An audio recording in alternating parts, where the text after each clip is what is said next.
the earth. The United Ancient Nations serves as an international cultural and diplomatic organization focused on uniting indigenous cultures globally. Our governance structure is council-based without territorial claims, led by a collective leadership through our General Secretariat. As a non-state entity with UN-style advocacy, we focus on several key areas: cultural and digital heritage preservation, indigenous diplomacy, revival of indigenous knowledge systems to solve humanity's problems, global peace, environmental preservation, health and wellness, sustained economic development, indigenous and cultural tourism. While the UAN represents numerous indigenous cultures, the United States of Kailasa serves as the first indigenous nation specifically for Hindus. Kailasa's mission is focused on the revival of the ancient enlightened Sanatana Hindu civilization, with a formal governance structure including a head of state, ministers, and ambassadors. Under the leadership of SPH, Supreme Pontiff of Hinduism, Bhagavan Nithyananda Paramashivoham, Kailasa has achieved recognition as a sovereign subject of international law, possessing distinctive attributes of juridical statehood. The United States of Kailasa is the main sponsor of the proposed UAN Headquarters. This initiative would bring forth an estimated $100 million in revenue for the host country through summits, conferences, tourism, and development projects. The proposed UAN headquarters would represent the world's indigenous nations and peoples through its architectural design. It would blend the best of all worlds, featuring top modern architecture, the highest green building standards, and ancient Vastu architectural principles. This headquarters would serve as a central hub for indigenous diplomacy, cultural preservation, and collaborative efforts towards sustainable development and global peace. Through this initiative, we aim to create a dignified platform for indigenous leadership rooted in ancestral wisdom, cultural legitimacy, and collaborative innovation, enhancing global dialogue and regional stability. The establishment of the UAN headquarters would position a host country at the forefront of a global movement promoting indigenous wisdom while creating significant economic opportunities for the nation and its people.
Established since 2002 in the United States of America, the United Ancient Nations is an intergovernmental organization, currently made up of 160+ members and indigenous nations. The UAN and its work are guided by the purposes and principles contained in its founding charter. The UAN is a manifestation of the profound connection amongst indigenous peoples across the world, including African, Andean, American, European, Caribbean, Oceanic, and Asian regions, rooted in shared wisdom, sustainable practices, and deep reverence for the earth. The United Ancient Nations serves as an international cultural and diplomatic organization focused on uniting indigenous cultures globally. Our governance structure is council-based without territorial claims, led by a collective leadership through our General Secretariat, as a non-state entity.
Established since 2002 in the United States of America, the United Ancient Nations is an intergovernmental organization, currently made up of 160+ members and indigenous nations. The UAN and its work are guided by the purposes and principles contained in its founding charter. The UAN is a manifestation of the profound connection amongst indigenous peoples across the world, including African, Andean, American, European, Caribbean, Oceanic, and Asian regions, rooted in shared wisdom, sustainable practices, and deep reverence for the earth. The United Ancient Nations serves as an international cultural and diplomatic organization focused on uniting indigenous cultures globally. Our governance structure is council-based without territorial claims, led by a collective leadership through our General Secretariat. As a non-state entity with UN-style advocacy, we focus on several key areas: cultural and digital heritage preservation, indigenous diplomacy, revival of indigenous knowledge systems to solve humanity's problems, global peace, environmental preservation, health and wellness, sustained economic development, indigenous and cultural tourism. While the UAN represents numerous indigenous cultures, the United States of Kailasa serves as the first indigenous nation specifically for Hindus. Kailasa's mission is focused on the revival of the ancient enlightened Sanatana Hindu civilization, with a formal governance structure including a head of state, ministers, and ambassadors. Under the leadership of SPH, Supreme Pontiff of Hinduism, Bhagavan Nithyananda Paramashivoham, Kailasa has achieved recognition as a sovereign subject of international law, possessing distinctive attributes of juridical statehood. The United States of Kailasa is the main sponsor of the proposed UAN Headquarters. This initiative would bring forth an estimated $100 million in revenue for the host country through summits, conferences, tourism, and development projects. The proposed UAN Headquarters would represent the world's indigenous nations and peoples through its architectural design. It would blend the best of all worlds, featuring top modern architecture, the highest green building standards, and ancient Vastu architectural principles. This headquarters would serve as a central hub for indigenous diplomacy, cultural preservation, and collaborative efforts towards sustainable development and global peace. Through this initiative, we aim to create a dignified platform for indigenous leadership rooted in ancestral wisdom, cultural legitimacy, and collaborative innovation, enhancing global dialogue and regional stability. The establishment of the UAN headquarters would position a host country at the forefront of a global movement promoting indigenous wisdom while creating significant economic opportunities for the nation and its people.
Established since 2002 in the United States of America, the United Ancient Nations is an intergovernmental organization currently made up of 160+ members and indigenous nations. The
ஐயே அதிசுலபம் ஆன்ம வித்தை ஐயே அதிசுலபம்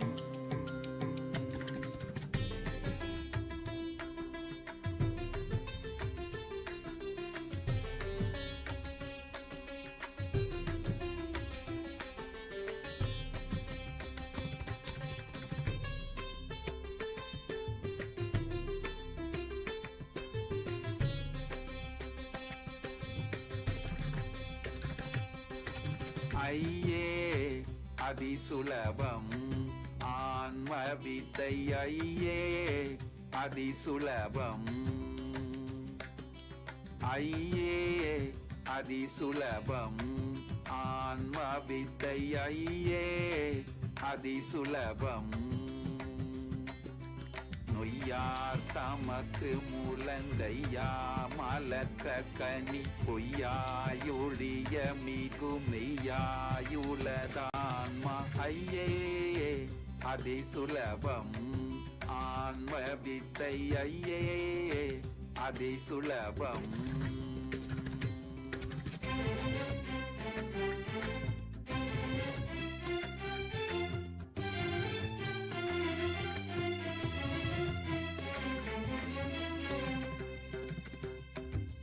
நெய்யாய் நிரந்தரந்தான் ஐயா தீர்ந்திடவும் இன்புலக மெய்யாமூலை தெழும் பொய் மையார் நினைவணுவும் உய்யாதோடு கிடவே மெய்யாரிதய வெளி வெய்யோன் சுயமான்மா விலங்குமே இருளடங்குமே ஈடரொடுங்குமே இன்பம் பொங்குமே ஐயே அதிசுலபம் ஆன்ம வித்தை ஐயே அதிசுலபம்.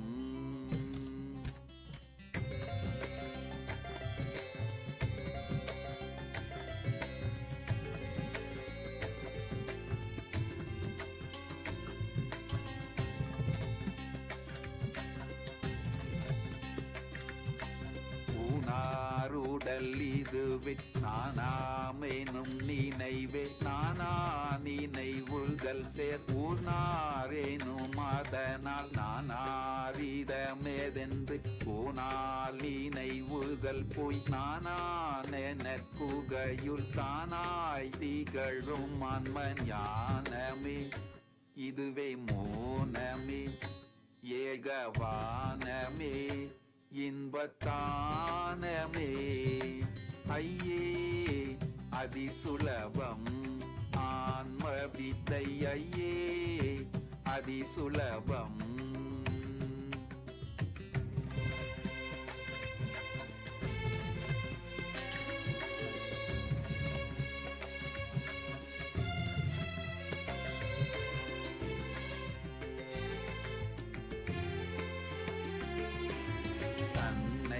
அறிதலின்றி பின்னை எதறிகிலேன் வெண்ணை அறிந்திதிர்பின் என்னை யுலதறிய பின்ன உயிர்களில பின்ன விளக்கெனும் தன்னை தனிலுணர மின்னுந்தனுள்ளான்ம பிரகாசமே அருள் விலாசமே அகவிநாசமே இன்ப விகாசமே ஐயே அதிசுலபம் ஆன்ம வித்தை ஐயே அதிசுலபம்.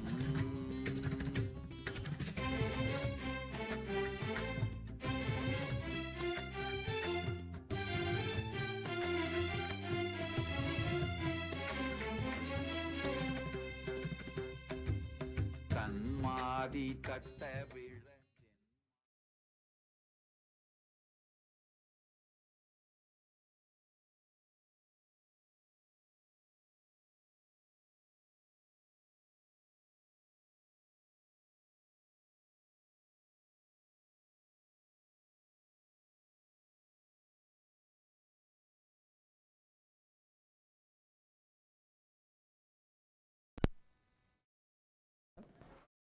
We request all the participants to please settle down with your puja kits, as we will begin with the Pada Puja and the Paramashiva Puja in a few moments from now.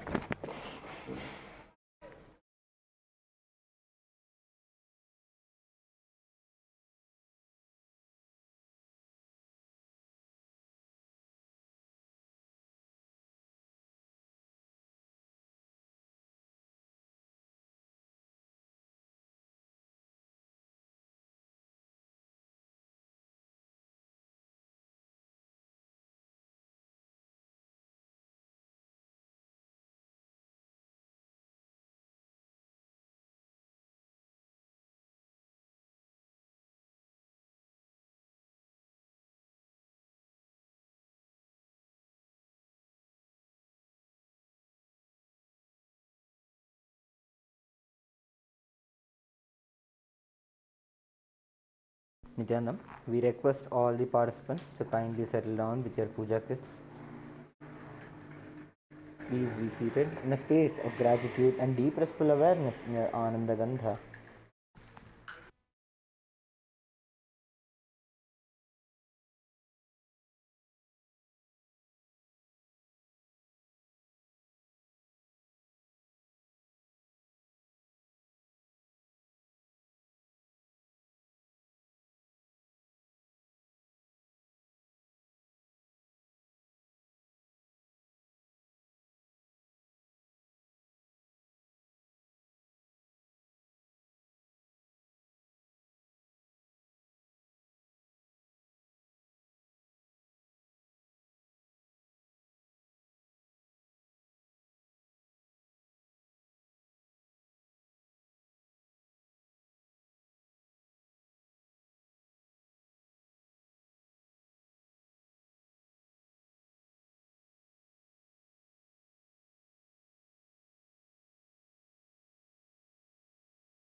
Nithyanandam.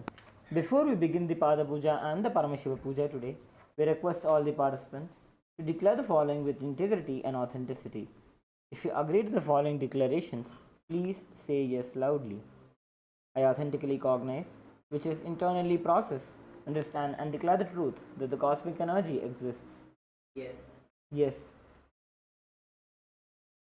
I authentically cognize, which is internally process, understand and declare the truth that the Supreme Pontiff of Hinduism, Bhagavan Sri Nithyananda Paramashiva, Sri Nityanandeshwara Paramashiva and Sri Nityanandeshwari Paramashiva Shakti are the Chinmay Vigrahas, the embodiment and representation of that very cosmic energy. Yes. I authentically cognize, which is internally process, understand and declare the truth that whatever I offer during the Pada Puja to the Supreme Pontiff of Hinduism, Bhagavan Sri Nityananda Paramashivam, and during the Paramashiva Puja to Sri Nityanandeshwara Paramashiva and Sri Nityanandeshwari Paramashiva Shakti, will reach the cosmic source of energy directly. Yes. I authentically cognize, which is internally process, understand and declare the truth that declare the truth of Sohamasmi, that even when I worship, I am Him. Yes. Let us begin with the Sadguru Vandana. Please be seated with your head, neck and spine in a straight line. Remember Swamiji in your Ananda Gandha. Invoke his presence as we chant the Sadguru Vandanam. Nithyanandam Paramasukhadam Kevalam Jnanamurtim Dvandvatitam Gaganasadrisham Tattvamasyadiraksham Ekam Nityam Vimalamachalam Sarvadhi Sakshibhutam Bhavatitam Trigunarahitam Sadgurum Tam Namami Nithyanandeshwara Paramashiva Samarambham Nithyanandeshwari Paramashiva Shakti Madhyamam Nithyananda Paryantam Vande Guru Paramparam Lalate Tripundri Nidakratagasturi Tilakaha Spuranmaladhara Spuritakatikaupī Navasanaha Dadhano Dustaram Shirasi Bhanirajam Shashikalam Pradipas Sarvesham Arunagiri Yogi Vijayate. We will now be performing the Tattvachamana. Om Atmatattvam Shodhayami Svadha. Om Vidyatattvam Shodhayami Svadha. Om Shivatattvam Shodhayami Svadha.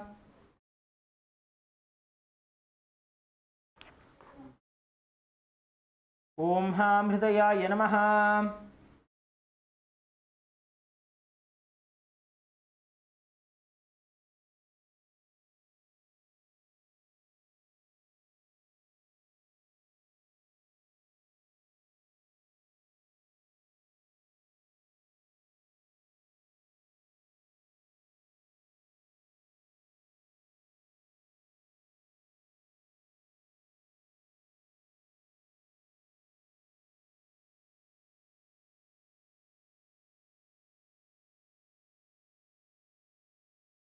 Next is the Shuklam Bharadharam.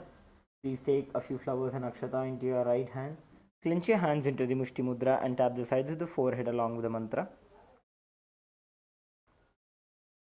Om Shuklam Bharadharam Vishnum Shashivarnam Chaturbhujam Prasannavadanam Dhyayet Sarva Vignopashantaye. Next is the Pranayama. Please perform the inhalation, retention and the exhalation of the breath along with the mantra.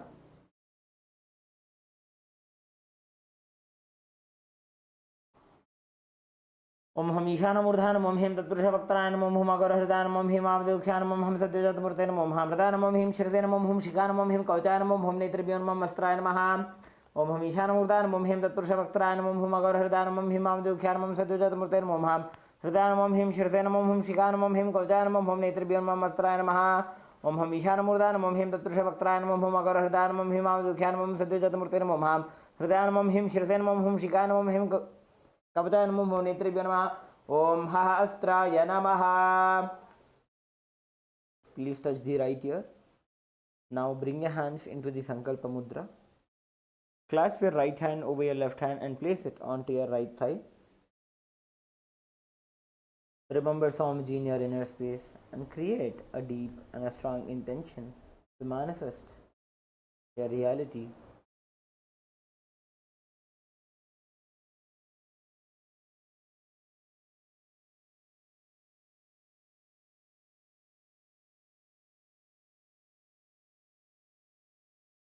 Inhale deeply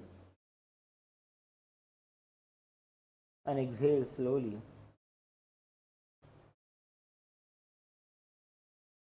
Establish yourself in the space of Paramadvaita, Paramashivoham, as any sankalpa, any intention that is created from the space of Kohamasmi immediately becomes the reality. Let us now enter into the sankalpa. ॐ ममोपात्त समस्त दुरितक्षयद्वारा भगवत् श्रीनित्यानन्द परमशिवप्रीत्यर्थं श्रीनित्यानन्देश्वरी परमशिवशक्तिसमेत श्रीनित्यानन्देश्वर परमशिवप्रीत्यर्थं च शुभे शोभने मुहूर्ते अद्य ब्रह्मणः द्वितीयपरार्धे श्रीश्वेतवराहकल्पे वैवस्वतमन्वन्तरे अष्टाविंशतितमे नित्ययुगे प्रथमे पादे जम्बूद्वीपे भारतवर्षे भरतखण्डे मेरोः दक्षिणे पार्श्वे शकाब्दे अस्मिन् वर्तमाने व्यवहारिके प्रभवादीनां षष्ट्याः संवत्सराणां मध्ये विश्वावसुनाम संवत्सरे उत्तरायणे दक्षिणायने लक्ष्मीवेङ्कटेश्वर ऋतु कटकमासे कृष्णपक्षे सप्तम्यां शुभतिथौ गुरुवासरयुक्तायां रेवती नक्षत्र अधिगण्डयोग भवकरण एवं गुणविशेषणविशिष्टायाम् अस्यां शुभतिथौ श्रीकैलासोन्नतद्वादशान्तश्यामलापीठारूढ श्रीमीनाक्षीसुन्दरेश्वराभिन्नस्वरूप परशिवपुत्ररत्नकुमार गुरुमन्यतुल्यावतार श्रीपार्वतीस्तन्यपानलब्धदिव्यज्ञानविश्रुत सकलनिगमागमसारभूतद्राविडवेदप्रवक्त्रे श्रीमत्परमशिवकरुणासमधिगतमुक्तामयचतुरश्रयान् गीयमानछत्रचामर श्रीचिह्नकाहलादि समस्तबिरदावल्यलङ्कृत ज्ञानविज्ञानचक्रवर्ती सर्वजनसङ्गसद्यो निर्वाणदीक्षाव्ययापवर्गवर्ष विश्रानजीमूत परमतकलभकेसरी शैवसिद्धान्तस्थापनाचार्य श्रीराजाधिराजपाण्ड्यमहाराजगुरु क्षपणशाक्यादिमहान्धकारनिवारणज्ञानभानु वीक्षणानर्हार्हध्वजोच्छेदनपूर्वक श्रीमत् वृषभध्वजस्थापक शैवसमयकर्त्रे सर्वज्ञपीठारूढ श्रीजगद्गुरु श्रीज्ञानसम्बन्धदेशिकस्वामि वागीशसुन्दरमाणिक्यवाचकस्वामिनाम् अवतारभूत श्रीज्ञानसम्बन्धस्वामि पुनरुद्धृत श्यामलापीठ सर्वज्ञपीठत्रणवद्युत्तरद्विशततमगुरव सन्निधान अरुणगिरियोगीश्वर परम्परागत अरुणाचल सर्वज्ञपीठ गुरुमहासन्निधान कैलास परम्परागत कांची कैलास सर्वज्ञपीठ त्रयस्त्रिंशदुत्तरद्विशततमगुरुमहासन्निधान नित्योत्सव नित्यमंगल नित्यकल्याण नित्यरचित कैलास परम्परागत आदिकैलास नित्यानंदपीठ महासंस्थान महासिंहासनपीठ कर्त्रे साक्षात् श्री परमशिव समुद्भूत कैलास परम्परागत वैवस्वतमनो इक्ष्वाकु हरिश्चंद्र भगीरथ श्रीरामचंद्र शूरसेन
आचमनपात्रम् ॐ हां शिवाय स्वधा.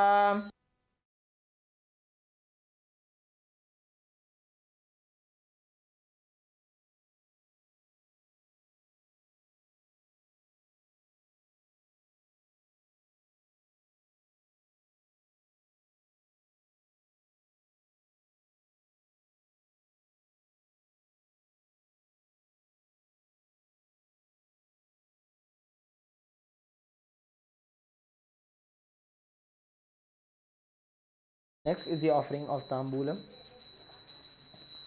Now please take some akshata and offer it onto your Atmalinga along with the mantra. Om Ham Hom Shivaya Namaha. Shri Nithyanandeshwari Paramashiva Shakti Sameta Shri Nithyanandeshwara Paramashivaya Namaha. Tambulam Samarpayami. Next is the offering of the Aratrikam.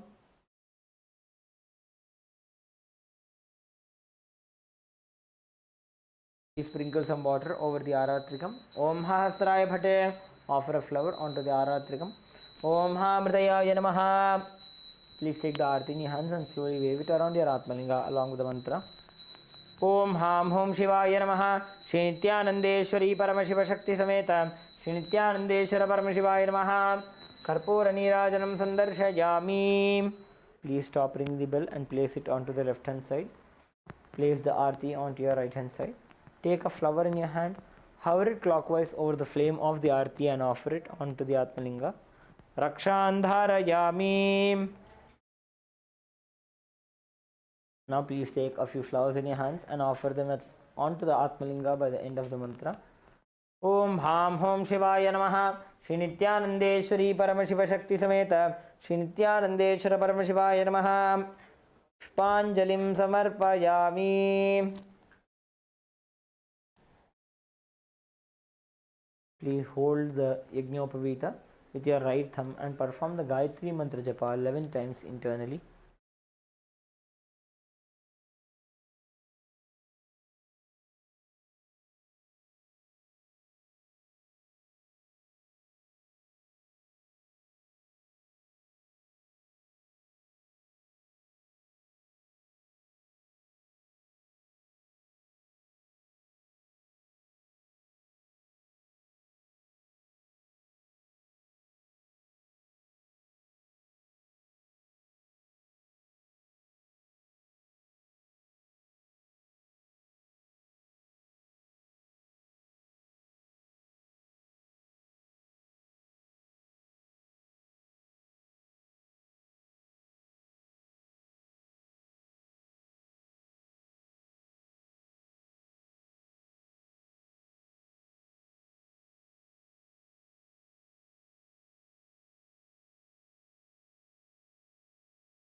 Now we'll begin with the Shiva Mula Mantra Japa.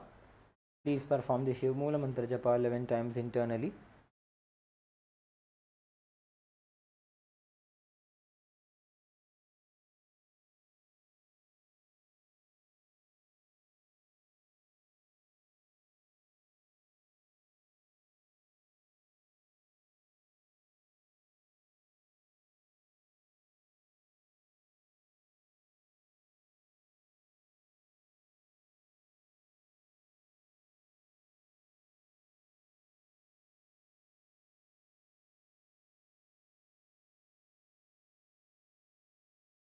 Please take a few flowers, akshata and durva grass in your right hand.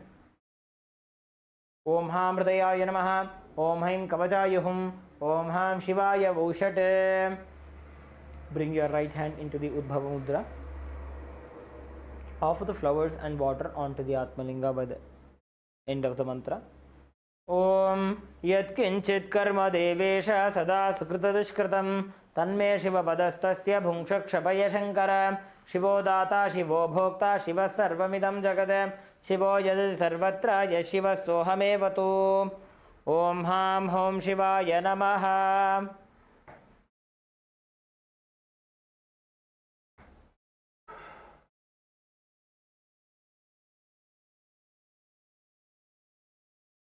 Now please perform the Tattvachamanam. ॐ आत्मतत्त्वं शोधयामि स्वधा ॐ विद्यातत्त्वं शोधयामि स्वधा ॐ शिवतत्त्वं शोधयामि स्वधा ॐ हां हृदयाय नमः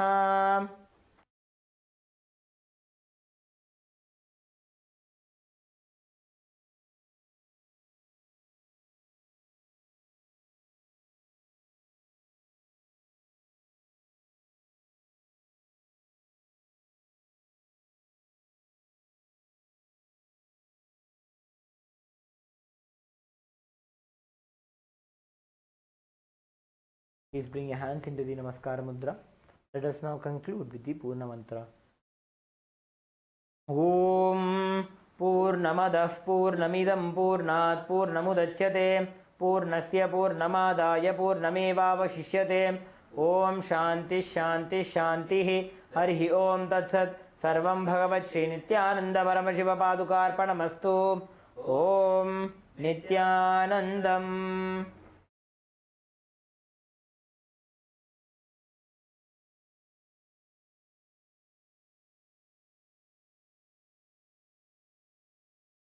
Nations were ancient nations.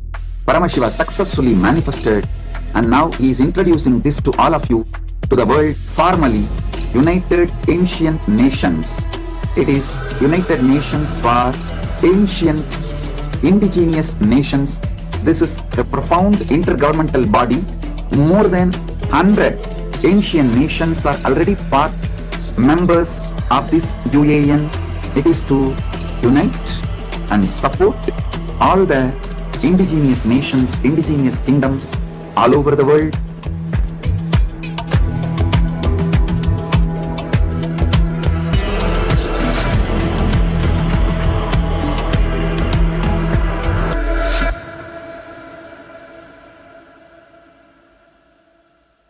Around 5,000 years ago, at the end of Mahabharat War, the ancient enlightened Hindu civilization consisted of 10,000 Hindu traditions, or sampradayas, that existed in 56 Hindu nations, 200 Hindu kingdoms, 1,700 Hindu provinces that covered more than 6 million kilometers square of Asia. Paramashiva successfully manifested, and now he is introducing this to all of you, to the world formally, United Ancient Nations. It is United Nations for ancient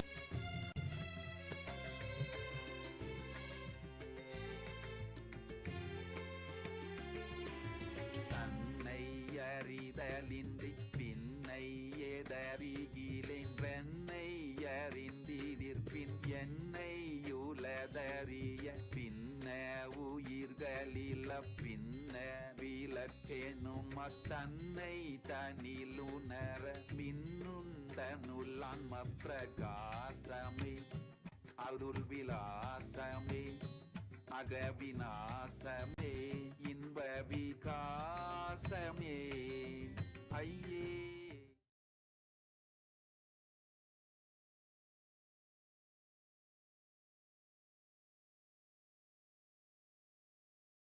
Established since 2002 in the United States of America, the United Ancient Nations is an intergovernmental organization currently made up of 160+ members and indigenous nations. The UAN and its work are guided by the purposes and principles contained in its founding charter. The UAN is a manifestation of the profound connection amongst indigenous peoples across the world, including African, Andean, American, European, Caribbean, Oceanic, and Asian regions, rooted in shared wisdom, sustainable practices, and deep reverence for the earth. The United Ancient Nations serves as an international cultural and diplomatic organization focused on uniting indigenous cultures globally. Our governance structure is council-based without territorial claims, led by a collective leadership through our General Secretariat. As a non-state entity with UN-style advocacy, we focus on several key areas: cultural and digital heritage preservation, indigenous diplomacy, revival of indigenous knowledge systems to solve humanity's problems, global peace, environmental preservation, health and wellness, sustained economic development, indigenous and cultural tourism. While the UAN represents numerous indigenous cultures, the United States of Kailasa serves as the first indigenous nation specifically for Hindus. Kailasa's mission is focused on the revival of the ancient enlightened Sanatana Hindu civilization with a formal governance structure including a head of state, ministers, and ambassadors. Under the leadership of SPH, Supreme Pontiff of Hinduism, Bhagavan Nithyananda Paramashivoham, Kailasa has achieved recognition as a sovereign subject of international law, possessing distinctive attributes of juridical statehood. The United States of Kailasa is the main sponsor of the proposed UAN Headquarters. This initiative would bring forth an estimated $100 million in revenue for the host country through summits, conferences, tourism, and development projects. The proposed UAN headquarters would represent the world's indigenous nations and peoples through its architectural design. It would blend the best of all worlds, featuring top modern architecture, the highest green building standards, and ancient Vastu architectural principles. This headquarters would serve as a central hub for indigenous diplomacy, cultural preservation, and collaborative efforts towards sustainable development and global peace. Through this initiative, we aim to create a dignified platform for indigenous leadership rooted in ancestral wisdom, cultural legitimacy, and collaborative innovation, enhancing global dialogue and regional stability. The establishment of the UAN headquarters would position a host country at the forefront of a global movement promoting indigenous wisdom while creating significant economic opportunities for the nation and its people.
Established since 2002 in the United States of America, the United Ancient Nations is an intergovernmental organization, currently made up of 160+ members and indigenous nations. The UAN and its work are guided by the purposes and principles contained in its founding charter. The UAN is a manifestation of the profound connection amongst indigenous peoples across the world, including African, Andean, American, European, Caribbean, Oceanic, and Asian regions, rooted in shared wisdom, sustainable practices, and deep reverence for the earth. The United Ancient Nations serves as an international cultural and diplomatic organization focused on uniting indigenous cultures globally. Our governance structure is council-based without territorial claims, led by a collective leadership through our General Secretariat.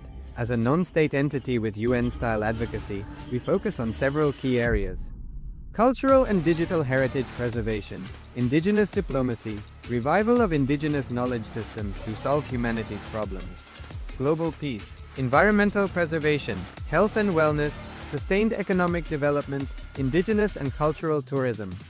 While the UAN represents numerous indigenous cultures, the United States of Kailasa serves as the first indigenous nation specifically for Hindus. Kailasa's mission is focused on the revival of the ancient enlightened Sanatana Hindu civilization, with a formal governance structure including a head of state, ministers, and ambassadors. Under the leadership of SPH, Supreme Pontiff of Hinduism, Bhagavan Nithyananda Paramashivoham, Kailasa has achieved recognition as a sovereign subject of international law, possessing distinctive attributes of juridical statehood. The United States of Kailasa is the main sponsor of the proposed UAN Headquarters. This initiative would bring forth an estimated $100 million in revenue for the host country through summits, conferences, tourism, and development projects. The proposed UAN Headquarters would represent the world's indigenous nations and peoples through its architectural design. It would blend the best of all worlds, featuring top modern architecture, the highest green building standards, and ancient Vastu architectural principles. This headquarters would serve as a central hub for indigenous diplomacy, cultural preservation, and collaborative efforts towards sustainable development and global peace. Through this initiative, we aim to create a dignified platform for indigenous leadership rooted in ancestral wisdom, cultural legitimacy, and collaborative innovation, enhancing global dialogue and regional stability.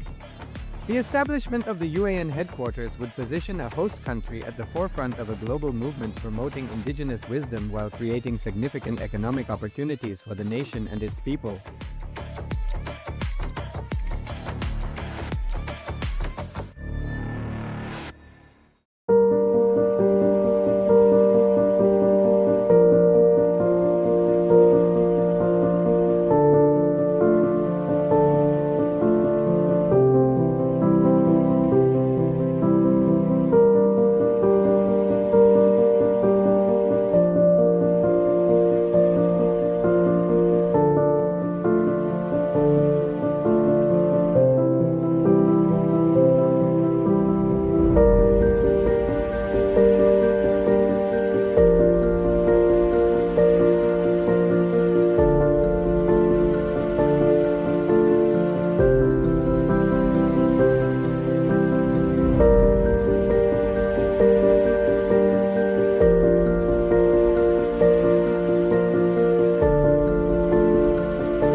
नित्यानन्दं परमसुखदं केवलं ज्ञानमूर्तिं द्वन्द्वातीतं गगनसदृशं तत्त्वमस्यादिलक्ष्यम् एकं नित्यं विमलमचलं सर्वदी साक्षिभूतं भावातीतं त्रिगुणरहितं सद्गुरुं तं Namami.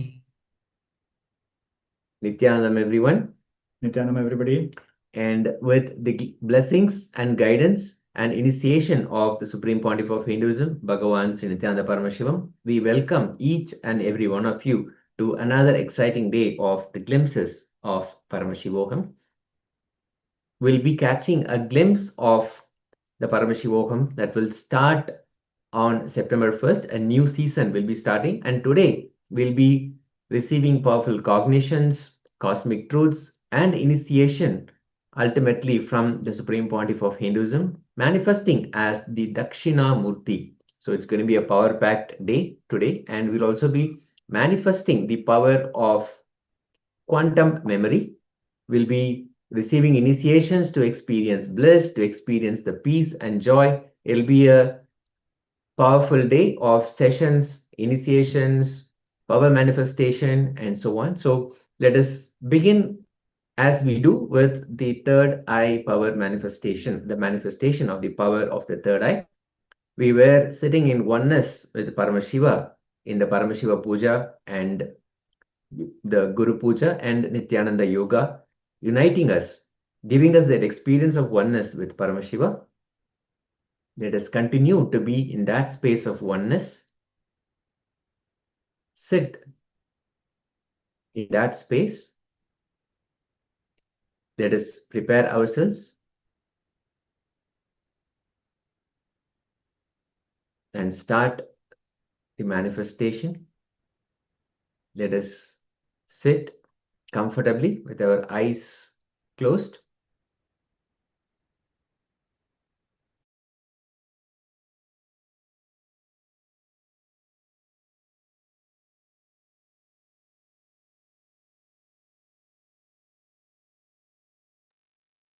So let us sit back and relax, and we'll just take this moment to welcome all the participants here who are joined here in Zoom and also on YouTube. Please have your cameras on so we can see you, we can guide you and assist you. We'll be entering a power manifestation session, so let us all get ready and sit.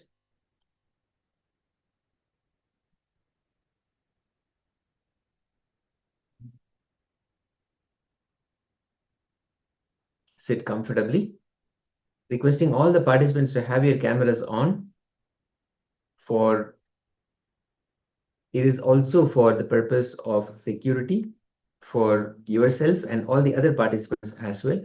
So please have your cameras on. Ma Goikshu Jing, Ma Nistraigunya, Sharmain Muse, Sri Vishwanathan Ayya. We welcome each and every one of you, and we have two more participants. We are not able to read their names. Requesting all of you to have your cameras on and let us have your eye bands. If you do not have your eye bands, you can use a piece of cloth and tie around your eyes. As we sit comfortably, with our head, neck, and spine in a straight line,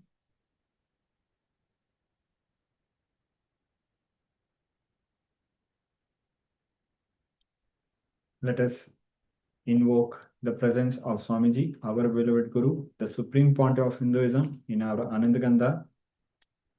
Remember all the cherished moments, all the powerful cognitions, all the powerful moments received by Swamiji, which we received by him, his love, his grace, his blessings, his initiation, his sacrifice.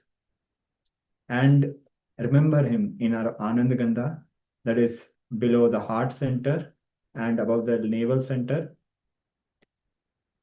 Now unclutch from all thoughts, all worries, all identities, anything which stops you from experiencing the reality that you are Paramashiva. Now drop all your worries, identities, drop any identity other than that you are Bhagavan Shri Nithyananda Paramashivam. Any other identity is delusion. Now, let us start chanting the Mahavakya. Om Nithyananda Paramashivoham. Om Nithyananda Paramashivoham. Om Nithyananda Paramashivoham. Continue to chant intensely. Now, very soon, we are going to project the image. Put your gentle attention on the third eye and start looking through the third eye. Continue chanting the Mahavakya. We are going to project the image shortly. Remember that you are Bhagavan Shri Nithyananda Paramashivam.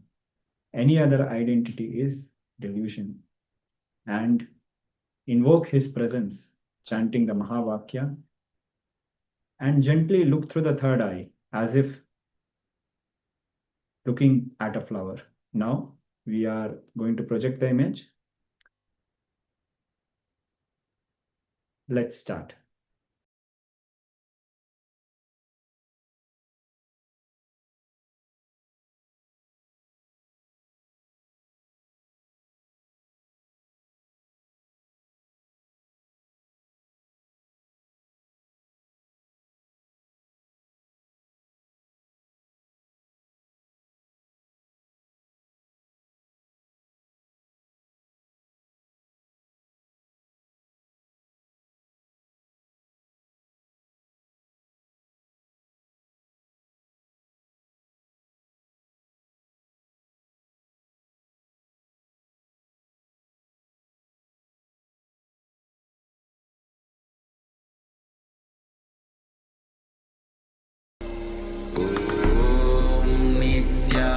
Nithyananda Paramashivoham.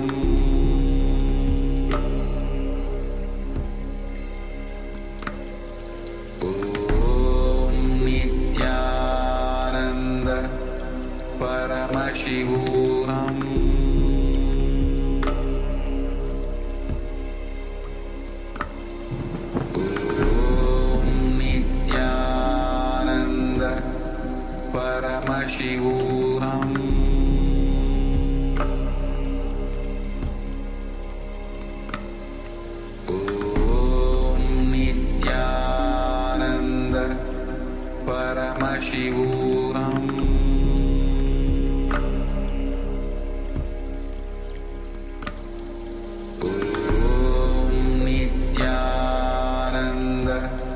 Paramashivoham.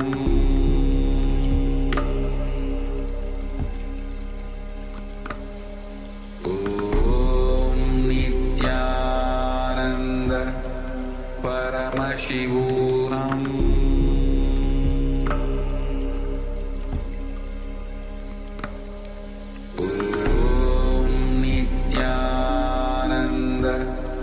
Paramashivoham. Paramashivoham. Om Nithyananda Paramashivoham. Om Nithyananda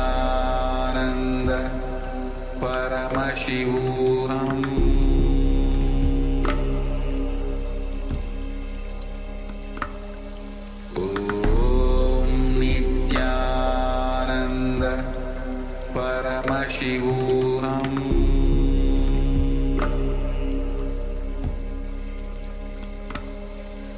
Om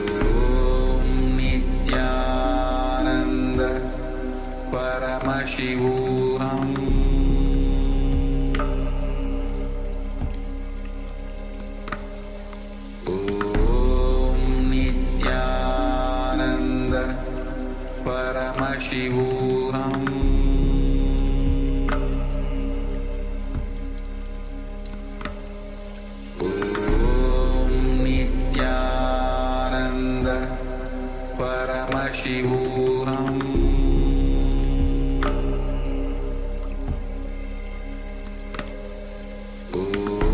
Om Nithyananda Paramashivoham.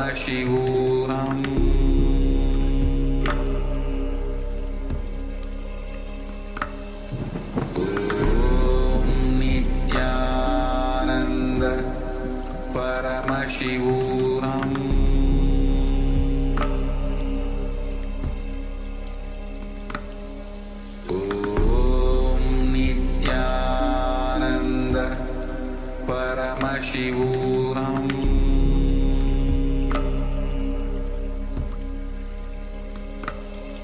Om Nithyananda Paramashivoham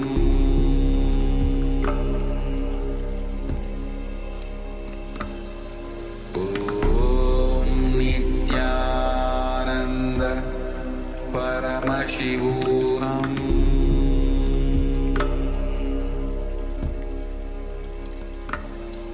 Om Nithyananda Paramashivoham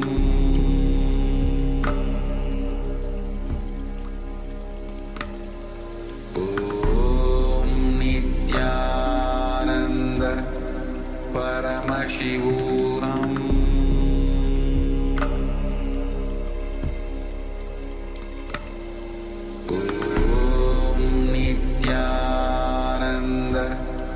Paramashivoham Paramashivoham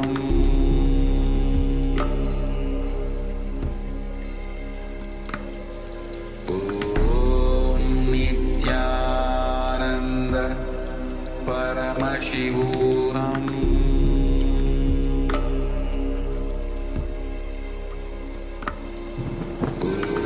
Om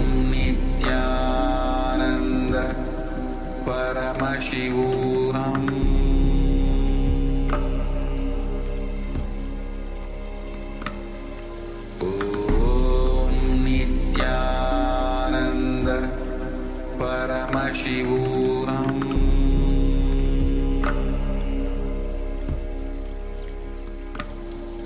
Om Nithyananda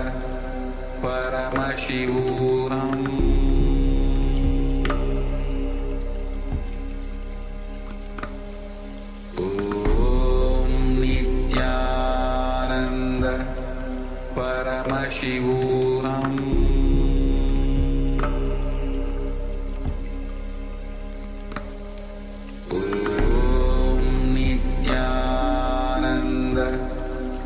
Paramashivoham Paramashivoham Om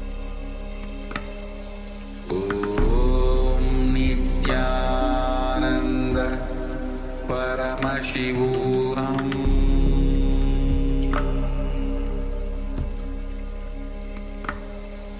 Om Nithyananda Paramashivoham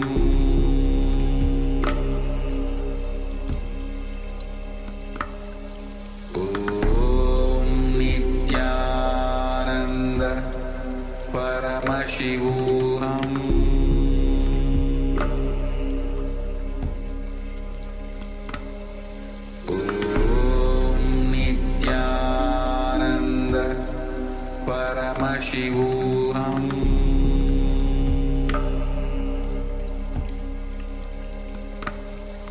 Om Nithyananda Paramashivoham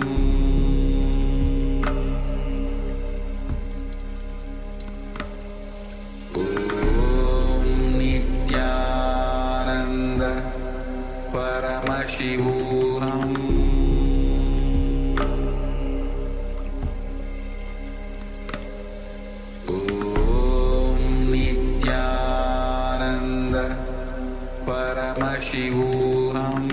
Om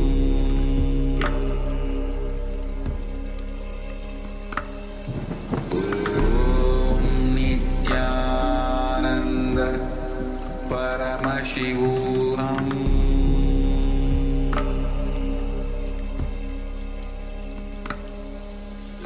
Om Nithyananda Paramashivoham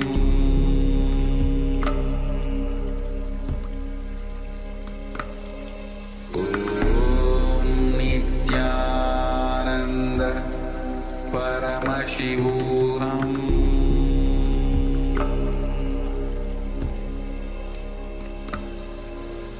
Om Nithyananda Paramashivoham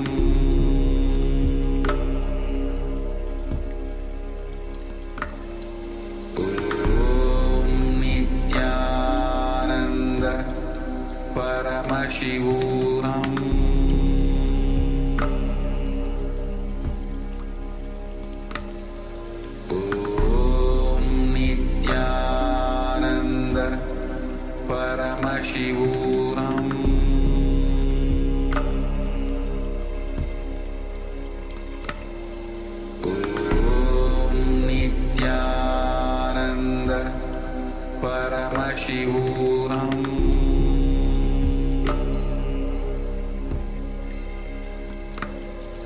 Om Nithyananda Paramashivoham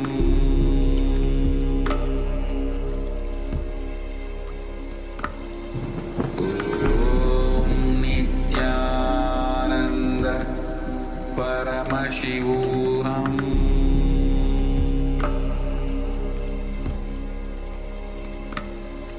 Om Nithyananda Paramashivoham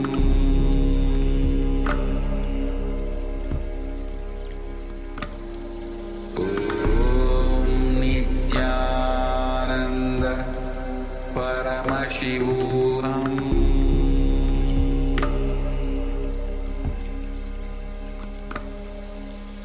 Om Nithyananda Paramashivoham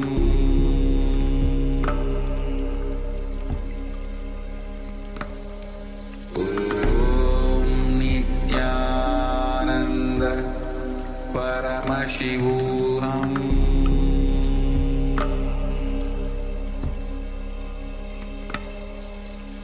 Om Nithyananda Paramashivoham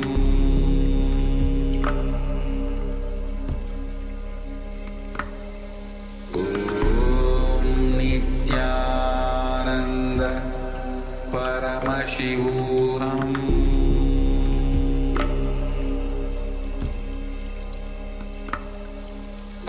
Om Nithyananda Paramashivoham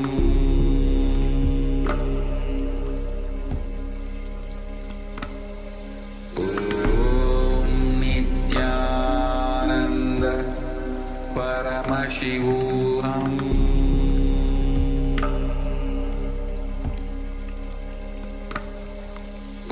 Om Nithyananda Yes, you can now slowly relax. Sorry about the technical glitch.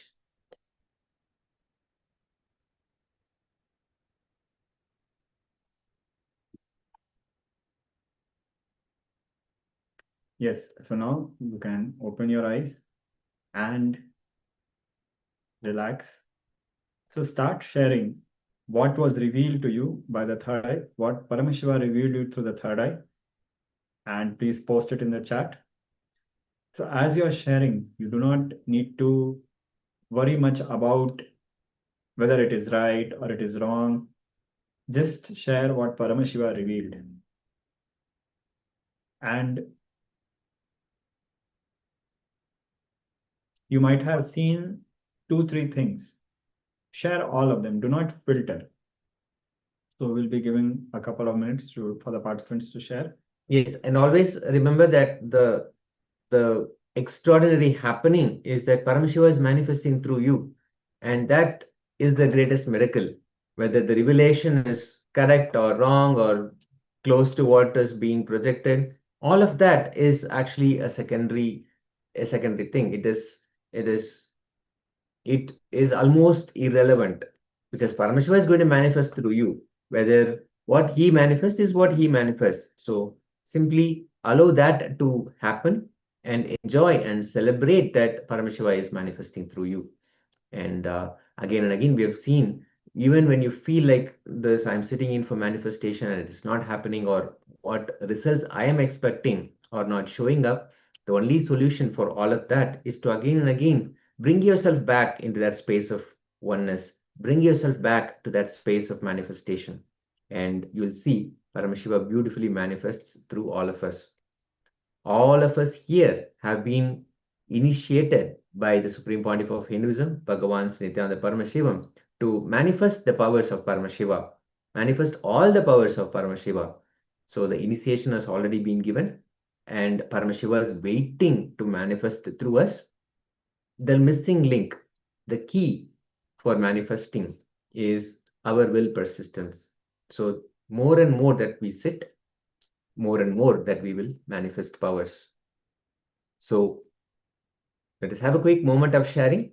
We have a beautiful day of sessions, powerful cognitions, cosmic truths, and initiations to experiencing bliss. It's going to be a power-packed day full of sessions.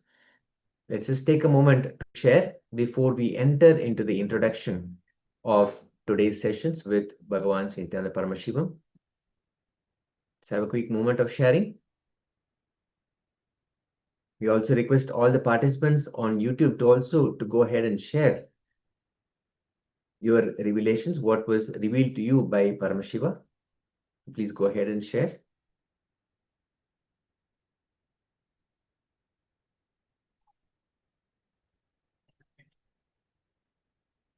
Just a quick moment of sharing before we enter into the next segment. We'll be receiving an introduction to Dhyana's Purana, because the flowering of the space of Dhyana, where we experience total bliss, the space of Dakshina Murti. Swamiji will be introducing that to us, guiding us and supporting us through all the meditation techniques and exercises.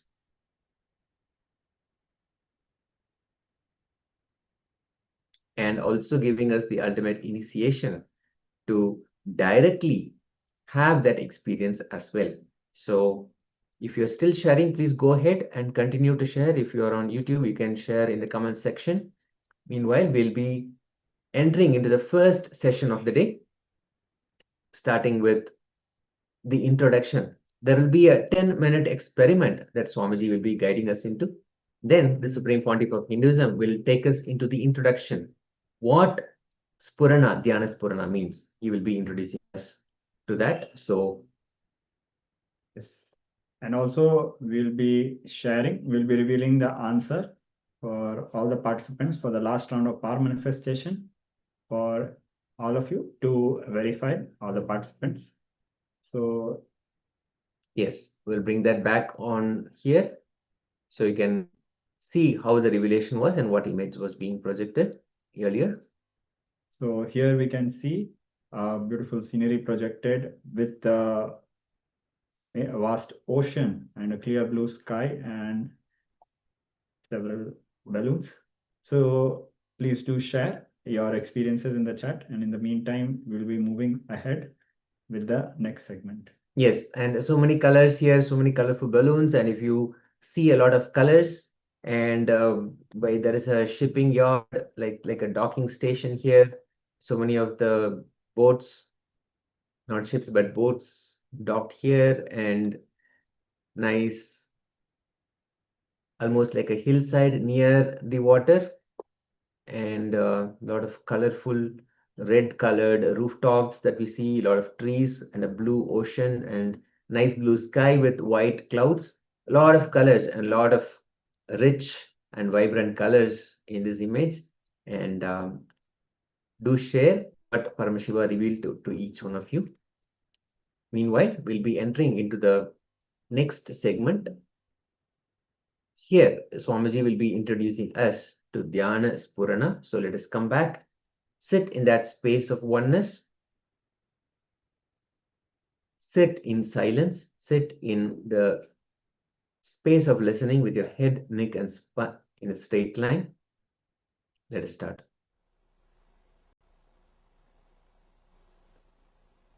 We'll enter into the subject. The whole program is based on the one truth that you are unclutched.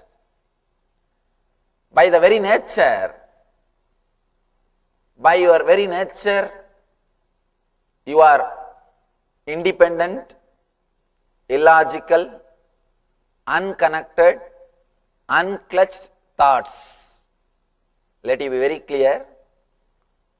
By your very nature, you are independent, illogical, unclutched thoughts. I'll try to explain how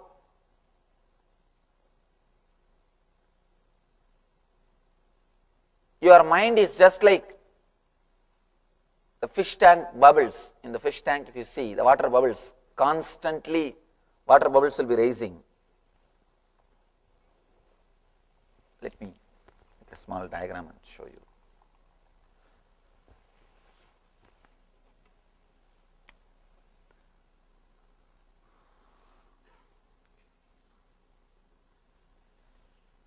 Whenever I draw any picture, I write a name also so that people will understand.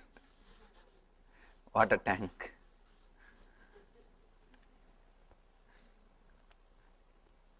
Just understand it is a water tank, fish tank. You will see the water bubbles.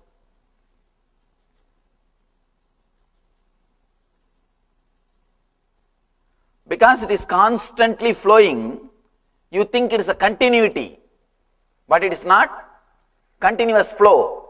Every bubble is an individual.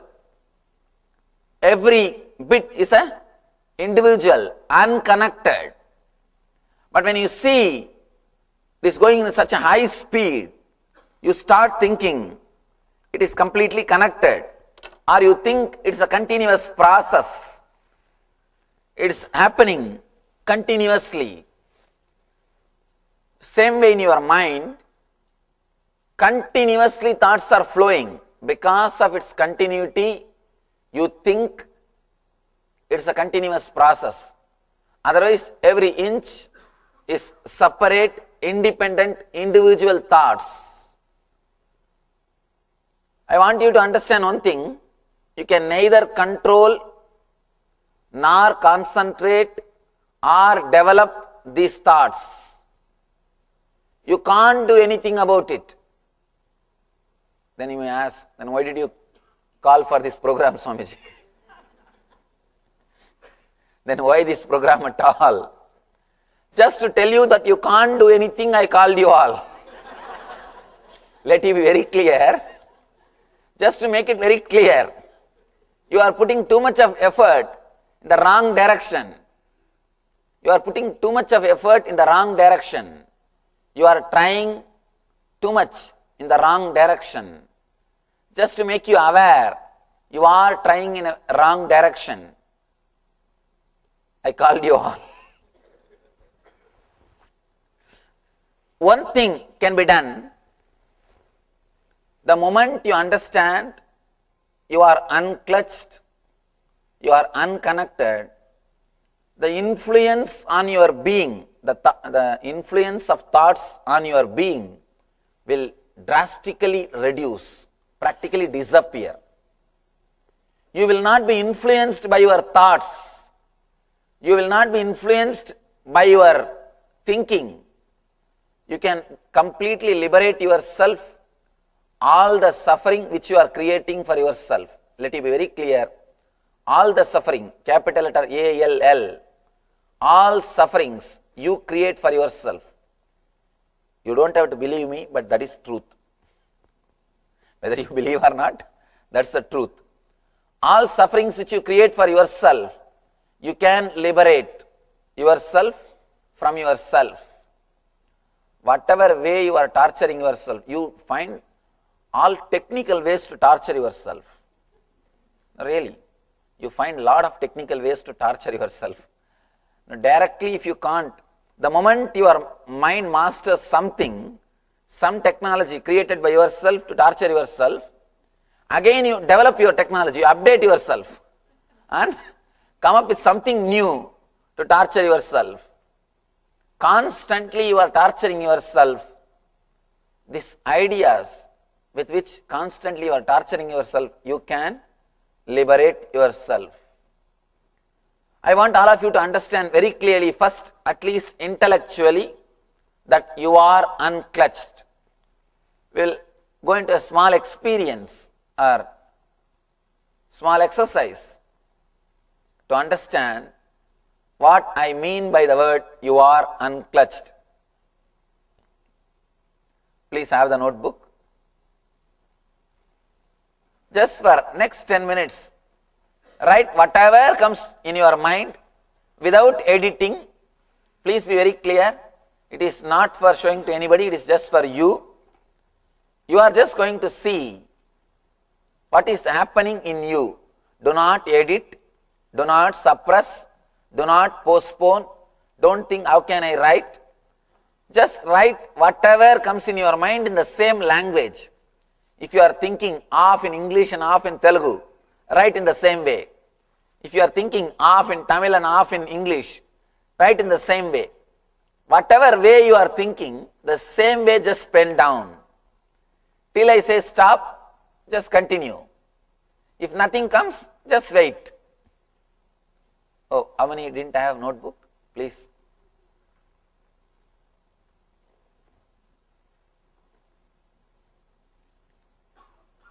Let's look into our mind. Actually, what is going on? Let it be very clear. First time you are looking into your mind. If you can't write, it's okay. You can't write with left hand, no? No, if you can't, it's okay.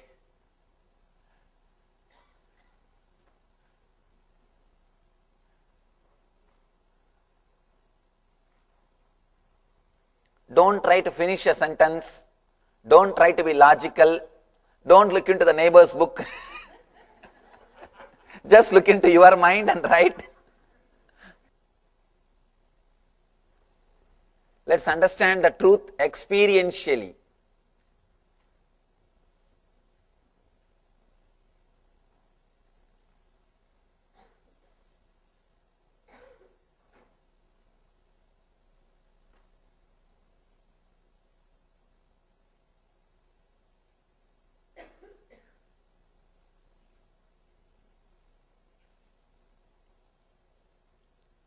If you can spread, because the hall is so big, I think people who are sitting in the chair can move a little bit backside, and you can pull your chair. So you have so much of space.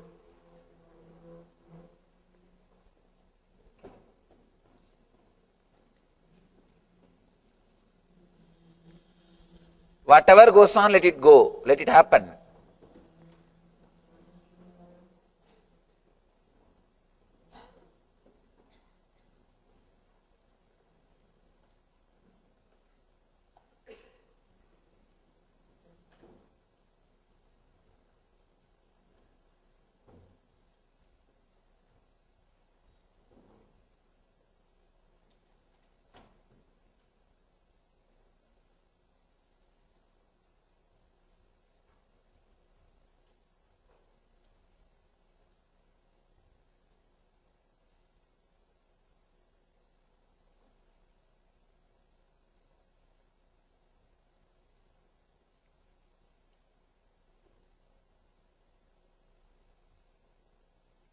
Don't give gap. If you give gap, you will start editing, suppressing unconsciously. I want you to know completely what is going on inside.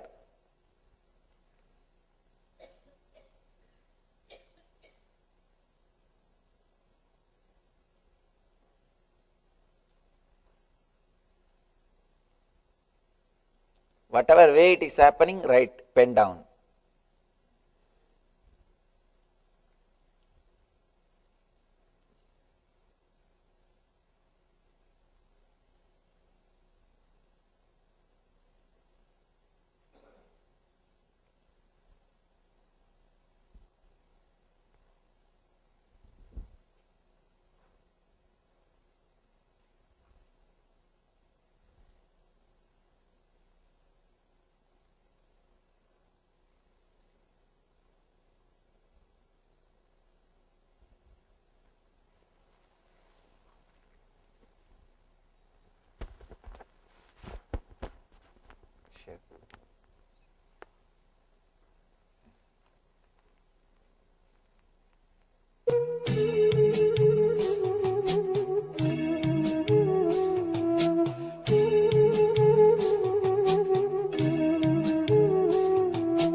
not meditate or do not purposely think.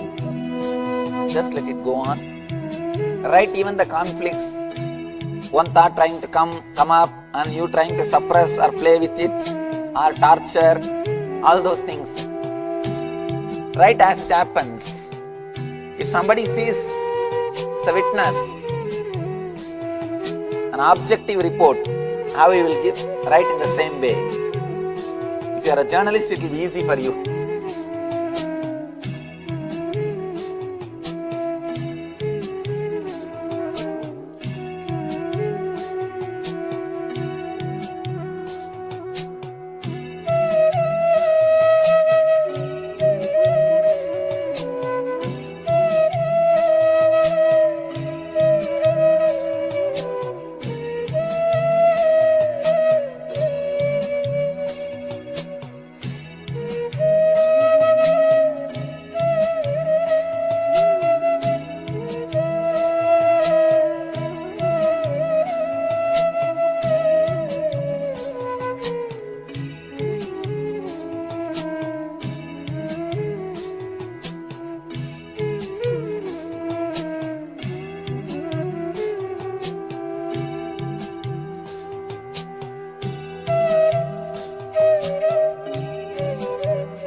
She's not your friend?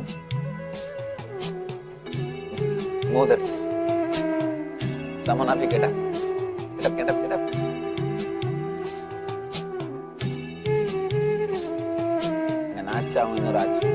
Get up, get up, get up. If you know the same language also, you should not sit next to each other. Otherwise, they will slowly read. That examination in India,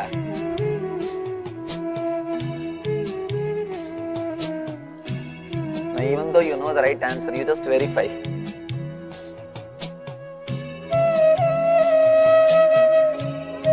Now, whether he has written properly or not.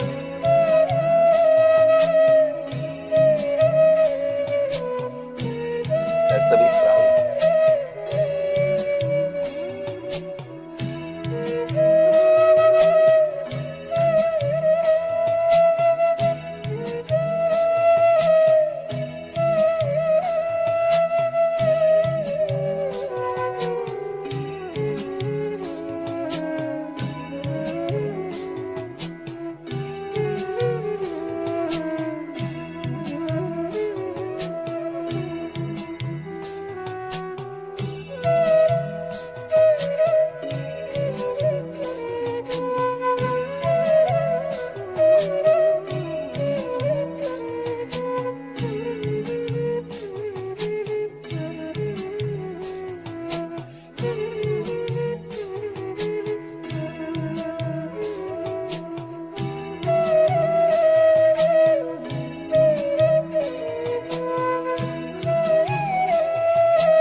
writing, either you become enlightened or you are lazy. If you are not writing, understand only between these two you are. Either you are enlightened or you are lazy. I don't think anybody has become. If you have become, come, there is one more seat I can put for you.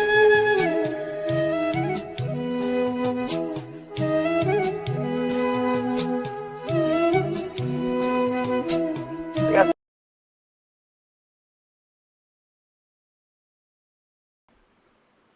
the word Dhyanasphurana means the continuous flow of meditative experience inside you. Ramanuja describes meditation as a continuous tailatara, means if you pour oil from one cup to another cup, how it is flowing continuously. Same way, unbroken tailatara inside you is meditation. continuously the superconsciousness is flowing inside you. Experiencing that Tailadhara, experiencing that flow is dhyana. These 2 days, we'll try to experience that Tailadhara through a very intense, very strong meditation techniques. Ramana Maharshi says very beautifully, I am so happy I did not know the word Brahman before I know the Brahman. He says very beautifully, I am fortunate I did not know the word Brahman before I know the Brahman. I had experience first, technical knowledge next. Sometime the technical knowledge becomes abstraction. So I wanted all the Life Bliss Engineering students to understand, take care that technical knowledge does not become an abstraction for this whole experience. Of course, if you are here just to attend this 2-day workshop, then you will not have a problem of technical knowledge and experience. Naturally, you will be fresh and you are expected to go into the whole thing intensely. Please understand, go into the whole program with the intense seeking. The seeking, intense seeking, that is the essence. That only makes the whole thing meditation. With intense seeking, whatever you do is meditation. Even your simple breathing. With intense seeking, if you are just breathing, that breathing will become vipassana and you will become enlightened. With intense seeking, anything you do will become meditation. Without intensity, without seeking, even if you do meditation, it is just one more ritual. It is seeking, that plays a major role. So, please understand, enter into intense seeking. Intense seeking can awaken different dimensions of your being. Actually, without intense seeking, even living around me, you will take me for granted. I have seen many fellows, when they get little near, when they get little space around me, because they don't have seeking, they take me for granted and they start abusing the system I create around, the Sangha. Anytime, whenever I see these guys take me for granted and disrespect the Sangha, all right, now I know that they missed me. Without seeking, without intense seeking, even if you live around the master, it is waste. Not only waste, I can say it is dangerous. Dangerous not only for you, even for the master. Of course, master can't be disturbed, that is different. But it is dangerous to everything. With seeking, wherever you are, you will create master around you. You will feel his presence around you. With intense seeking, anything you do will become a technique and lead you to. Without intense seeking, even if you are meditating, it will be one more ritual. I have seen many people. People come and ask me, how long it will take for me to experience dhyana or experience Jivan Mukti. Nothing, it is simply intense seeking, nothing else. If I look my whole life and try to dig out what is the essence, essential quality which is responsible for enlightenment, the essence is intense seeking, nothing else. See, there are thousands of systems. Somebody says hold your nose and breathe. Somebody says hold your mouth and breathe. Somebody says hold your eyes and breathe. Somebody says hold your whole body and breathe. Somebody says stand topsy-turvy and breathe. Each one has his own system. Somebody says ring bell and do puja. Somebody says nothing, don't do anything, just sit. Somebody says roll on the ground. Somebody says walk all over India. Each one is giving its own technique. But one funny thing is everything works. How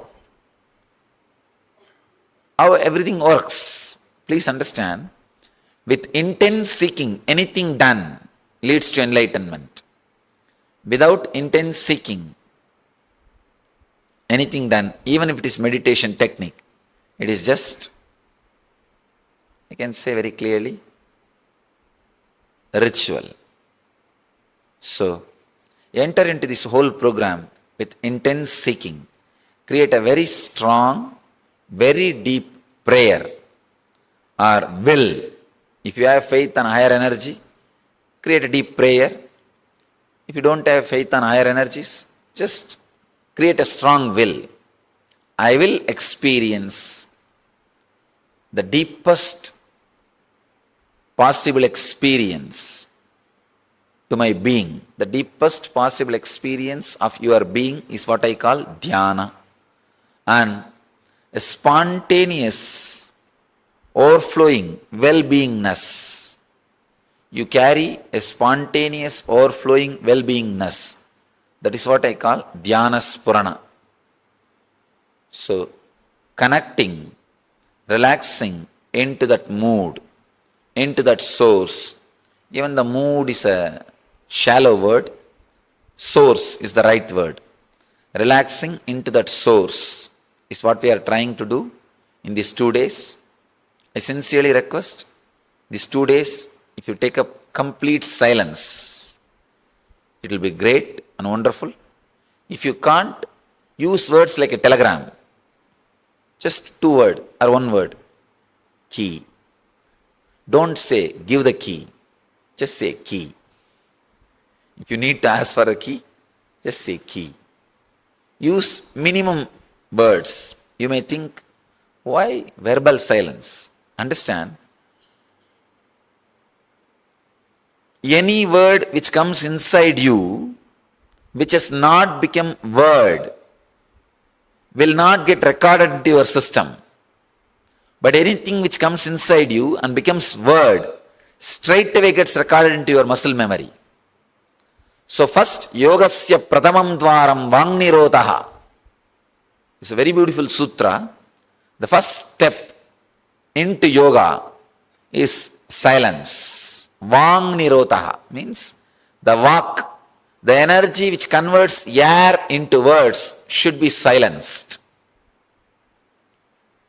So seal in this area, these 2 days, because this whole technique is opening the door of silence. See, there are so many doors. Through the door of love, through door of intelligence, through the door of compassion, through the door of bliss, through the door of silence. Through so many doors we can experience the same experience, the Jivan Mukti. In this program, I am trying to open the door of silence. This Dhyana Purana is all about silence. Through silence, you can experience to the innermost silence. So try to close your walk. Means not only not using the words, see that even in this zone, that silent murmuring does not happen. Silent murmuring, continuously there will be small movements in this area. Even if you keep quiet, verbally, there will be small movements. That is what Patanjali calls Vangnirotaha. Shutting the vak. Not only verbalization, the small movements, very mild, subtle movements happening in this area. In this area. Very subtle movements. When you look, you will see tuck, tuck, tuck, tuck. Even while you are sitting and listening, here you will see like a heartbeat. Continuously, something will be going on. It will not be physically felt like a heartbeat, but mentally some words going on. Those words will not even have a proper meaning. They will not even have proper meaning. They will not be moving properly. They will not even form into a full grammatical sentence. Just blah, blah, blah, blah, blah, blah, blah. Something. You will be sitting, suddenly you will think, I should go to Madurai and see the temple. No, I don't know what is there for lunch. I don't know how long it will take for the next session. I don't know whether the Swami will let me rest in the noon. Anyhow, I should not rest, I should only meditate. These 2 days I have decided to come here. I don't know what happened to my daughter. There is no relationship. There is no reason. That will be happening only in this walk. So these 2 days, Vak Nirodha. Do not let the Vak to be active. Go to the deepest possible silence. So if you switch off your cell phones and stop the conversations, if you have started any conversation before this session to your friends or relatives or this group, after this session, end it. Tell them, next 2 days I may not be available. If you want to make some calls, call them, friends or family or relatives. Tell them I am going through a very deep meditation program, so I am expected to be in silence for next 2 days. Please do not disturb. Is there anybody? Oh no, my business will be spoiled, my family will disappear. Everything will go well actually. If you are out for 2 days, everything will go well. Be very clear, because of us things are not moving. In spite of us it is moving. So just 2 days. I'll tell you, really you will feel happy that you took the decision of keeping the silence. You see, when the prana flows inside you, and if it is not converted into words, it will not become samskara. It will not become samskara. For a simple example I can give you, suddenly for no reason, if you decide to create a negative opinion about somebody, some friend or relative, see, when you start, you have a freedom. You don't need to create a negative opinion actually about that guy. But you say, you can afford. He can't hurt you. He is not that capable. So naturally, you tend to create a negative opinion about that person. See, in the initial level, it's a freedom and choice. But 10 times, if you speak negative about him to somebody, after 20 days, suddenly you will see, you really carry a negative engram about him. You are carrying, you created a prison. You created a negative samskara about somebody in you. So anything mothered by you verbally becomes a solid engram, engraved memory in you. So these 2 days, I am going to work on the deeper zones of your being. Not only you are going to work, I am also going to work. So it's almost like bypass surgery. Instead of pacemaker, you will have peacemaker. Instead of pacemaker, you will have peacemaker. So allow yourself to get healed without creating words. You may think, no, I will not create negative words, I will create positive words. No. You don't know anything positive. Please understand. No, really. Anything you know, directly or indirectly, carries a trace of negativity. So it will be nice, no words. If no other way, you have to, then use words, 1 or 2. And I don't want to give even this exemption. But all right, what to do? It will be nice if you completely be silent. Not only creating words through tongue, creating words in the walk. This area. This is the area the words will have its origin. So no words in the walk. One more thing. Strong vidarka. Please understand. These 2 days what you are going to do is process. If you do the same thing in your house, it is meditation. I want you to know the difference between meditation and process. Meditation means you doing some techniques and methods with your presence only. That is meditation. But you doing the same process, same technique with master's presence also, it becomes process. when master's presence, when that ingredient is also added, it becomes process. When that ingredient is removed, it becomes meditation. So be very clear.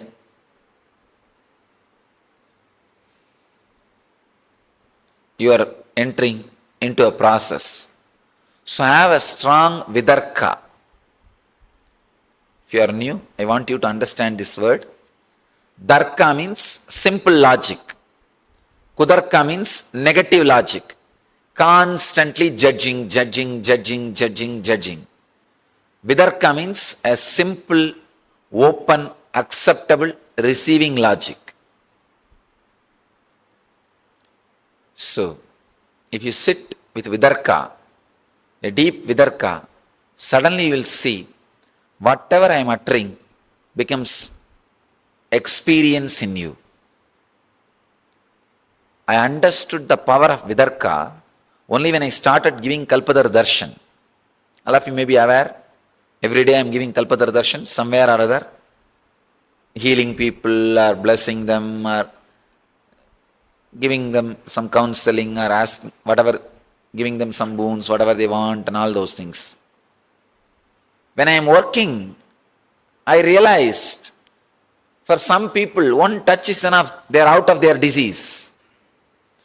For some people it takes 10-15 days. For some people one word is enough, they are out of their problem. For some people it takes months. I started working. Why? I started doing research and development on this science. The revelation or experience happened to me. The answer happened to me for the question why is vidarka. When you come with a simple open logic, it becomes like an energy bridge between you and me. Please understand. It's like a new channel opening between you and me. New channel. It's like without vidarka, you have a TV which shows only violent channels. Maybe 4 or 5 channels. With vidarka, you have 100 channels, which is always romantic and music. Vidarka is a music channel connection. Understand? Constantly, it brings a very romantic feeling. Not only with me, when you have vidarka, even the whole life becomes romance. Whole life becomes pure romance or eternal romance. But Paramahamsa Yogananda calls as eternal romance. That's a beautiful word. The vidarka gives you the experience of eternal romance. So please understand, the vidarka, enter into the whole program with a deep vidarka, you will experience the whole thing. You will experience the whole process intensely. Actually, with vidarka, the master's words become reality, like a balloon. If you pump air into the balloon, how the balloon becomes reality, takes its shape. Same way, vidarka is the air to make the master's words into reality. Master's words takes its shape when you pump the air of vidarka into it. So sit with the intense seeking, an intense vidarka. Simple things you do. Actually, you are going to do only very simple things. It's not, no complicated techniques. You are not even going to move your body. Throughout these 2 days, you are not even going to move your body. There is no physical active meditations in these whole 2 days. The whole thing is completely based on silence. Utter silence. The whole thing is based on Taittiriya Upanishad. The whole program is based on Taittiriya Upanishad. Taittiriya Upanishad describes the 5 koshas, 5 parts of you. The first part is Annamaya Kosha, the physical layer, the layer which you are carrying, made out of flesh and bones. Second part is Pranamaya Kosha, the 5 air movements inside you. Prana, Vyana, Utana, Apana, Samana, which is responsible for all major diseases. See, almost all major diseases, including cancer, Pranamaya Kosha is responsible. First problem starts in Pranamaya Kosha. Like a bone fracture, those things start in Annamaya Kosha.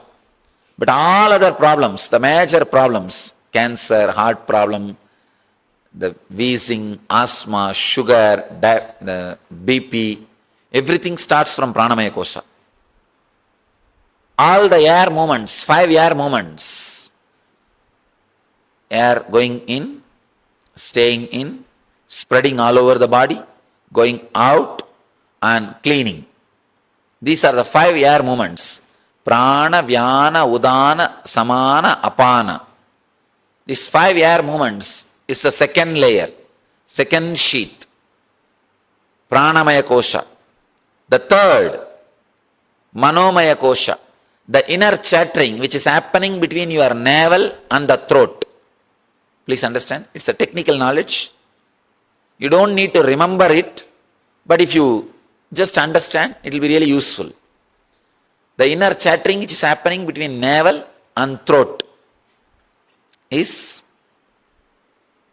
the Pranamaya Kosha, Manomaya Kosha, the third layer, mental sheet, the inner chattering.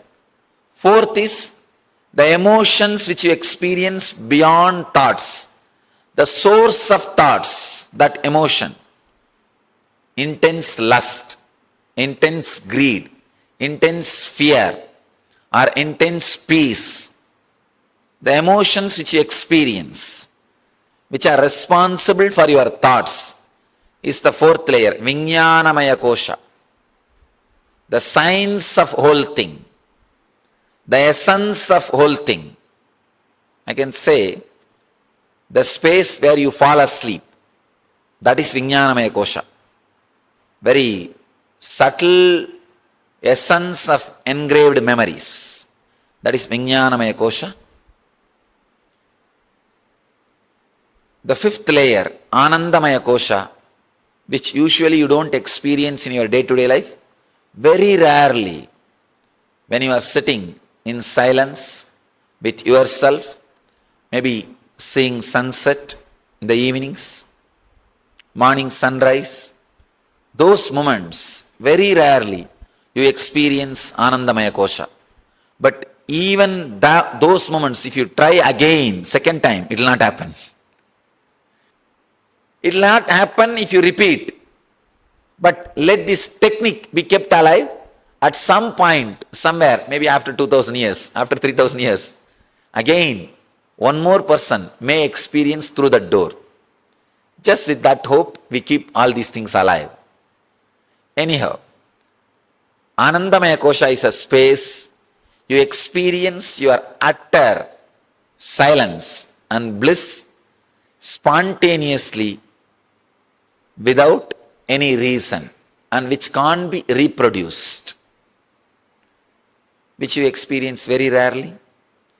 So now, I am trying to infuse silence in all these 5 layers, intense silence into your muscle memory, Annamaya Kosha, intense silence into your breathing method, Pranamaya Kosha, intense silence into your Manomaya Kosha, thinking pattern, intense silence into your emotional source of your emotions, Vinyanamaya Kosha, intense silence into your deepest inner space, bliss.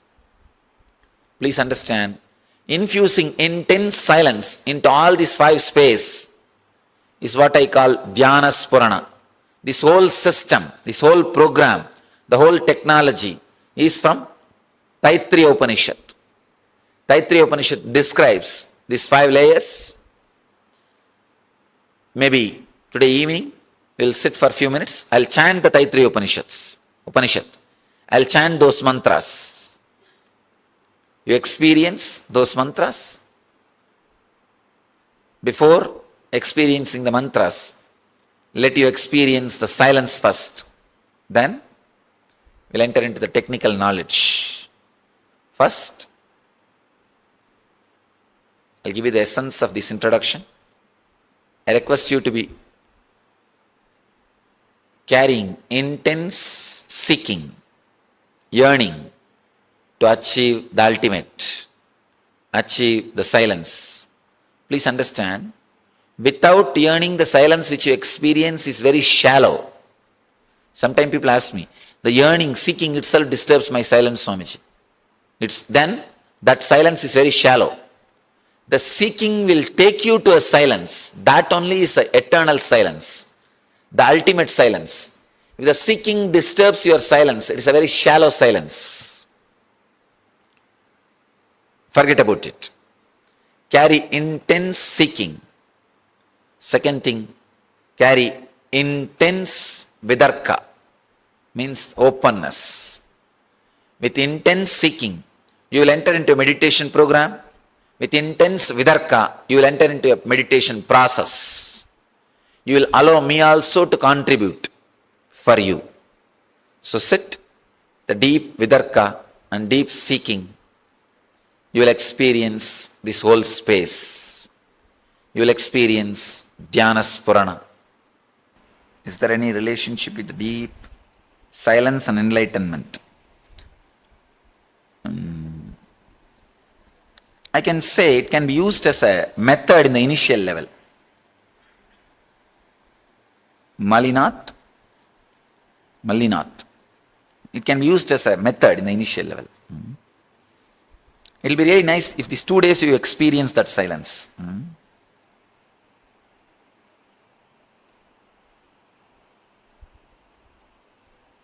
Madhavi, you are asking about deep silence. Now, deep silence does not need to be practiced in everyday life. I am only asking you to do these 2 days.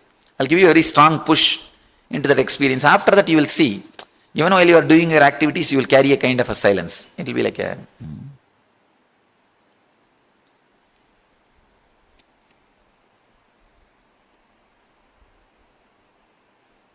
Just for Annamaya Kosha, we will use the body.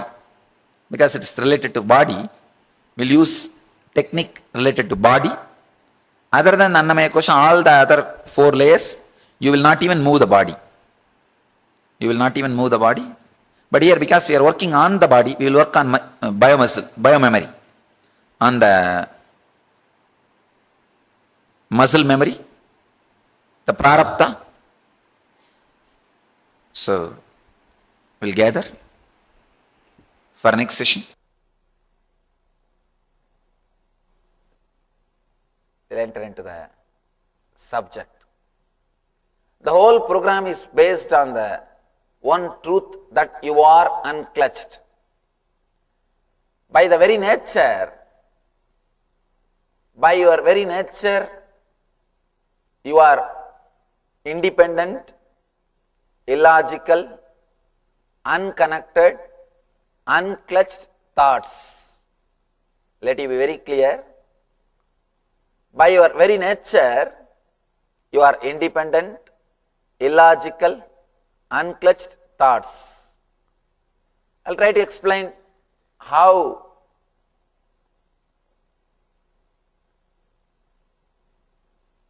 your mind is just like the fish tank bubbles. In the fish tank, if you see, the water bubbles, constantly water bubbles will be raising. Let me make a small diagram and show you.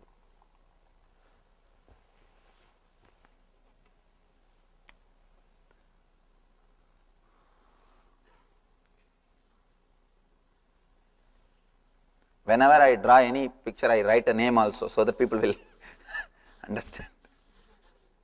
Water tank.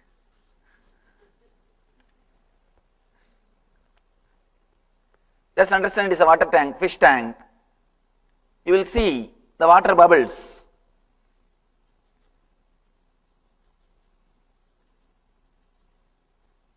Because it is constantly flowing, you think it is a continuity, but it is not continuous flow. Every bubble is an individual. Every bit is an individual, unconnected. But when you see It is going in such a high speed. You start thinking it is completely connected, or you think it's a continuous process.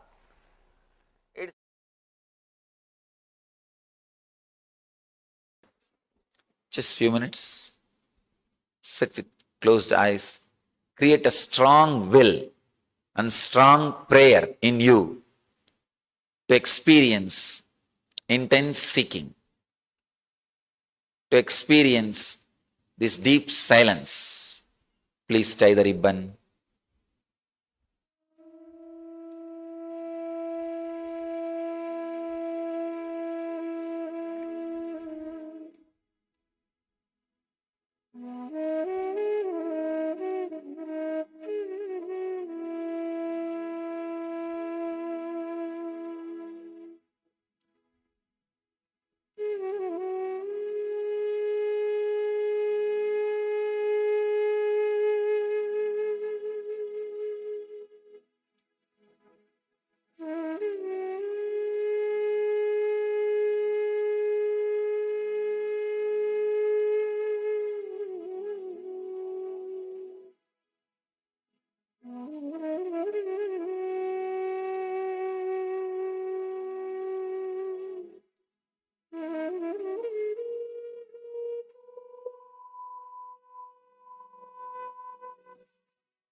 Have trust and vidarka over the master or higher energies. Create a very deep prayer. If you don't have faith or trust on higher energies, create a strong will into yourself that you should achieve the deepest possible silence.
Oh, where thoughts gets formed. No, it is not from Sahasrarma. It's from Manipuraga. See, below Manipuraga and above Swadhisthana, that was the area, the source of emotion. Ma. And below Anahata, above the Manipuraga, Anandaganda, that was the area, it gets formed into a thread. Like here it is a cotton. Ma. Here it gets formed like a thread. Here it gets colored. You understand? So you see, here it's the thread. Below Manipuraga and above Swadhisthana. That's where it's a cotton. And below Anahata, above Manipuraga, Anandaganda. That's where it gets as a thread. Like a thread comes out of the cotton. That's where it becomes a thread.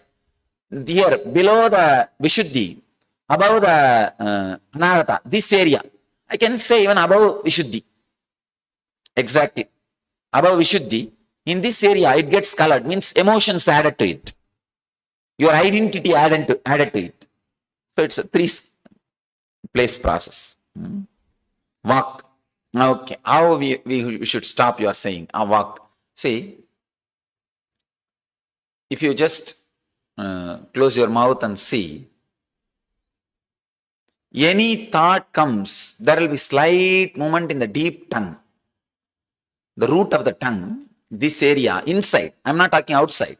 Inside, there will be slight movement, subtle movement. If you want, you can observe now, 2-3 minutes, you can observe. That slight movement will be there. Arrest that. Just make that whole area hard, stiff, or arrest it. That is what is called Vang Nirodha. Vak Nirodha only, when you pronounce it, becomes Vang Nirodha. Nirodha means cessation. Cessation. So, yogasya pradamam dwaram vaknirodha means the first step to yoga is silencing the vak. Just make that area feel hard. Just even if you tell yourself, shut down, it will be completely silenced. Maybe 2-3 minutes, just close your eyes and observe what is going on in this area inside. Any word which comes out, you will see only that area. A mild movement. Close your eyes and sit for 2 minutes.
Somebody is asking, please explain the meaning of the word koshas. Kosha means layer. See, you, as you are, carrying 5 layers. The NSP usually I divide it into 7 layers for technical reason. Same 100%. 100 by 7 is NSP. 100 by 5 is DSP. Understand? But originally our Vedic masters, they divide you as a 5-layer. All these 5 put together is you. One, as I was describing, physical body. Second, the prana pattern, the air flowing pattern inside you. That's the second layer. The thinking pattern is a third layer. The emotion pattern is a fourth layer. The consciousness, which has no pattern, the pure consciousness, that is, I can say the smell of the consciousness is Anandamaya Kosha. Smell of the consciousness is the fifth layer. So all these 5 layers put together is you. Is you. Please understand, experiencing these 5 layers consciously and experiencing a deep silence in these 5 layers is what we are going to do in these 2 days. So kosha means layer. Even though I am seeking, thoughts are still coming out to stop these thoughts. Intensify the seeking, that's all. Shilpa, maybe you need to intensify the seeking. Then you'll see, you enter the space where there is no thoughts. You can enter into samadhi just by seeking, nothing else. You don't need any other technique. Seeking by itself, an independent, intelligent technique, can lead you to ultimate samadhi.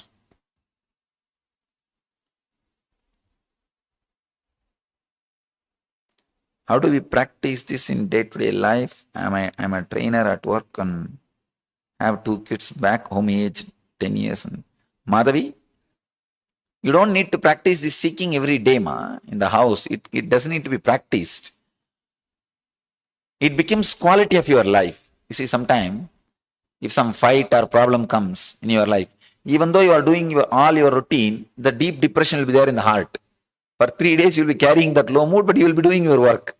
When you can carry depression and manage your day-to-day routine, why not carry seeking and manage your day-to-day routine? It's possible. When you can carry this and manage your routine and kids, when you are depressed, do you think, oh, I have kids, I have a responsibility, why should I be depressed? I should not be. You don't. You carry your depression and manage day-to-day activity. Same way, carry the seeking and manage your activity. You will do it much better way. Please explain seeking with some example. I get lost most of the times understanding what exactly is seeking. Vidyadhar Reddy. Please understand. Ramakrishna says very beautifully how a miser yearns for money, a child yearns for mother, a lover yearns for beloved. Same way, yearning to experience fulfillment inside you. You see, there is a deep emptiness inside you, vacuum. Whatever you may be doing, a deep vacuum, emptiness. But always you think, no, in 1 year it will become all right. In 6 months it will become all right. If I do that, it will become all right. If I do this, it will become all right. You go on postponing, thinking that if something happens in the outer world, that vacuum will disappear, that emptiness will disappear. Understanding nothing of the outer world is going to make that emptiness disappear. You have to seek, work and fill it. Only then it is going to disappear. Only then. That's what I call seeking. Understanding that emptiness will disappear only when you seek, find out and fulfill. Not through anything else. You see, house is useful to rest. Cart is useful to sleep. Car is useful to drive. But all these things put together cannot give you fulfillment in the inside.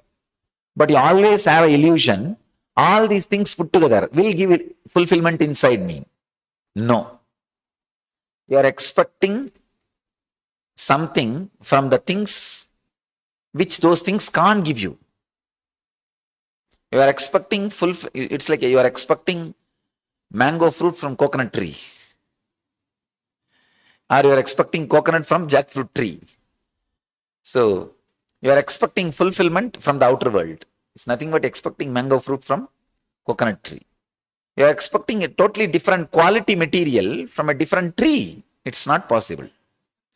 So seeking means you have to find out, you have to solve that emptiness or vacuumness by looking inside, not through anything else, not through the unconscious restlessness.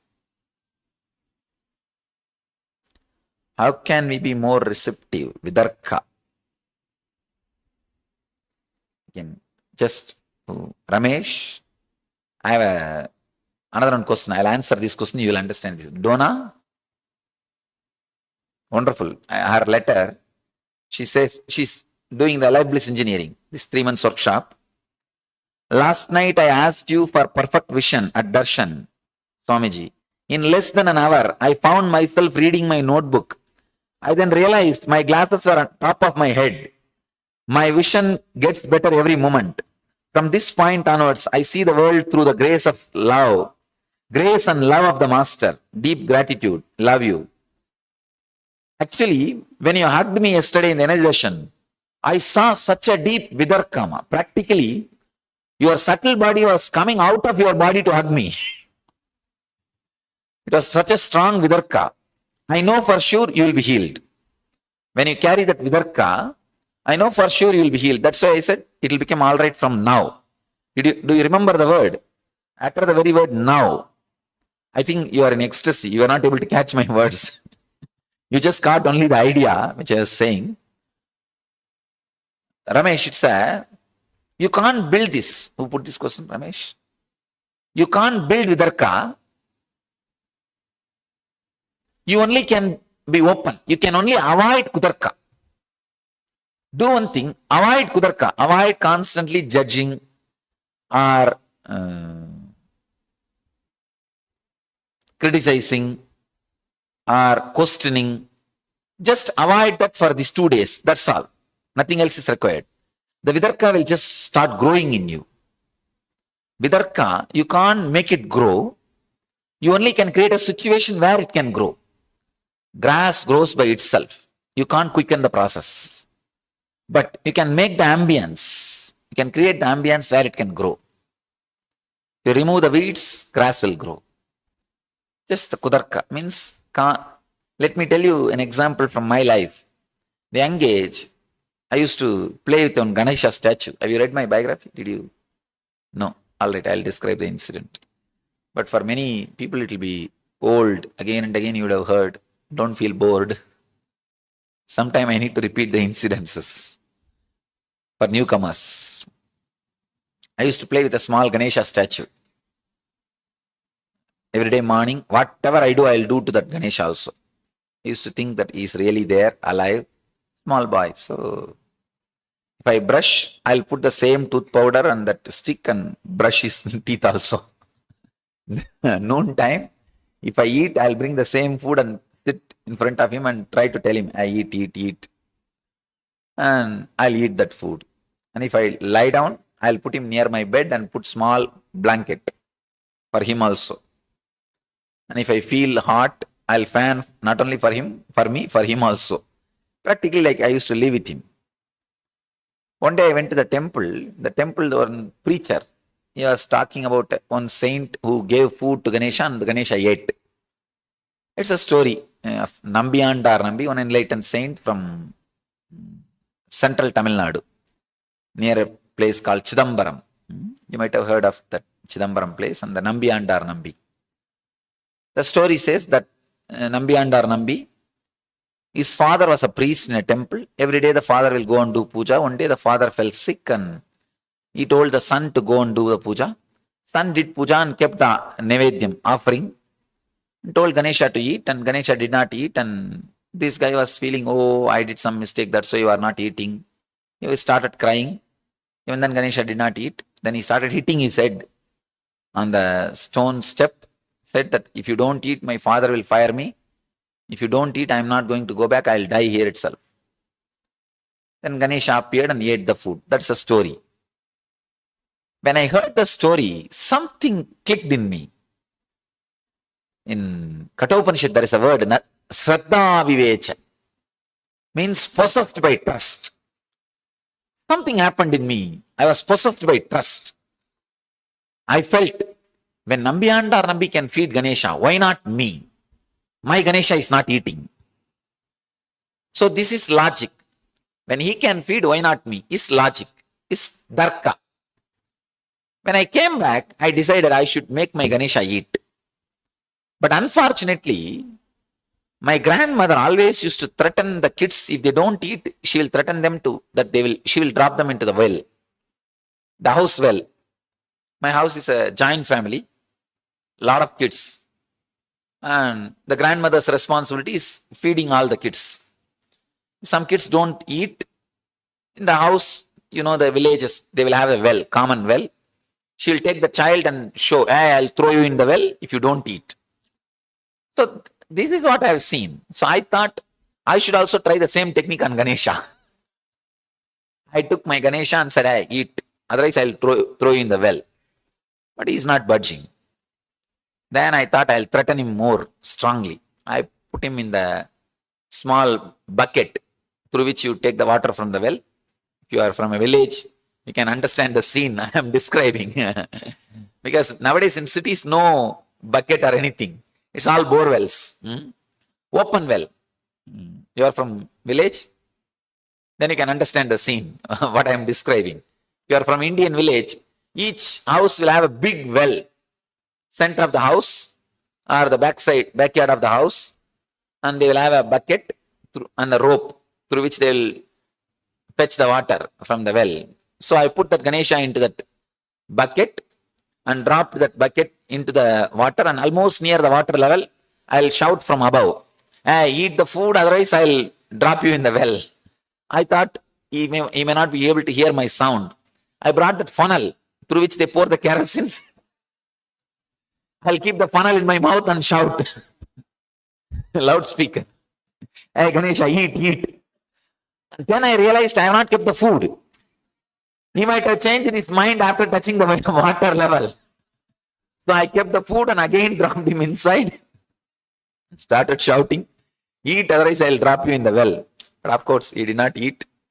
But I did not have that much of hatred or courage to drop him in the well.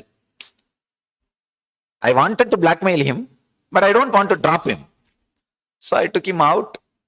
2-3 days, the same drama happened. Then I had a doubt. Maybe he did not like the food, my mother's cooking. So I thought I'll go to the temple. And I was really thinking, in the temple all the deities eat.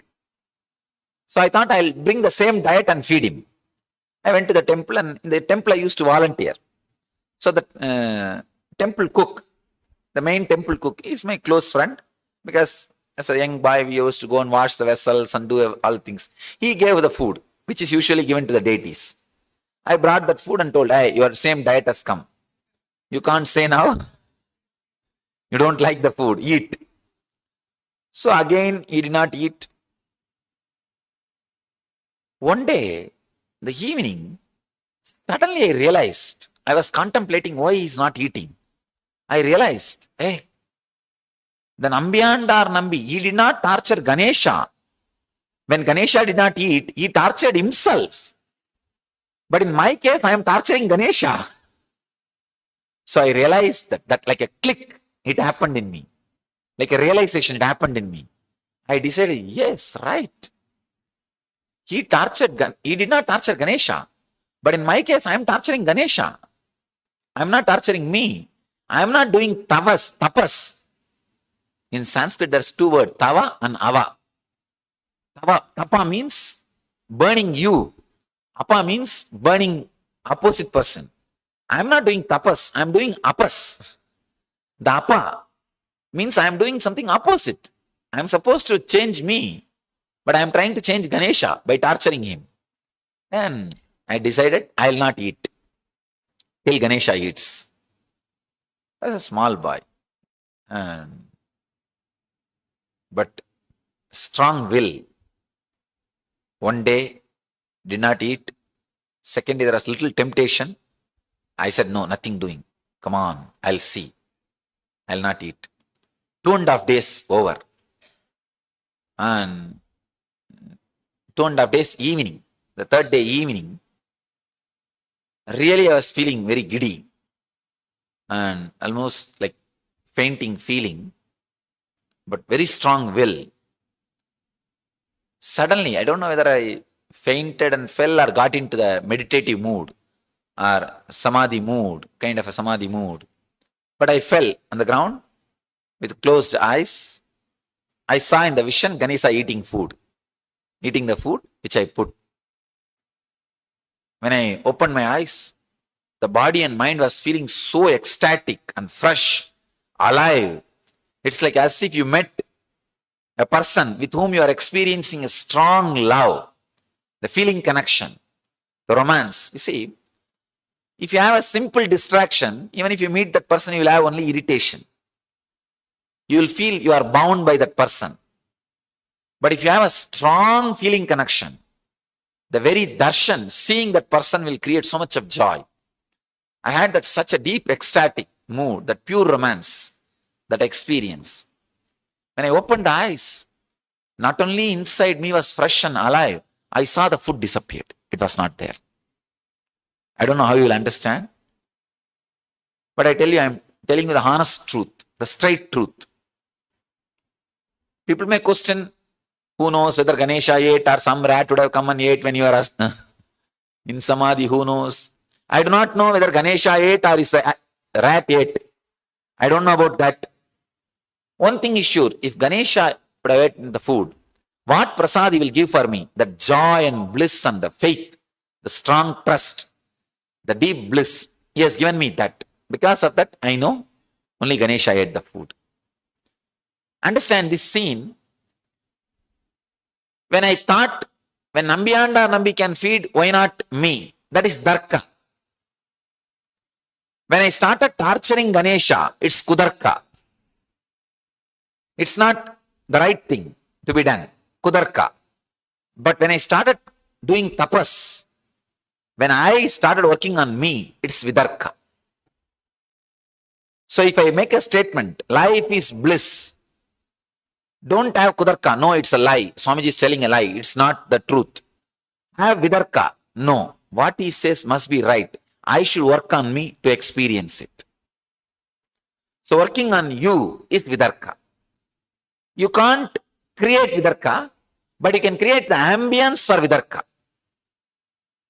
Stop mothering Kudarka and start working on you. You will experience Vidarka.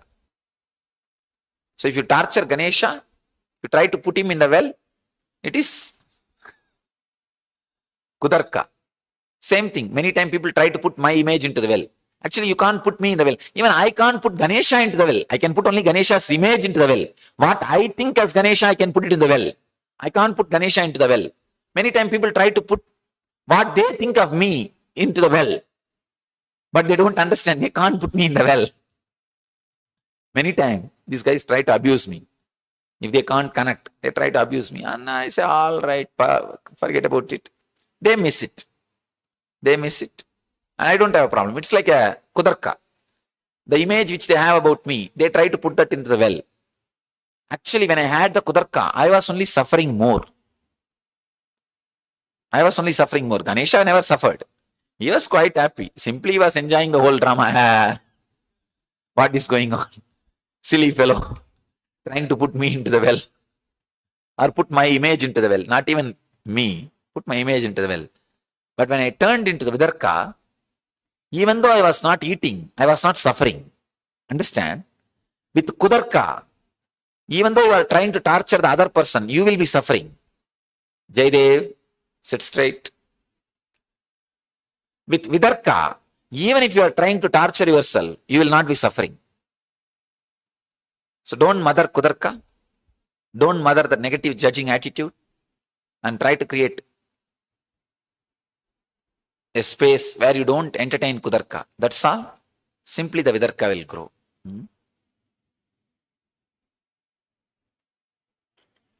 With Vidarka, you will have a strong energy experience.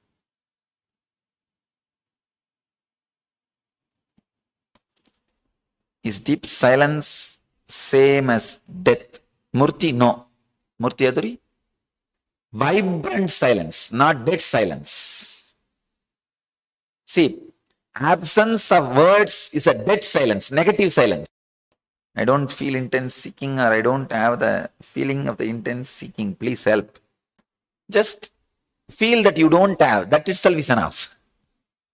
Feel you don't have seeking. That feeling is enough, will create seeking in you.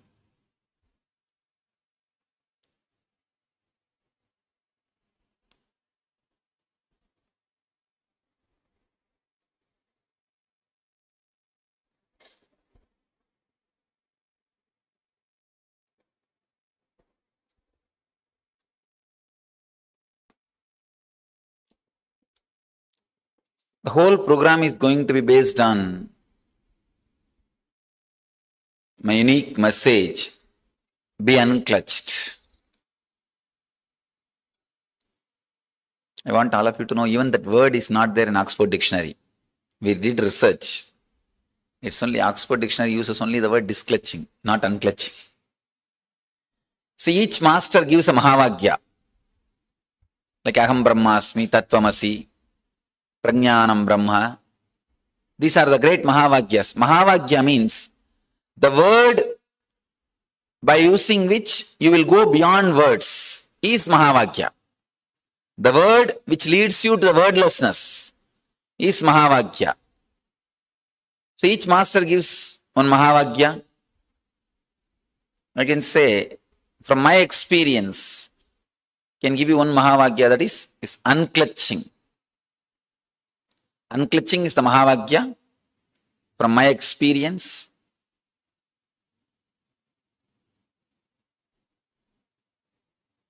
I'll explain the science in a very simple way, not in a complicated, a very simple way.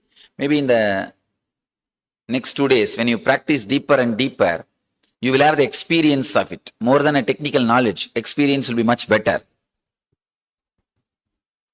I'll try to give you the minimum amount of technical knowledge, which is bare minimum necessity.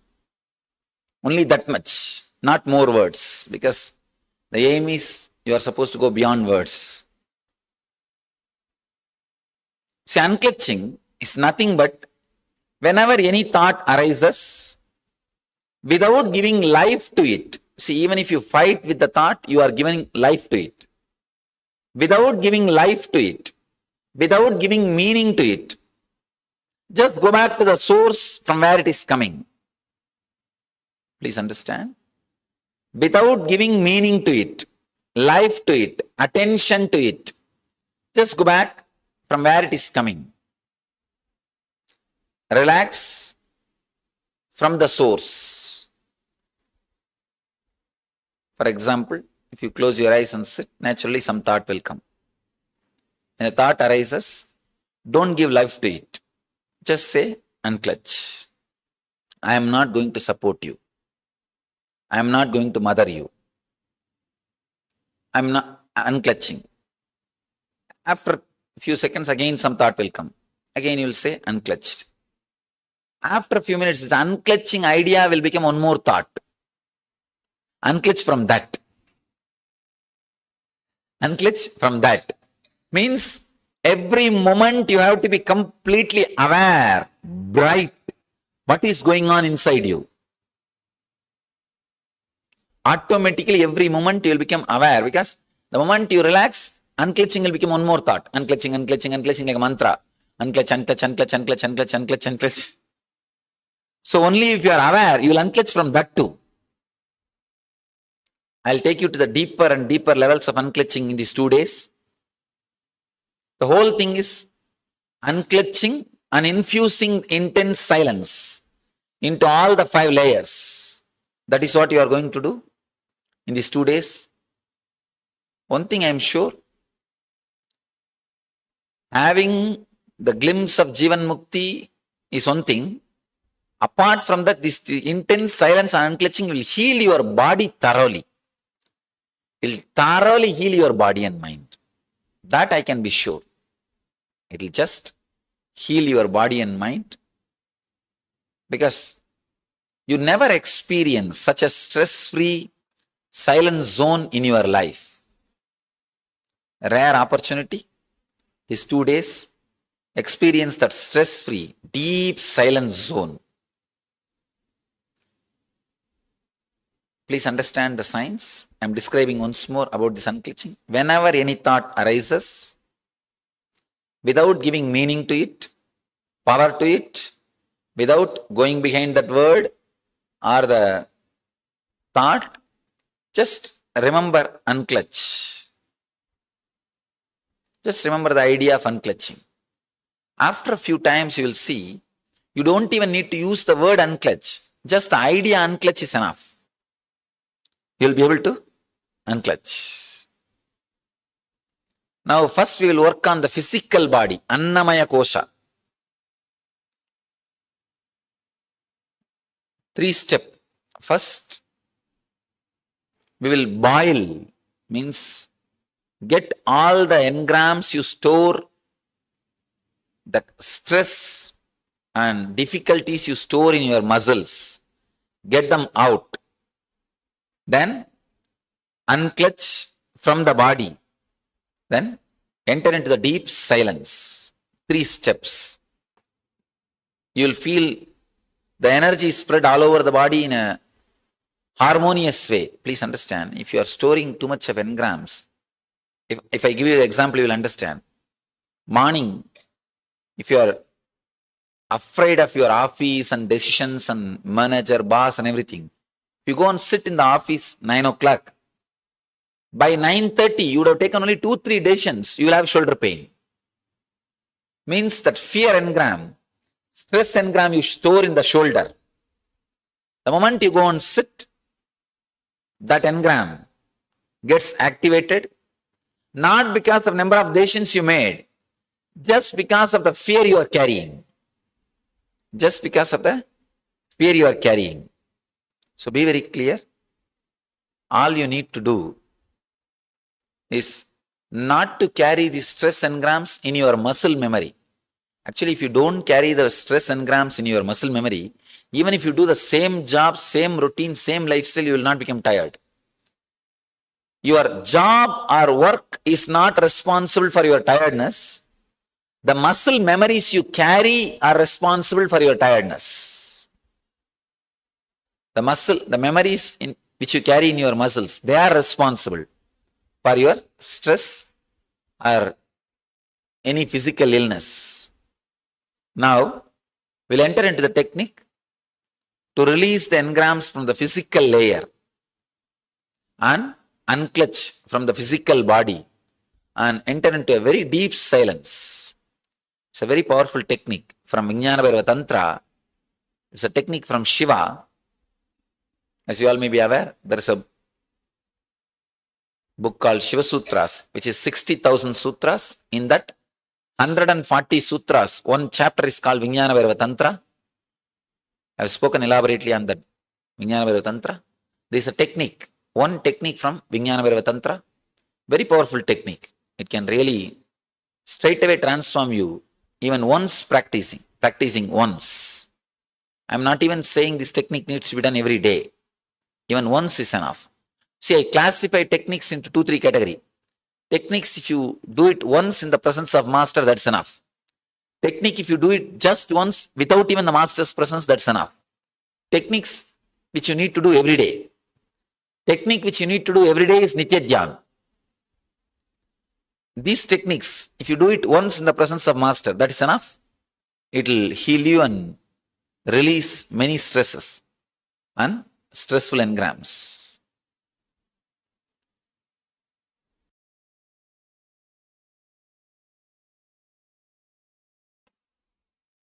I'll describe the technique. It's 30 minutes. First 10 minutes, intense chaotic breathing by standing. Stand, bend your knees and breathe.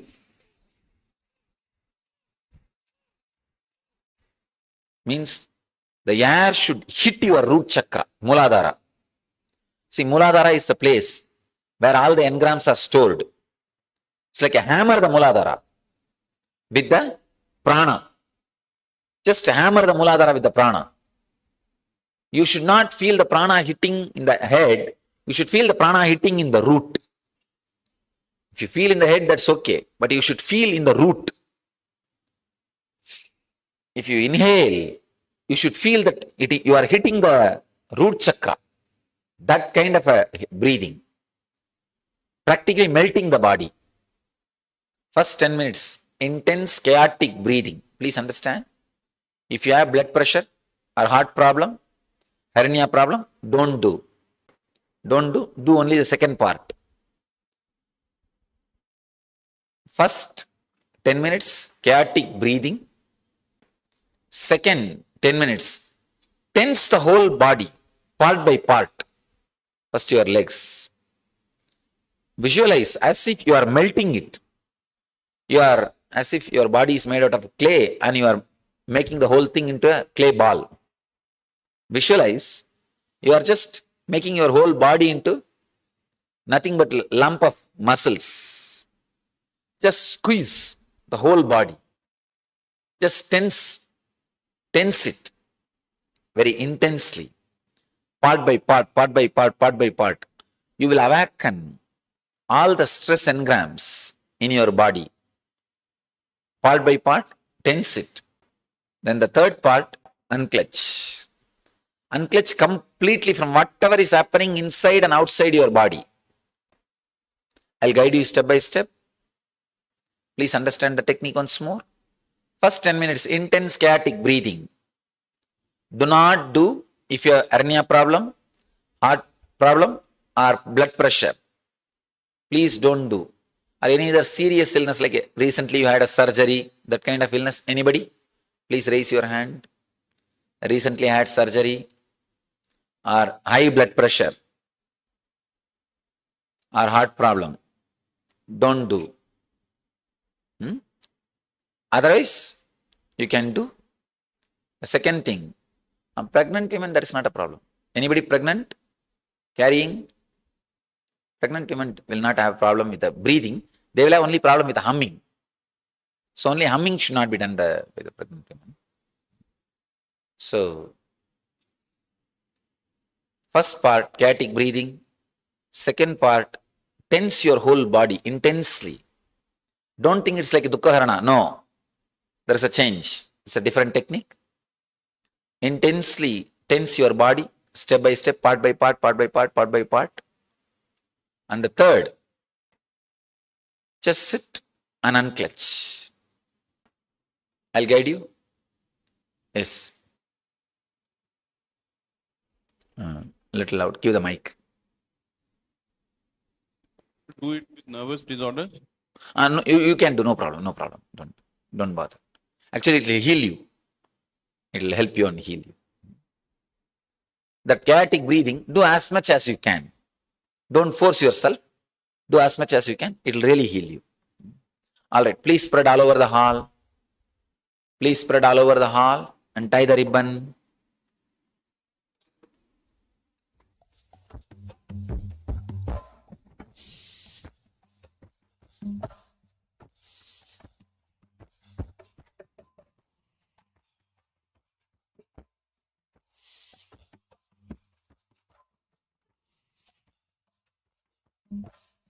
Intense chaotic breathing by standing. Stand, bend your knees and breathe.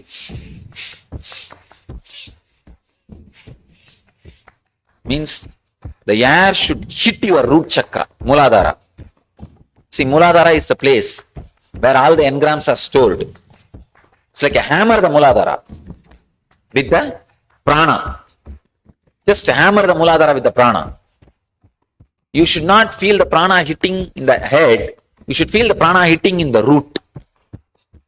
If you feel in the head, that's okay. But you should feel in the root. If you inhale, you should feel that you are hitting the root chakra. That kind of a breathing. Practically melting the body. First 10 minutes, intense chaotic breathing. Please understand. If you have blood pressure or heart problem, hernia problem, don't do.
Intense chaotic breathing by standing. Stand, bend your knees and breathe.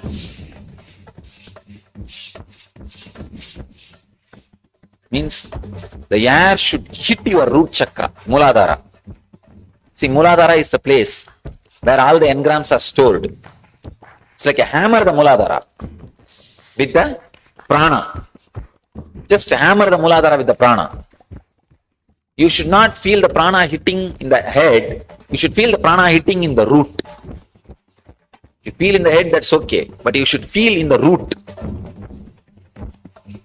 If you inhale, you should feel that you are hitting the root chakra. That kind of a breathing. Practically melting the body. First 10 minutes, intense chaotic breathing. Please understand. If you have blood pressure or heart problem, hernia problem, don't do.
Intense chaotic breathing by standing.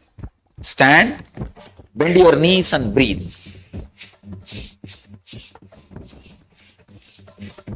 Means the air should hit your root chakra, Muladhara. See, Muladhara is the place where all the engrams are stored. It's like a hammer, the Muladhara, with the prana. Just hammer the Muladhara with the prana. You should not feel the prana hitting in the head. You should feel the prana hitting in the root. If you feel in the head, that's okay. But you should feel in the root. If you inhale, you should feel that you are hitting the root chakra. That kind of a breathing. Practically melting the body. First 10 minutes, intense chaotic breathing. Please understand. If you have blood pressure or heart problem, hernia problem, don't do.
Intense chaotic breathing by standing. Stand, bend your knees and breathe.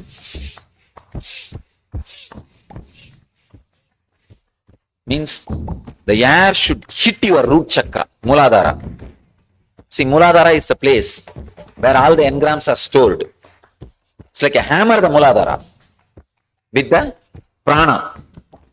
Just hammer the Muladhara with the prana. You should not feel the prana hitting in the head. You should feel the prana hitting in the root. If you feel in the head, that's okay. But you should feel in the root. If you inhale, you should feel that you are hitting the root chakra. That kind of a breathing. Practically melting the body. First 10 minutes, intense chaotic breathing. Please understand. If you have blood pressure or heart problem, hernia problem, don't do.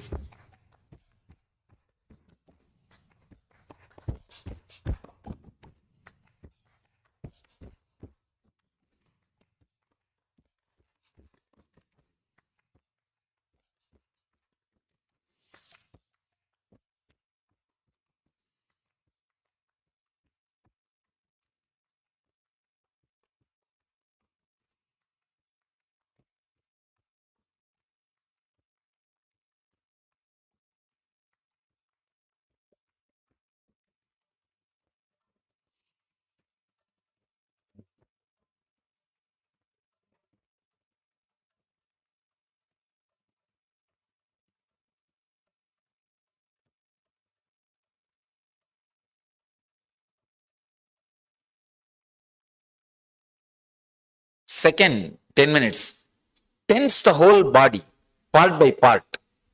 First your legs. Visualize as if you are melting it.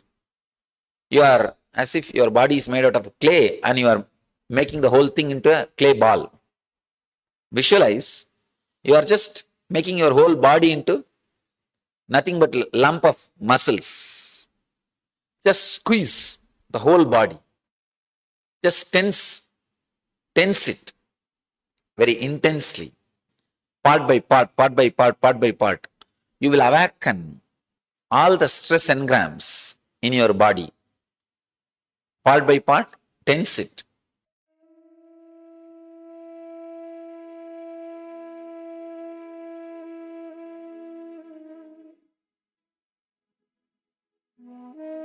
Tense the whole body, part by part.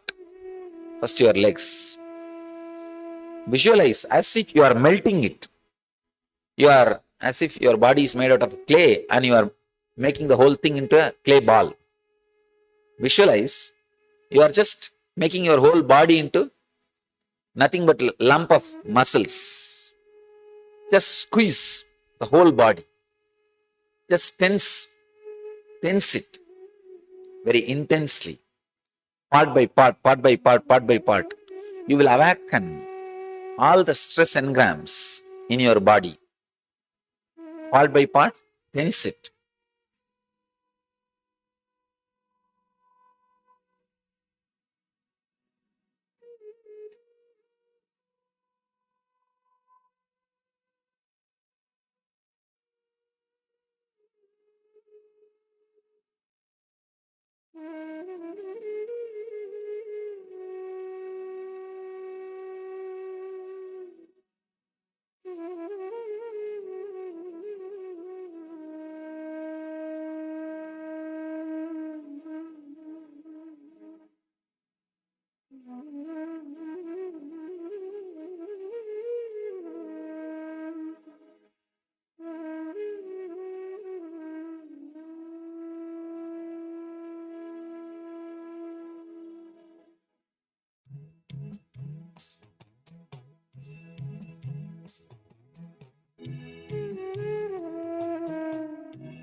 tense the whole body, part by part.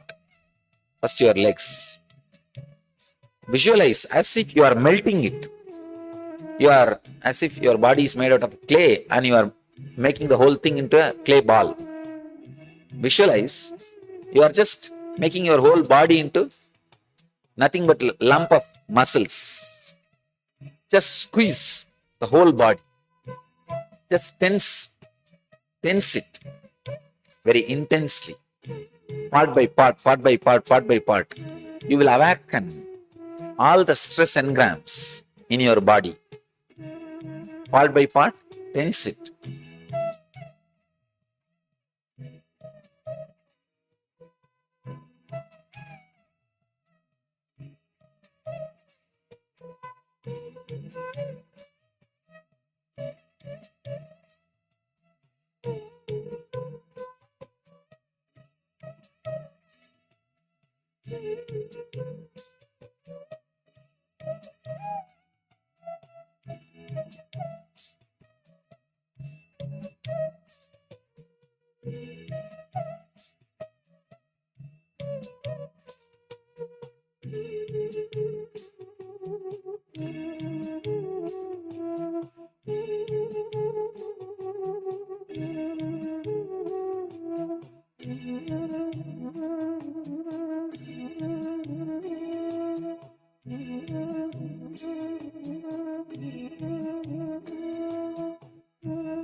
Tense the whole body, part by part.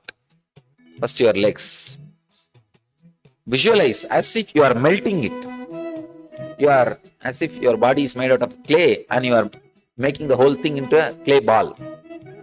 Visualize you are just making your whole body into nothing but lump of muscles. Just squeeze the whole body. Just tense it very intensely. Part by part, part by part, part by part. You will awaken all the stress engrams in your body. Part by part, tense it.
Tense the whole body, part by part.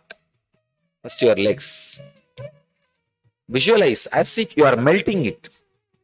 You are as if your body is made out of clay and you are making the whole thing into a clay ball.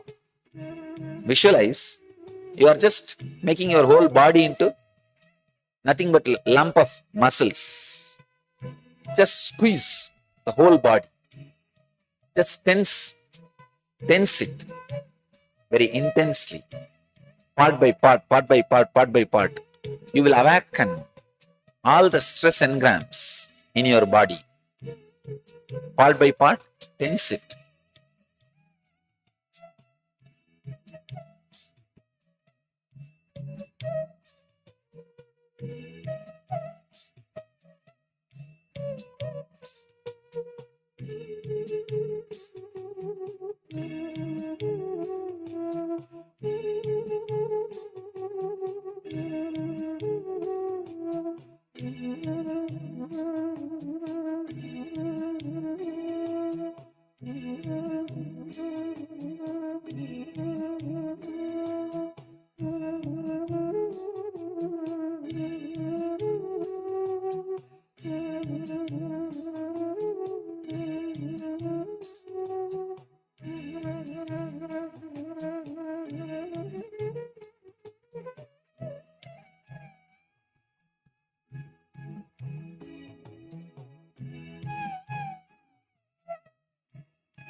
Unclutch.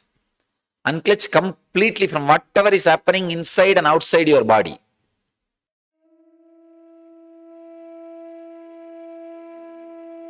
Just sit and unclutch.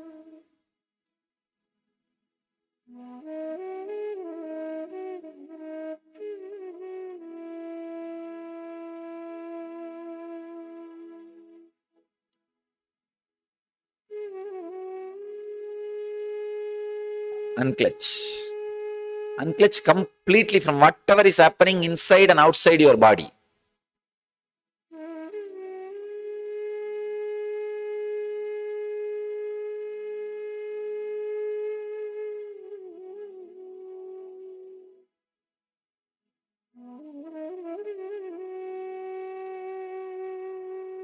Just sit and unclutch.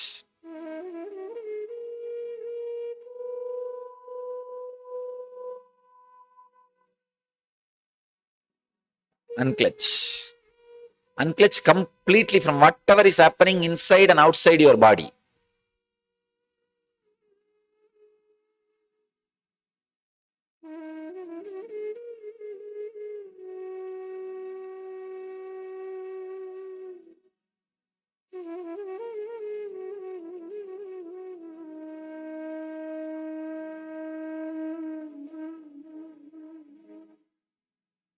Unclutch.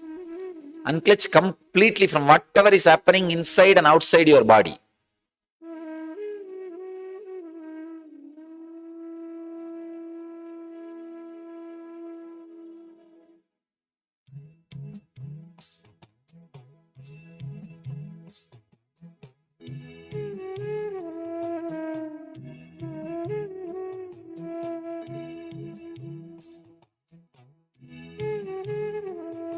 Unclutch.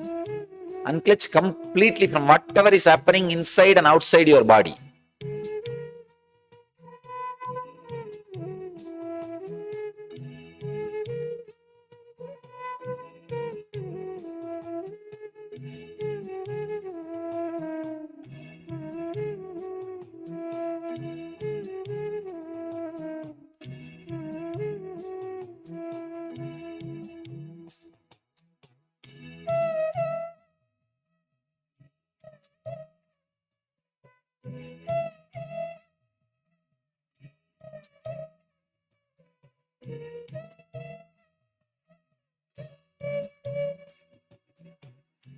Just sit and unclutch.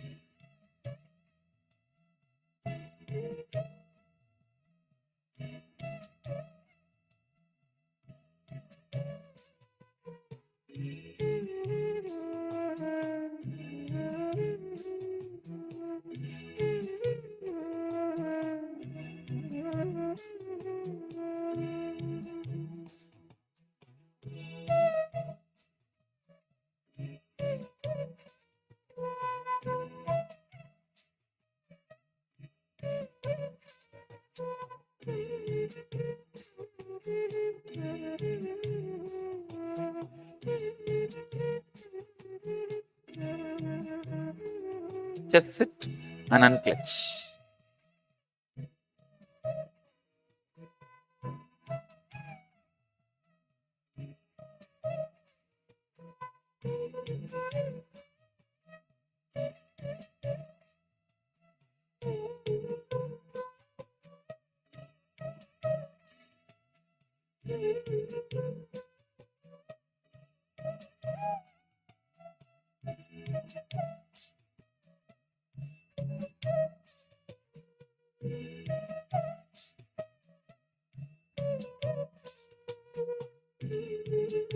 Unclutch. Unclutch completely from whatever is happening inside and outside your body.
Unclutch. Unclutch completely from whatever is happening inside and outside your body.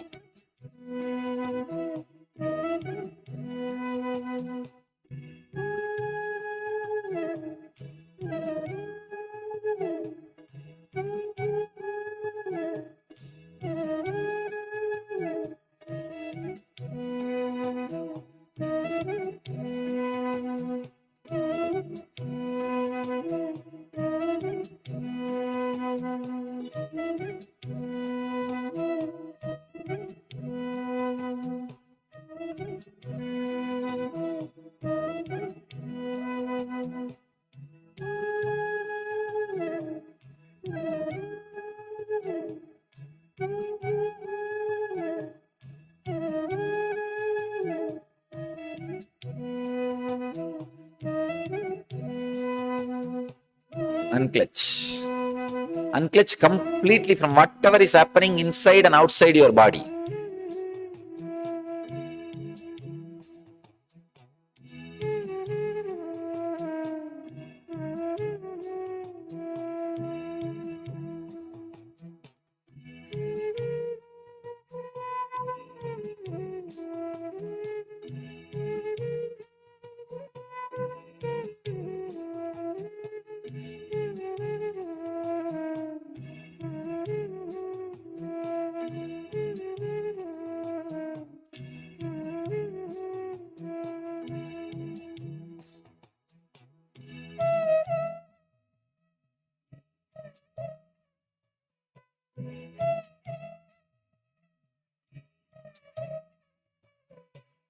Unclutch. Unclutch completely from whatever is happening inside and outside your body.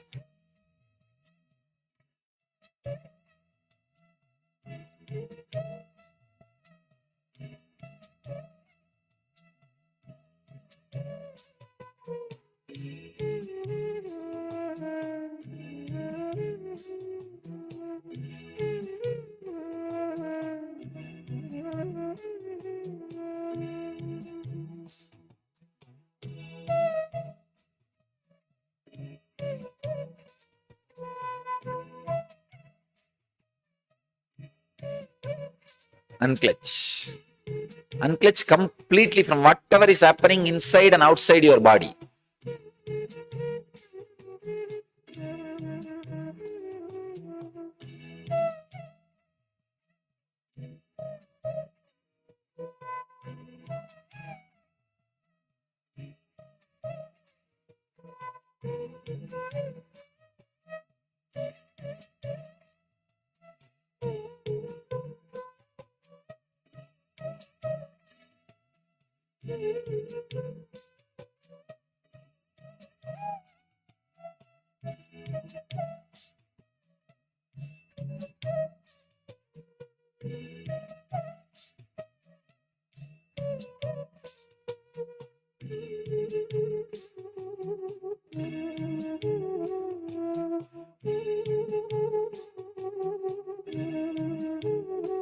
Unclutch. Unclutch completely from whatever is happening inside and outside your body.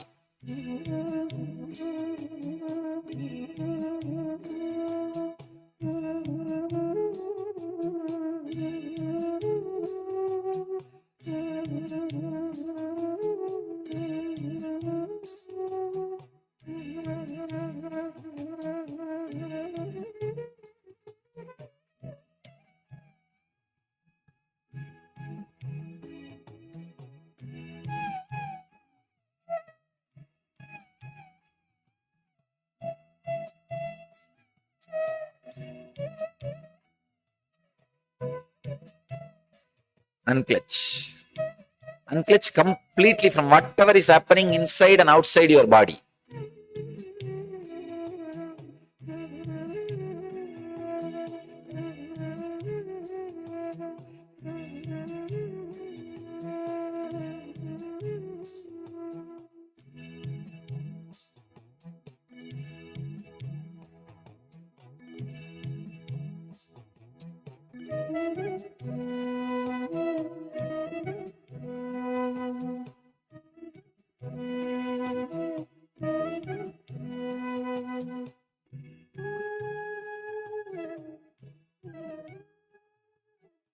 See, any thought will come out only as a light movements in this area. If you just arrest this, nirodha, vang nirodha, just shut this area, suddenly you will see, you will carry a deep, intense silence. Feel no movements in this area, inside, just shut. You will carry intense, vibrant silence in your being. Just go around carrying that intense silence.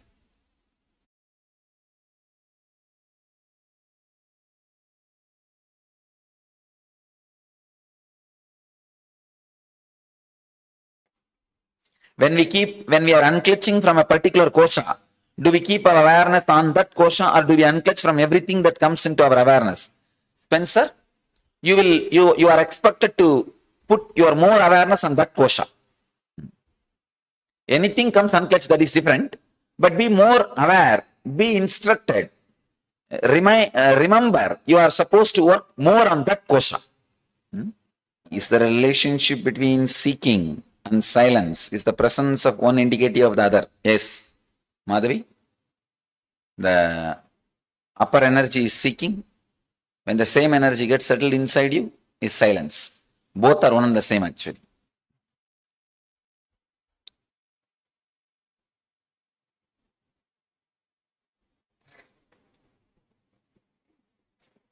Now, most of our engrams are stored in the subtle body, or I can say in this 5-layer, the Vinyanamaya kosha, but most of the suffering starts in Pranamaya kosha. Diseases, that starts in Pranamaya kosha. When you come back, if you are feeling fresh and alive, not just sleeping fresh and alive, if you are in samadhi, you will know very clearly. As and now, you are in sleep only, don't worry. If you are in samadhi, not only you, even I will know. Relax. Unclutching from thoughts means not mothering the thoughts. Then what does it mean to unclutch from the body? Roshan? The idea that you are the body, unclutch, not mothering that thought.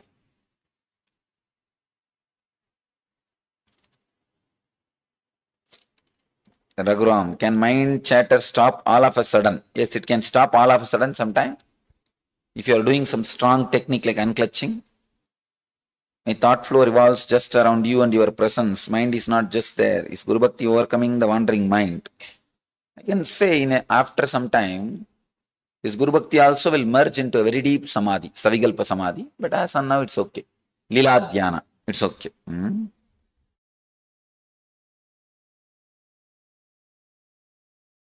What motivates you? What keeps you going every day? Oh, this is a very funny question. I thoroughly thought about it. Actually, we had this discussion with my close first circle, Swamis. Before my birthday, every January 1st is my birthday. Last year, my first circle Swamis wanted to give something for me. So they all sat and started discussing for 6 hours. What makes Swamiji happy? See, people who are living with me 24 hours for last 10 years. Even they are not able to pinpoint something makes Swamiji happy. It was 6 hours discussion. Finally, they said, no, we are not able to find out anything. They came to me. Swamiji, tell us something which makes you happy. We want to give you. Whether any object or any person or nearness of some person, nearness of some object or some project, something you tell us, we will accomplish. It was not only shock for them, surprise for them, it was surprise for me because first time I started thinking. I looked inside. What makes me happy? See, I enjoy everything.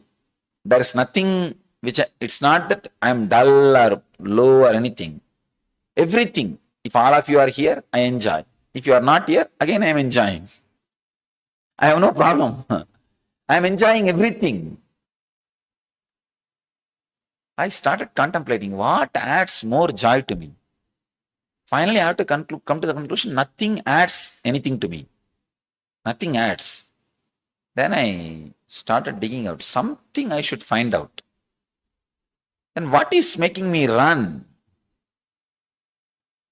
After contemplating 2-3 days, even after 2-3 days, I could not find anything. I saw there's no reason. There is no reason.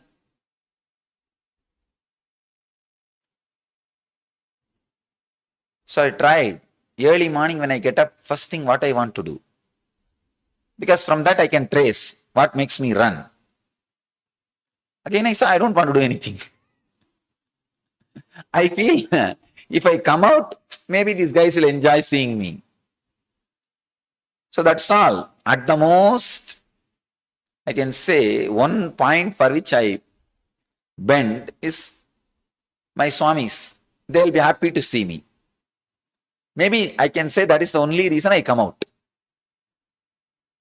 And near my bed also I'll keep all these cards given by my Swamis. For my birthday or for this Diwali and other days, they give a card. They give cards. That cards only I'll keep. Early morning when I get up, the thing I like to see is that cards. That's all. There is no other thing which adds something to me. It's like abhujamana machala pratishtam, like how the rivers merge into the ocean. Even then the ocean does not raise. It's there. Same way, everything merges into me. Everything enters into me. It's not that I'm sitting in Himalayas. I'm eating, sleeping, running around, enjoying, jumping, doing everything. But somehow nothing adds to me. Nothing seems to be adding anything to me. So, again I am trying to tell, will something be adding, motivating? Thoroughly I did research. 2.5-3 days I did research. The final conclusion is nothing motivates me. Maybe if I have to force myself to find out some reason. When I see smile on my disciples, when they see me, the smile they express, the joy they express, maybe that can be taken as one reason. I can say, to see that I come out. These guys who live around me, they are living around me for, I think now, 10 years, 8 years. Even now, I am new for them. They will be waiting for me to come out in the morning. They are around me for 8 to 10 years. I don't think they feel, I asked them sometime, don't you feel bored? Same Swami only is coming out. But these guys will be waiting. They will be waiting in different corners. They will be hiding behind some tree. They will be hiding behind a window. Because I will be shouting at them, hey, why are you wasting your time here? Go and do your job. They will be hiding behind one corner. But by the time I go to the temple and come out, the whole ashram would have seen me. They will manage their routine in such a way, they know when I come out, when I will go to temple, when I will be back from temple. Maybe the one thing I enjoy is that the joy which I see in their face when they see me. Maybe I can say that gives little inspiration. Not much, little. I feel all right. These guys need me. Let me be in the body.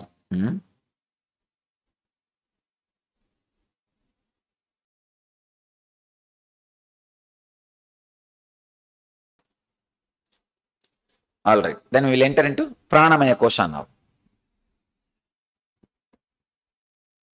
Please understand, a very simple but very powerful process.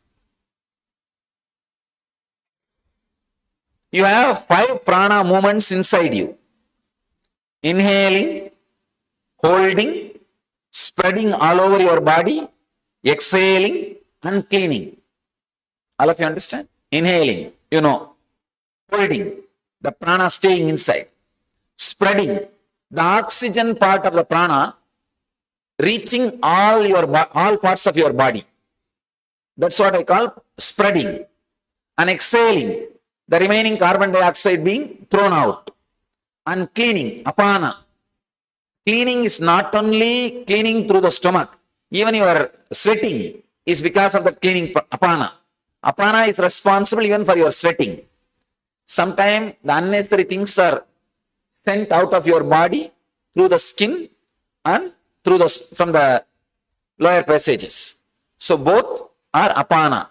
These 5 prana movements, unclutch from these 5 movements. Please understand. You may think how to unclutch. Basically, you carry a very wrong prana pattern, breathing pattern. Very wrong breathing pattern. That is why, see, the navel system, below the navel, if you see, you will carry a stress, kind of a tight feeling. If you are carrying a tight feeling below the navel, your breathing pattern is wrong. Now, I am telling you to get back to your original breathing pattern. If you see a child breathing, when child inhales, the stomach goes up. When it exhales, stomach goes down. But in your case, it is opposite. See, it is opposite. When you inhale, what happens? Stomach goes up, it goes down, And when you exhale, stomach goes up. You are carrying a wrong pattern, especially this Western idea of well-built. Always you are expected to keep a chest up. So naturally, you do not attend the navel center and the breathing pattern gets disturbed. See, all Japanese enlightened masters are portrayed only with a big belly. I don't say that enlightenment comes with a big belly. No. But what I am saying, it's a description of the prana pattern. When the prana pattern changes, when the prana pattern comes back to original feeling, so visually they try to describe. Buddha himself did not have a belly, that is different. What they want to say through that big belly pattern, they want to say that don't give too much importance to the lungs breathing. Give more importance to stomach breathing. In Zen, they have something called vipassana. Means putting your awareness on breathing. When you put your awareness on breathing, suddenly the breathing pattern will change. You will inhale and exhale through the navel. Actually, our bellies are not because of right breathing pattern. It is because of too much fat. So be very clear. Don't think you are Buddha if you have a big belly. Or you are Ganesha if you have big belly. No. But in Zen, they describe big belly as a right breathing pattern. When you are rightly breathing, giving more importance to stomach breathing, then the lungs breathing, you develop this. It's a visual representation. But actually, Indians, when they have big belly, the scientists are telling, doctors are saying that 12 years less life. Please understand, from all over the world, 60% of the heart disease patients are Indians. 60%. Monday morning blow-ups. Monday morning means some 30,000-40,000 cases all over the world. Indians top. Like a crackers. That office stress over. Anyhow. In your case, don't encourage belly, but you should encourage the belly breathing. Breathing through the belly, not size of the belly. Breathing through the belly should be encouraged. Now, actually, if you unclutch, suddenly the breathing pattern will change. Breathing pattern will change. Because of breathing pattern, if you have a belly, nothing wrong. It will never be unhealthy. But because of fat, you have a belly, 12 years less life. I always tell people, having belly is sin. Understand? I am very clear and straight. When you take bath, if water falls straight, you are safe. If you are creating a waterfall, see, taking bath in the waterfall is not wrong, but creating a waterfall while you take bath is something wrong. So do Nitya Dhyan, attend it seriously. Really, 12 years less life means, see, it's almost like having cancer, but you guys don't bother because it's not giving any pain. Such a big cancer, that's all. Just like how cancer reduces life, it reduces. But the big problem is it's not going to do immediately. And moreover, you can always justify, who knows if I don't have belly, who knows I will live, how long I will live. So that calculation problem, it's only mathematically not cancer, but technically it is. And one more thing, I always tell people, especially if they are feeling connected to me, if they have a strong devotion or feeling connection, I tell them, hey, don't miss. You are in the planet Earth when a Avatara Purusha is in the planet Earth. Don't miss. Have health and long life. Enjoy the whole Leela. Because I'm not going to keep quiet. Continuously, I'm going to do some Leela. You see, you read all these things only in Puranas. Some master is touching and that person gets healed. He utters some word, it becomes reality. You had beautiful fortune of seeing all these drama alive, directly, face to face. So then decide to keep yourself healthy and live as long as possible. Many people come and ask me in the Kalpataru, I want to die as early as possible and I don't want one more birth. I tell them, don't ask this. You don't know. Just to see this drama be in the body. There is a very beautiful Tamil song by an enlightened master. He says, if I can see that beautiful, he sings about that Shiva. Shiva was in the body as an enlightened master in Chidambaram. So he sings, if I can see this beautiful face and the leg which is raised in dance and beautiful smile in the red lips, I wanted human body again and again. It's a very beautiful song. Kunitta purvamum govvai chevvayir kumin sirippum panitta sadayum pavalambol meniyir paal venneerum இனித்தமுடன் எடுத்த பொற்பாதமும் காணப்பெற்றால் மனித்த பிறவியும் வேண்டுவதே இந்த மாநிலத்து. Exact translation is, if I can see the beautiful ashes, the Basma in that forehead, a beautiful smile in that lips, and the open hair, the jata, and the leg which is raised in dancing posture. I wanted the human body again and again. So when you are living in the planet Earth, during the age of an incarnation or a living master, especially if you feel connected, if you don't feel connected, I am not an enlightened master or incarnation for you.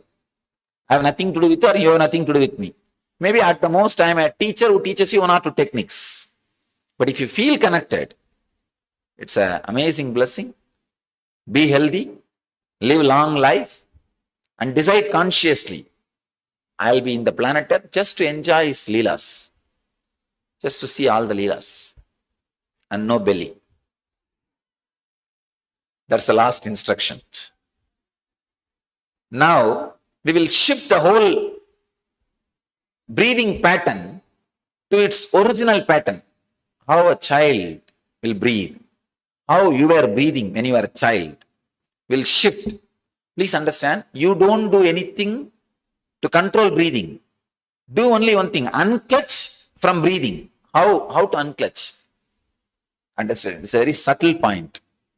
When there is inhaling, and naturally the body will have some urges like let me hold, let me exhale. Some process will be going on. Then there will be exhaling. Watch everything from distance.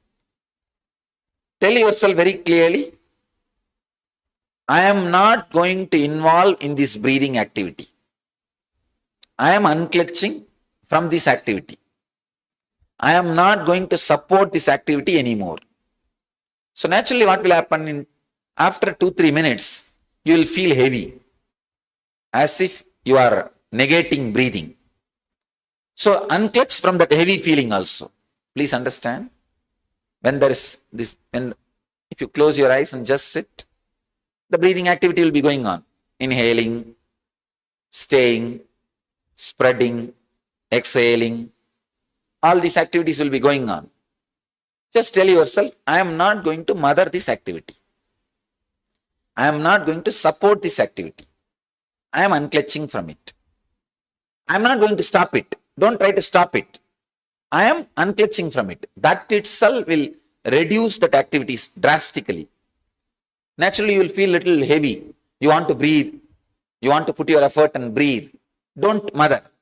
Don't encourage. Decide, no, I am not going to mother. Don't close your nose or don't stop breathing. Don't mother the activity. You will see that the breathing pattern suddenly starts changing. You will have a kind of a sensation in this area. You will have a kind of awareness in the navel. Allow it. Even if it is a little heavy, actually it will be very pleasant. But if you are a little heavy, that sensation will be a little heavy. Don't bother. I tell you, every day, if you change your breathing pattern to this mode, the unclutching mode, and fall asleep, next day morning, if you get up, when you get up, you will have your skin very shining. You will not have dull skin. Please understand. When I am saying something, I mean it. I am responsible for it. You will have a very shining skin if you unclutch from breathing pattern, because the cleaning will happen very beautifully. All the unnecessary things will be sent out of the system. The apana, the scavenger, inner scavenger will start working. Now the breathing scavenger, the apana, will not have enough of intelligence and power from your consciousness. So unclutching from the breathing pattern, the apan will be empowered. All that 5 breathing cycle will have new energy. Any of you have any doubt in the technique which I am describing now? Please raise your hand. I'll answer. Swarendra, what? I'll repeat. When you sit with closed eyes, automatically the activity will be going on. The breathing, inhaling, holding, exhaling, this activity will be going on. When this activity goes on, just tell yourself, I am not going to support you.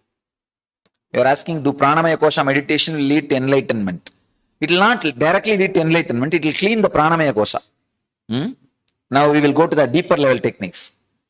Only those deeper level techniques will lead to enlightenment. These are all, I can say in a way, if you do this for ages, it will lead to enlightenment, then straight away it is designed only for working on pranamaya kosha. This is all from Taittiriya Upanishad. So there are deeper and deeper level techniques. In the unclutching itself, the concept with which you are doing unclutching, that changes the very quality of unclutching.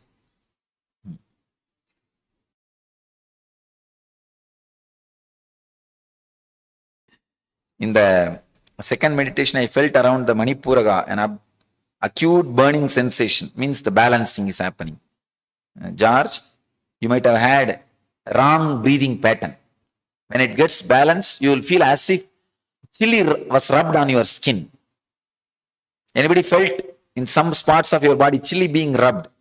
Means the wrong pattern is getting altered. The apana will start working. You see, whenever the cleaning part starts working, you will feel in that area chili being rubbed. Means you've done the pranamaya properly.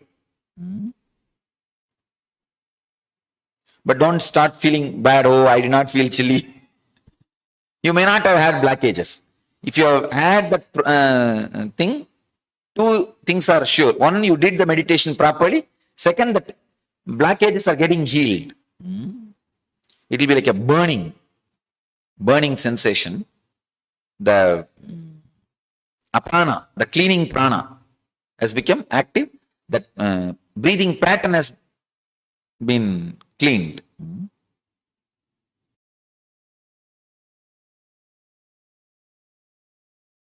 When you sit with closed eyes, automatically the activity will be going on. The breathing, inhaling, holding, exhaling, this activity will be going on. When this activity goes on, just tell yourself, I am not going to support you. I am not going to support this breathing. I am unclutching. Let the breathing happen by its own prarabdha. See, your body has an innate intelligence to breathe. Even if you are unconscious, it will be breathing. Let it breathe unconsciously. Actually, when you tell this consciously, you will start breathing superconsciously. That is different. Even if you are unconscious, even if you are not involved in the body, it's breathing. Let it go to that mode. I am not interested in supporting the breathing. Because actually when you support, you disturb. You bring your mental pattern to your breathing pattern. It brings big disturbance. So now you understand what I am saying? Yes. No, now you have to be aware of the whole activity. Be aware but unclutch. Again, be aware but unclutch. Your awareness should be on your breathing, but do not mother the activity. Just this idea, I am unclutching from this breathing cycle, is enough. Suddenly, your energy support given for that activity will be withdrawn. You will suddenly see that some parts of your body will start vibrating. Your eyebrows will start vibrating. Your lips will start vibrating. Different parts of your body will start moving automatically. These are all the parts suppressed by your interference. Your interference. All these things will start vibrating automatically. So, yes. No, it is not same as witnessing the breathing. It is deeper than witnessing. It is deeper than vipassana. No, it is not watching the breathing. It is completely unclutching from the breathing.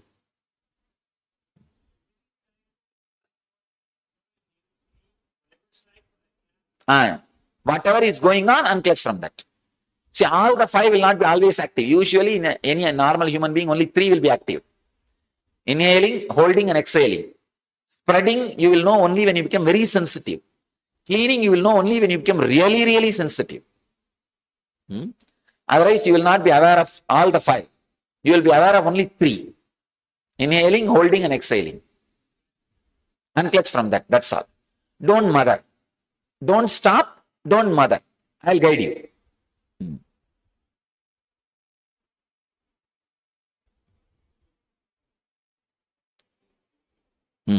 So, don't even mother the idea that your heart should stop or breathe. If it wants, let it beat. If it wants, let it rest. Just leave it.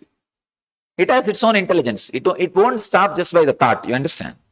All I am saying is, you are contributing too much of energy and interfering with your breathing and heart beating pattern. Now I am asking you to withdraw from that. You will heal so many diseases, self-created diseases. You will heal it many. Especially this asthma kind of things and all will just disappear. I have seen. I am more a doctor than a Swami. Because I am working with millions of patients all over the world. Asthma or wheezing, any breathing pattern problem is because of your contribution to breathing. If you allow the natural breathing, there will not be any problem. You will not see a buffalo having asthma. No, you will not see a dog having wheezing. Because these guys have a natural intelligence pattern. We also had long ago, once upon a time. All right. Please tie the ribbon, spread all over the hall. Yes. Huh? Can you give the mic to him? Do this technique. Actually, when you switch off your light in the bed, when you sit, just do this and fall asleep. 10-20 minutes, that's more than enough. Your whole skin will become bright. In watching the breath, you are watching. But here, you are watching and not supporting, unclutching. Yes. That is enough.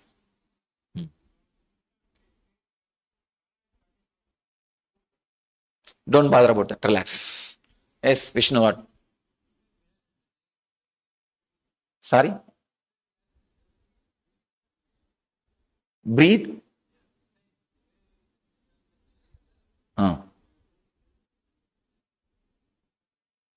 You are supposed to fall into the pattern how you are breathing when you are a child.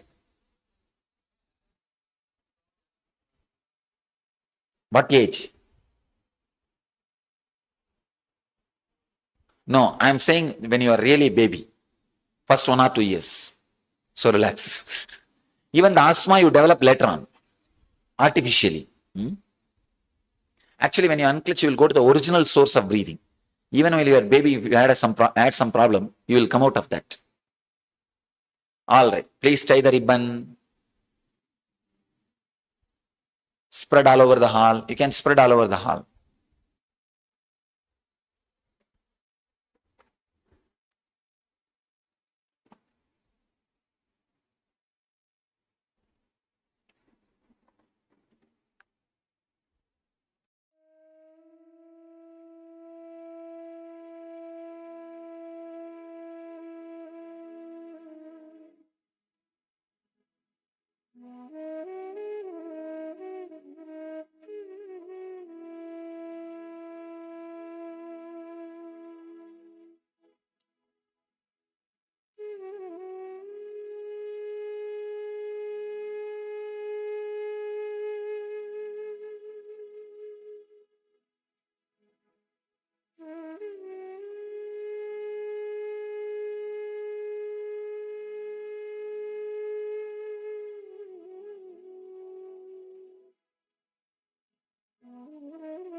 When you sit with closed eyes, automatically the activity will be going on. The breathing, inhaling, holding, exhaling, this activity will be going on. When this activity goes on, just tell yourself, I am not going to support you. I am not going to support this breathing. I am unclutching. Let the breathing happen by its own prarabdha. See, your body has an innate intelligence to breathe. Even if you are unconscious, it will be breathing. Let it breathe unconsciously. Actually, when you tell this consciously, you will start breathing superconsciously. That is different. Even if you are unconscious, even if you are not involved in the body, it's breathing. Let it go to that mode. I am not interested in supporting the breathing. Because actually when you support, you disturb. You bring your mental pattern to your breathing pattern. It brings big disturbance.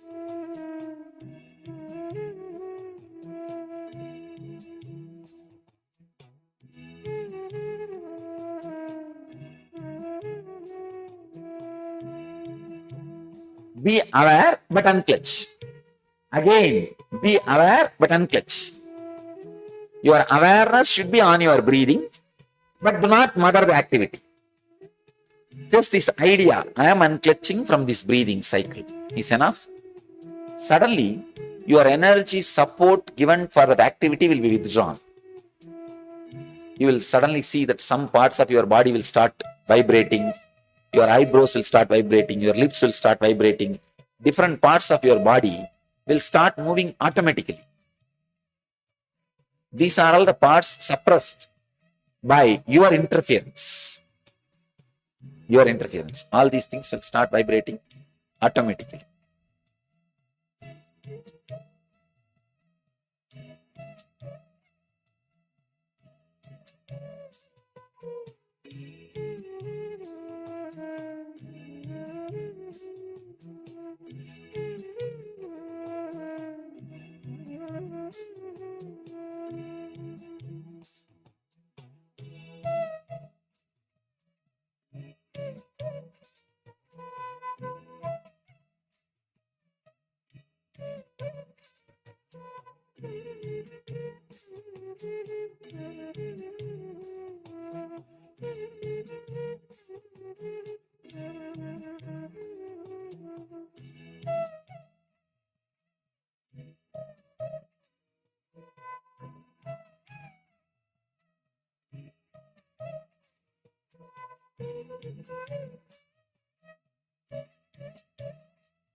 When you sit with closed eyes, automatically the activity will be going on. The breathing, inhaling, holding, exhaling, this activity will be going on. When this activity goes on, just tell yourself, I am not going to support you. I am not going to support this breathing. I am unclutching. Let the breathing happen by its own prarabdha. See, your body has an innate intelligence to breathe. Even if you are unconscious, it will be breathing. Let it breathe unconsciously. Actually, when you tell this consciously, you will start breathing superconsciously. That is different. Even if you are unconscious, even if you are not involved in the body, it's breathing. Let it go to that mode. I am not interested in supporting the breathing. Because actually when you support, you disturb. You bring your mental pattern to your breathing pattern. It brings big disturbance.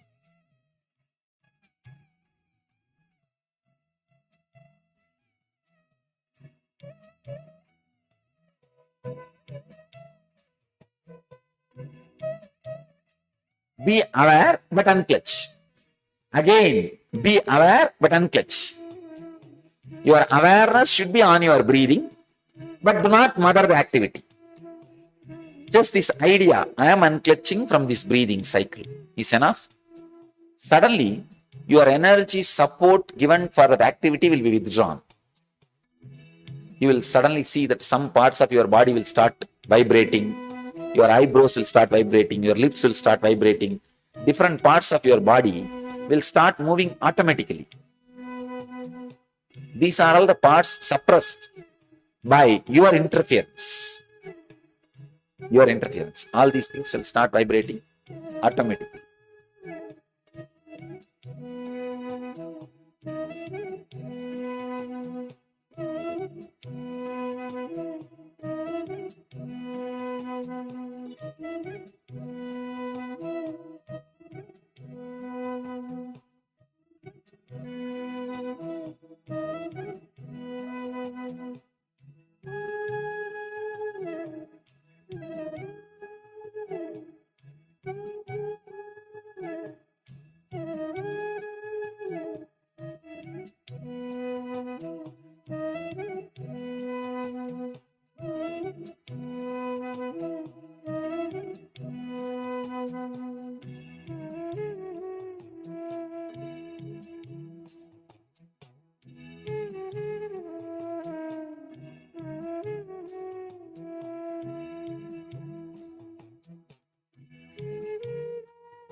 When you sit with closed eyes, automatically the activity will be going on. The breathing, inhaling, holding, exhaling, this activity will be going on. When this activity goes on, just tell yourself, I am not going to support you. I am not going to support this breathing. I am unclutching. Let the breathing happen by its own prarabdha. See, your body has an innate intelligence to breathe. Even if you are unconscious, it will be breathing. Let it breathe unconsciously. Actually, when you tell this consciously, you will start breathing superconsciously. That is different. Even if you are unconscious, even if you are not involved in the body, it's breathing. Let it go to that mode. I am not interested in supporting the breathing. Because actually, when you support, you disturb. You bring your mental pattern to your breathing pattern. It brings big disturbance.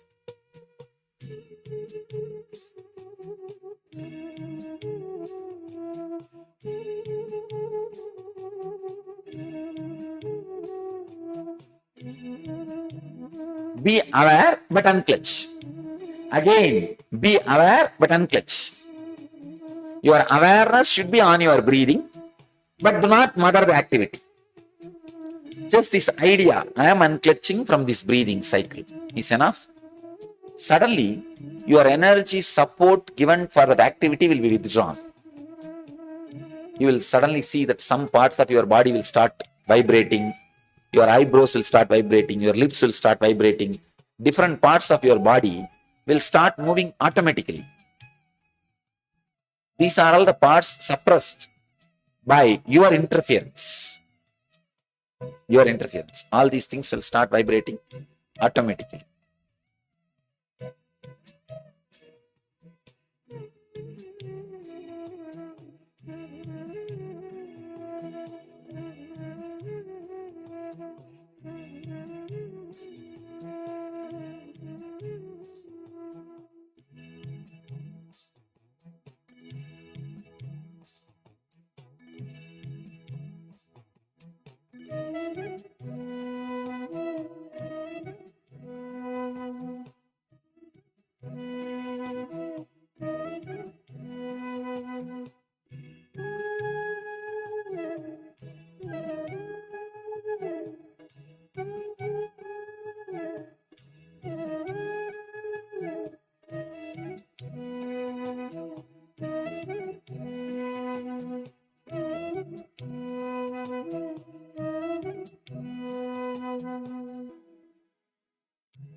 When you sit with closed eyes, automatically the activity will be going on. The breathing, inhaling, holding, exhaling, this activity will be going on.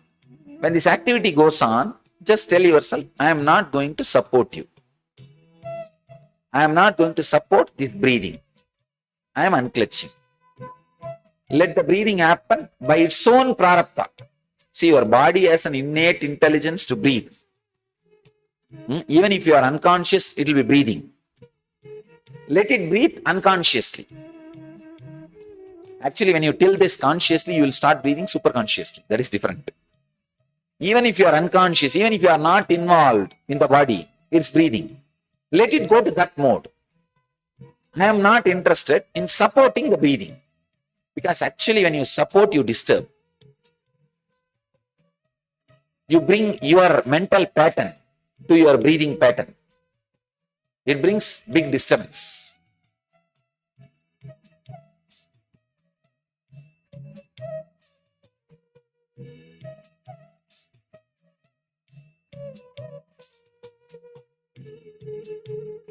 Be aware but unclutch. Again, be aware but unclutch. Your awareness should be on your breathing, but do not mother the activity. Just this idea, I am unclutching from this breathing cycle, is enough.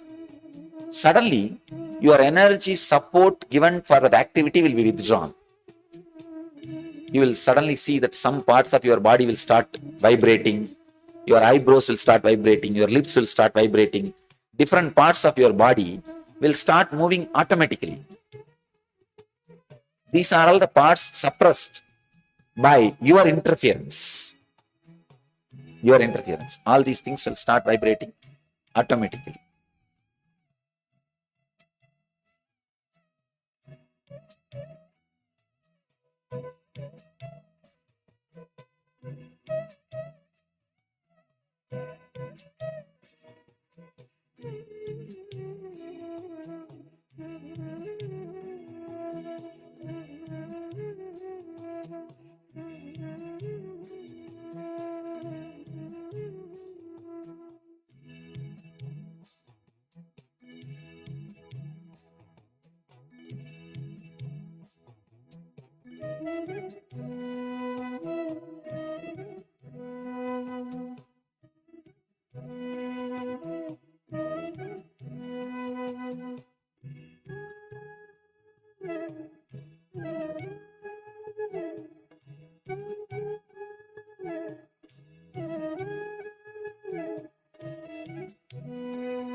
When you sit with closed eyes, automatically the activity will be going on. The breathing, inhaling, holding, exhaling, this activity will be going on.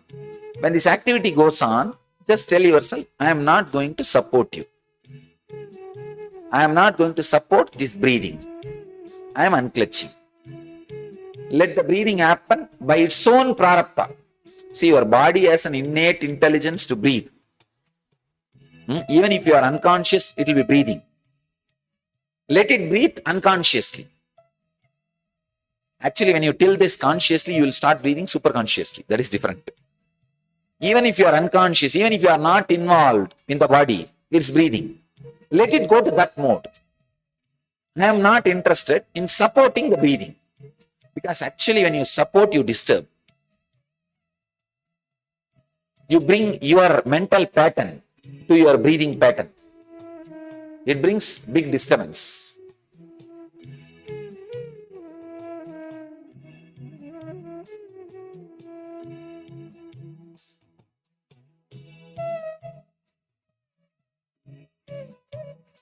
Be aware but unclutch. Again, be aware but unclutch. Your awareness should be on your breathing, but do not mother the activity. Just this idea, I am unclutching from this breathing cycle, is enough. Suddenly, your energy support given for that activity will be withdrawn. You will suddenly see that some parts of your body will start vibrating. Your eyebrows will start vibrating. Your lips will start vibrating. Different parts of your body will start moving automatically. These are all the parts suppressed by your interference. Your interference. All these things will start vibrating automatically.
Nine minutes, just sit unclutched.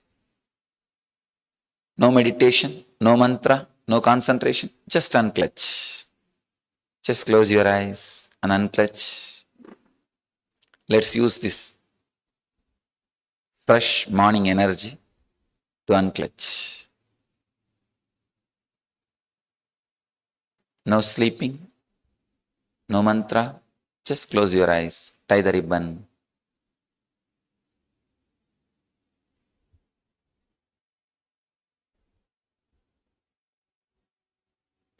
Just unclutch.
of my heart for already me to allowing me. Okay.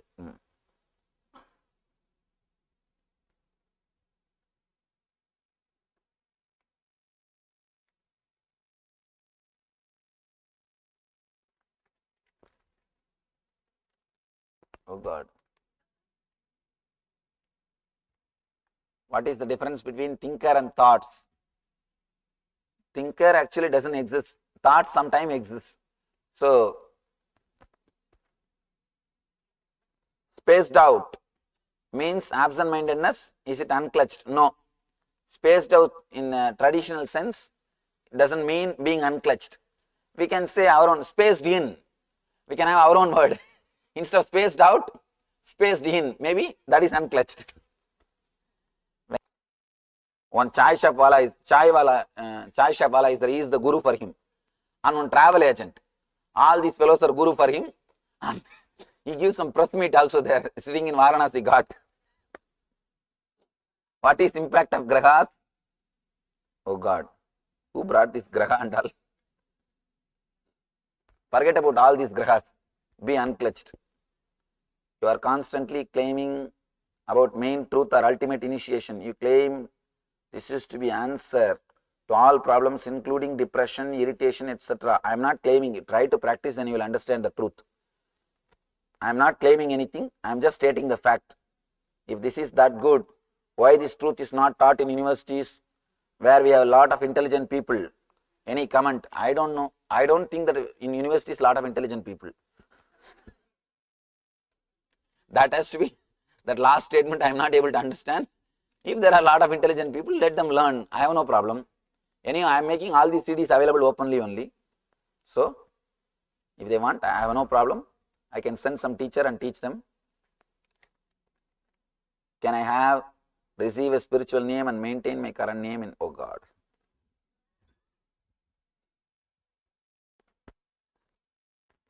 Time is also a shaft. Your concept about time is shaft. When you touch that zone, you are really entering into unclutched state. During meditation, when I was being unclutched, every moment I could not realize time. What do you think about this? I have nothing to think about it. You are really getting into meditation. Please elaborate the meaning of Sarvam Kalvidam Brahma. The same thing, when you are unclutched, when you unclutch yourself, you forget the identity which is you and which is Brahman. Now you have said it is not your words but your energy that we receive, that is important. You also said that when you gave Dhyana Purana in India, you did not even need to speak, not Dhyana Purana, Nithyanandam. You just sat in silence. In America, we play so much with words. It is hard for us to sit silent because you are trained to speak. That is a big problem. See these consultant fellows, they will not do anything except talking. I have all these consultant fellows in my ashram. No work goes on. When I come, they just give me presentation. And when I come again, next time again I will have one more presentation. I ask, what is going on? No, this is the way consultants work in America, Swamiji. In India, no project plan or no consultation. Simply things happen. Here only consultation goes on. No work happens. The most powerful parts of the last 2 days and the parts in which I was the most unclutched is when we sat in silence. It is so much harder to be unclutched when words are flying around the room. What to do? That is right. Actually, in silence, you can be completely unclutched. And when you are listening also, why do you feel disturbed? Your disturbance is one more shaft. Why don't you unclutch now also? You can do. When you can unclutch in the silence, you can unclutch when you are listening to me also. When somebody is talking also. After hearing about unclutching, being unconnected, the mind is rejecting all thoughts. I am feeling emptiness. No thoughts seem worthy giving any thought. Why am I scared to stay in this emptiness? Why am I scared? Emptiness always, even your fear or being scared is one more shaft. Forget about it. Disconnect from that. I am aware that I withhold or in some way resist being unclutched. This is again one more, creating one more shaft. So, who is this questioner? I am aware that I withhold or in some way resist being unclutched. Be very clear. Even that you are thinking that you are resisting unclutching is one more shaft. Forget about it. Understand it is one more shaft and don't create, that's all. I know my mind constantly tells me I am undeserving. Is there anything further to do other than having the awareness? Just the awareness is enough, nothing else is necessary. Please define word unclutched. And what is the nearest word in Sanskrit or traditional spiritual literature? Maybe Nirvikalpa.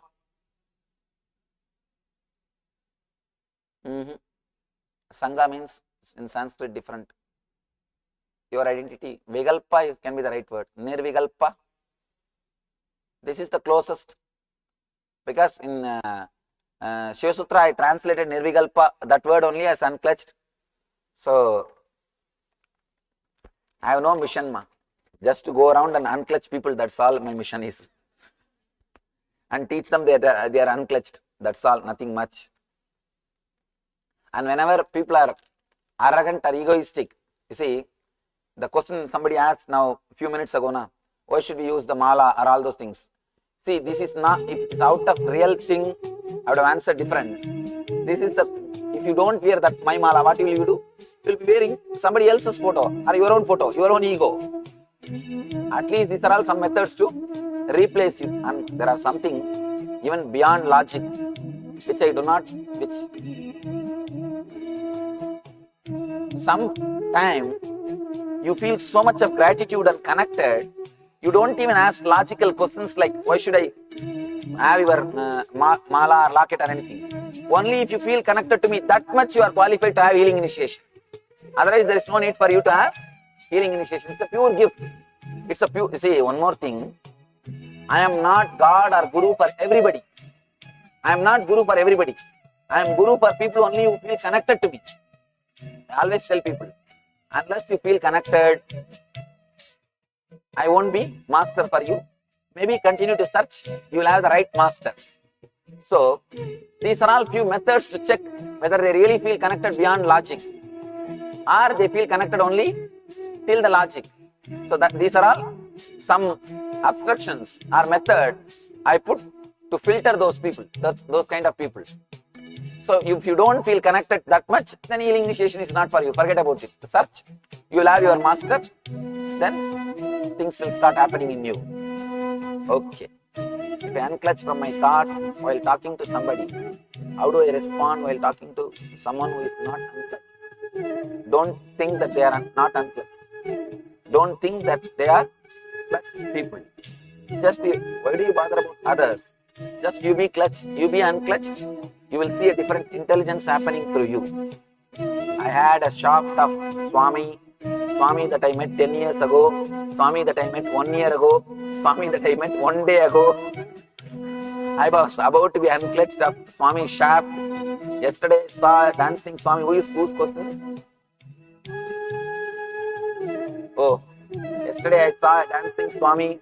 I have a new shaft consisting of dancing Swami. I am having problem of getting unclutched now. Can you give me some help?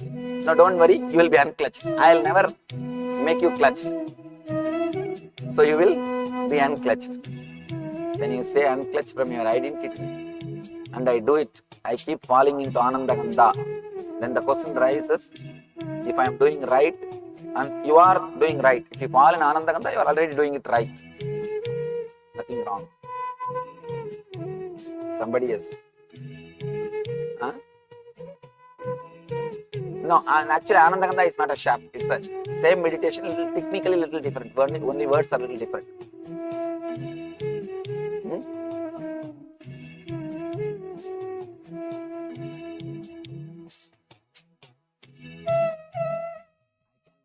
Are transformed in a second. I can be touched, moved and inspired, but I fail to unclutch my wife at any cost. Can you help me? Yesterday itself I told you the answer. If I know the answer, why you think I became Swami? You be unclutched, that's enough. That will take care of everything. Are you saying we should stop thinking completely? Action without thought can be dangerous. What do you say? I am not saying you should stop thinking completely. Be unclutched. Whatever thoughts has to happen, that will happen automatically. In the initial level only, when you are unclutched, as you feel as if no thoughts are happening. Suddenly you will understand, even after unclutching, whenever it is necessary, it is getting clutched, work is happening. Whenever it is not necessary, it is unclutched. Your mind is being used as instrument, not as a master. You will understand that. Even now, when you go out to eat, just completely be unclutched. Stand up in an unclutched way, go there in an unclutched way, eat in an unclutched way, you will understand what I am saying. While penning down the thoughts, you realize that the speed of thoughts cannot be captured by a pen, however it reduces. Question. Understanding that we are unclutched is fine and easy to practice concept. A glimpse of enlightenment is possible. It may take different time for each individual to achieve complete enlightenment. Through awareness of being unclutched, God decides this time for an individual. See, be very clear. If you are unclutched now itself you are enlightened. There is no separate time. There is no need that you should be unclutched for 10 years, only then you will become enlightened. Nothing like that. It's just intensity. I experienced love towards the body after Annamaya Kosha experience, looking at it with new eyes, like a child. The more I realize I am unclutched, the more sensitive I feel to become to other people. Thoughts, because my own thoughts disappear. This disturbs sometimes or other times causes feeling of great love, connection and compassion. The body feels pure and sensitive. You are on the right track. Go ahead. Just be unclutched. I experienced dropping many times, but then it is all darkness. I feel I am stuck in dark space. I desperately pray at that time. I feel I am stuck in ignorance. Be very clear. Dark space does not mean ignorance. That's a wrong idea taught to you. I can feel silence when I close eyes and try to go inside. I don't feel silence. How do you unclutch when you are angry? Angry or hungry? Hungry now you can learn. Angry. When you are filled with anger, just be unclutched. Just see. The anger which you had 10 years ago, the anger which you had 9 years ago, the anger which you had 8 years ago, anger which you had yesterday and anger which you are having now, They are all unconnected, independent individual incidents. Will unclutch mean not getting involved with the conversation or activity? No. That is again clutching with laziness, connecting with laziness. I am already a healer, I can mention Manomaya Kosha meditation. With Pranamaya, you are working with Prana. With Manomaya, same unclutching, but in the level of thoughts. It is not similar. It is, there is a difference. Little deeper you go. The first part of the program, it was somewhat resistant. After seeing you dance last night, it opened the path of the vibrational healing for me. I feel as though I go from being unclutched to being unclutched, being clutched to being unclutched, which is to me means bliss. Is it only through enlightenment that one feels unclutched at all the times? Who is this questioner? Be very clear. If you are unclutched, that's enough. You don't have to bother about enlightenment at all. I felt a deep peace during the session. I have never sat and watched things, thoughts, emotions, pains. In a way, it was liberation from mantra, concentration on breath, etc. Is this what you mean by unclutched? Not forcing anything and noticing, watching things happen like a movie. Thank you. Right. You are doing things properly. You have strongly explained the technique of unconnecting with unpleasant experience and people. However, the real issue is as to how gradually disconnect and disassociate with dearest and the people you love and depart peacefully. Please be very clear. Unclutching is not only with the people who are unpleasant. With the people who are unpleasant, you can easily unclutch yourself. Unclutching is both the same technique only for the dear and near ones or your enemies. Just unclutch yourself from the idea of enmity. You have excellently explained the technique of dissociating people, past experiences. However, the real issue, I think, same question is given. You didn't trust that I'll answer later, so I gave once more. Looking at a flower, person, or even you makes a whole lot of difference to me. After introduction to the idea of being unclutched, find myself disconnecting the old shafts each time. I appreciate and enjoy the people and objects around me more. I am excited about this new me. Thank you, Swamiji. Thank you. It's real, beautiful experience. This question about Sri Krishna, from Sri Krishna Gadiyaram about Vinyanavatantra. The knowledge itself is answer. You don't need to separately visualize. Knowledge itself is an answer. I have noticed that although I love being in your physical presence, I actually feel more connected to you when not near you, when I am not near you. If I just look at your photo or even simply remember you, I feel so much gratitude and love, but not as much when I am in your physical presence. Am I just creating a fantasy or superficial shaft? This troubles me a little because most people want to be with you all the time. Am I just not connected yet? No, nothing like that. Be very clear. Sometimes in my absence also you may feel connected. That's nothing wrong. Feeling connected is enough. There is no need to worry about this. Don't create one more shaft based on somebody's explanation or somebody's idea. If they feel connected to me in my physical presence, that is nice. Why should you feel the same thing? There is no need. I think I finished practically all the questions.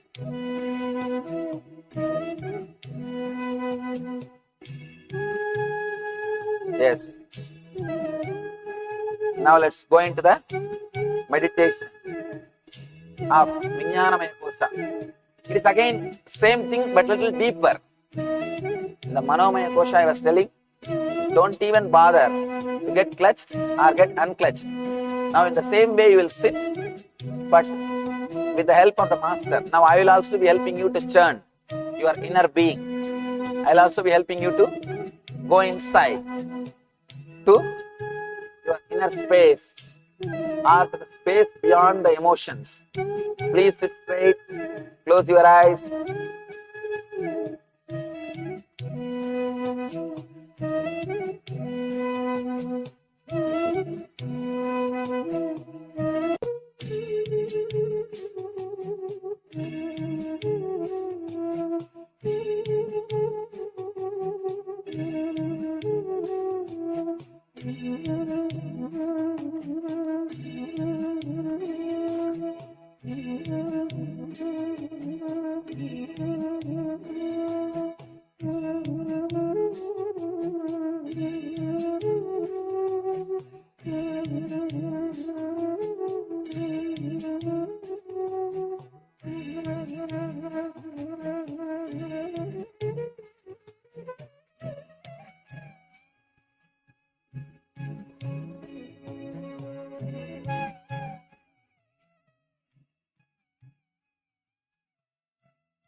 Be unclutched, even from the thought of being unclutched.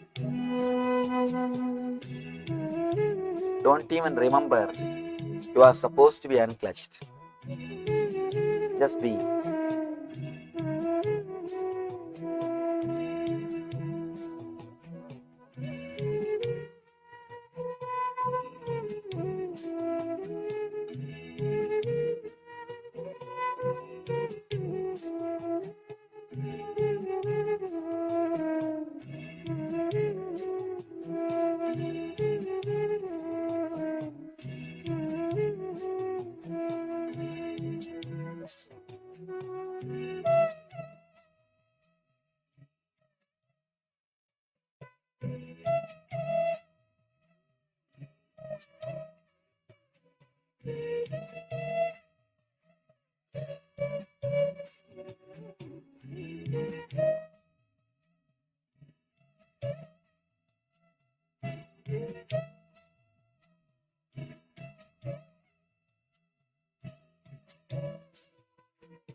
Nitya Kriya for rapid recovery from any illness, like a tiredness, other sickness, fever, any illness.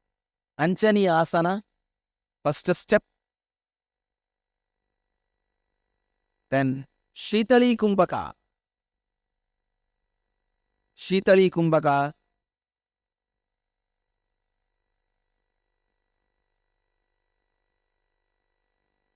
Stretch your tongue.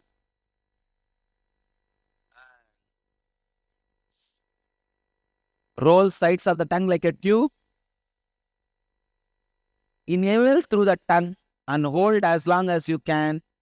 And exhale slowly. Do this 10 times. Not 21, 10 times.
Do the Shitkari Pranayama.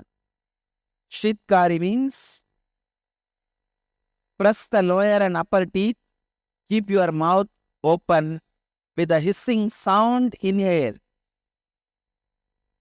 and hold as long as you can, then slowly exhale as slowly as you can. Do this 7 minutes continuously.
Do the Sitali and Sitkari in Anjani Asana morning, noon and evening. You will recover from any illness quickly. Like fever, cough, cold, headache, regular illnesses. You will recover from it. Body pain, from all that very quickly. Let you all achieve, experience, express, radiate and share the eternal bliss. Nithyananda. Thank you.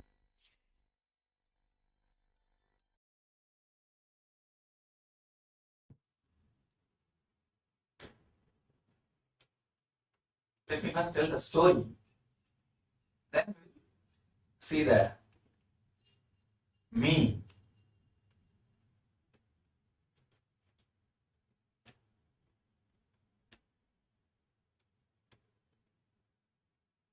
See, it was Narada who is the one who started everything. This Narada is like a communication minister of those days. He used to take message from here to there, there to here, that is his only work. And Not just take, he will twist it. He will give his own twist.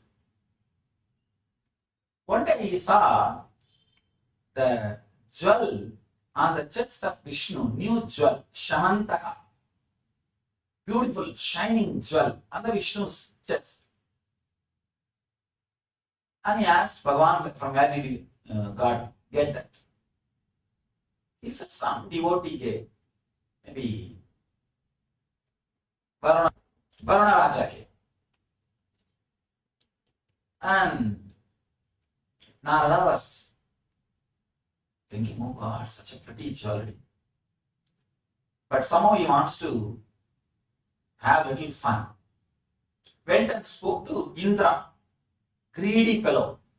See, Vishnu was not greedy because the devotee gave, he was wearing it. It was there on Srivatsa. Srivatsa means his birthmark, Vishnu's birthmark. And that Shamantaka was sitting. Srivatsa can be called like a twat. What do you call it? What? Like a what? It was a little big birthmark. Maybe that can be the thing. So, Srivatsa. So he saw the Shamantaka and Srivatsa, and Narada went to Indra and said, Indra, look at this. Varuna, this fellow is your servant, but he took the Shamantaka and gave it to Vishnu. He did not give it to you. Then Indra got very much annoyed. But he can't tell that directly to Narada because he knows Narada will go and tell this to Vishnu. He knows Narada will go and tell this to Vishnu. He said, no, it is given to Bhagavan. It's okay, leave it. It should be with Bhagavan. But immediately he called Kubera and said, how dare that Varuna will hand over this to Vishnu without asking us, because all the nidhi of planet Earth and the ocean, the Sangha nidhi, Baduma nidhi. The Baduma nidhi means the lotus which comes out of the mud, ground. Sangha nidhi means the conch which comes out of ocean. So both wealth belongs to Kubera. Sangha nidhi, Baduma nidhi. Conch is the wealth of the ocean. All things comes from ocean. All jewels of ocean is denoted by Shankha, conch. All wealth comes from the land is denoted by Batma, the lotus. So both belongs to Kubera. So how come Varuna go and hand over the Sankanidhi, which is your property, to Vishnu without your permission? This fellow cannot directly question Varuna. Then because Varuna will go and tell Vishnu, hey, Baba, I gave you, and this guy is catching me. But going through the bureaucracy, the department. Now Kubera calls Varuna and straight away asks, how come this did not come to my treasury? Then Varuna says, you are Yaksha, he is Lakshmi. See, the Yaksha means who possesses wealth but neither enjoys nor let others enjoy. Lakshmi means who keeps the currency moving, who enjoys and let others enjoy. The modern day economics theory. See, the modern day economics theory, they describe so clearly. Yaksha is a person who is sitting on the wealth. Practically, if the more yakshas are there in your country, means the country economy will be low. India is filled with yakshas. West is filled with Lakshmis. Guys who spend, who let the currency rotate. Let the currency rotate. The rotation gives value to currency, life to currency. Currency means what? It should be rotating. That is the currency. So Yaksha gives importance only to hold the wealth. Lakshmi means protecting the currency. The Varuna says, even if I give it to you, it will be sitting inside a treasury. Nobody will even know. Nobody will see. Don't you see how pretty it looks on the chest of Vishnu? So the Varuna says, that is why I offered at the feet of Vishnu. He is weary. He is enjoying. Then Kubera makes a petition to Indra. No. This cannot be accepted. Now we don't know what all the wealth this fellow is hiding. Let us churn and bring everything out. Let us churn and bring everything out and bring the whole thing to treasury now itself. Nothing should be left with the Varuna Raja. This is where the problem started. This is where the problem started. Now, both the Indra decides, we will churn the Varuna Raja, ocean of sea, and get all the wealth out and dump it in the Kubera's treasure, Yaksha. It should be under our control. It should not be left with Varuna anymore. They decided to churn. Now the problem is they do not want higher authorities to know. It's like among the brothers they want to plan and do. Now the mantralosana starts. They decide, we will not inform or invite Trimurtis. Because the whole plan is against Vishnu. Because the jewel went to Vishnu, these guys are doing this churning. So, top level guys will not be called. Let us make friendship with the Asuras. Let us do amongst ourselves. So that nothing can be done. Varuna person falls at the feet of Vishnu. Bhagavan, I don't know what happened. These guys are trying to do this. Vishnu asked, oh, what finally Indra decided? Varuna says, they have decided to have friendship with the Asuras. Then Vishnu smiles, forget about it, then they will come to me, relax. Because they have fought the trouble. Now they have fought the trouble. Then naturally, where will they run? They will come to me only. Forget about it, I will take care. You just go and relax. He says them to relax. Then both the fellows are deciding the Rakshasa and Devatas, demons and gods. Both of them decided we will churn the ocean and get everything out. See, in India, if you have seen that they will churn the milk, buttermilk. If anything is lying under the ocean water, it will come out. It will come out. Just like that, they want to churn the ocean. So now, both the guys came to the agreement, and that yes, we will churn the ocean, and they have decided the Menirugiri should be used as a what do you call mattu? Huh? Stick. No, that's a technical term for Fulcrum. huh? No. The mattu has got a technical English word. Axle. Axle. That's true, but there's a technical word for it. I know. Huh? Fulcrum, I think. There is wooden piece. They will use that. Blender. Spindle, okay. Alright, you can have the title spindle. Let's understand the word spindle. They have decided Meru should be a spindle, and the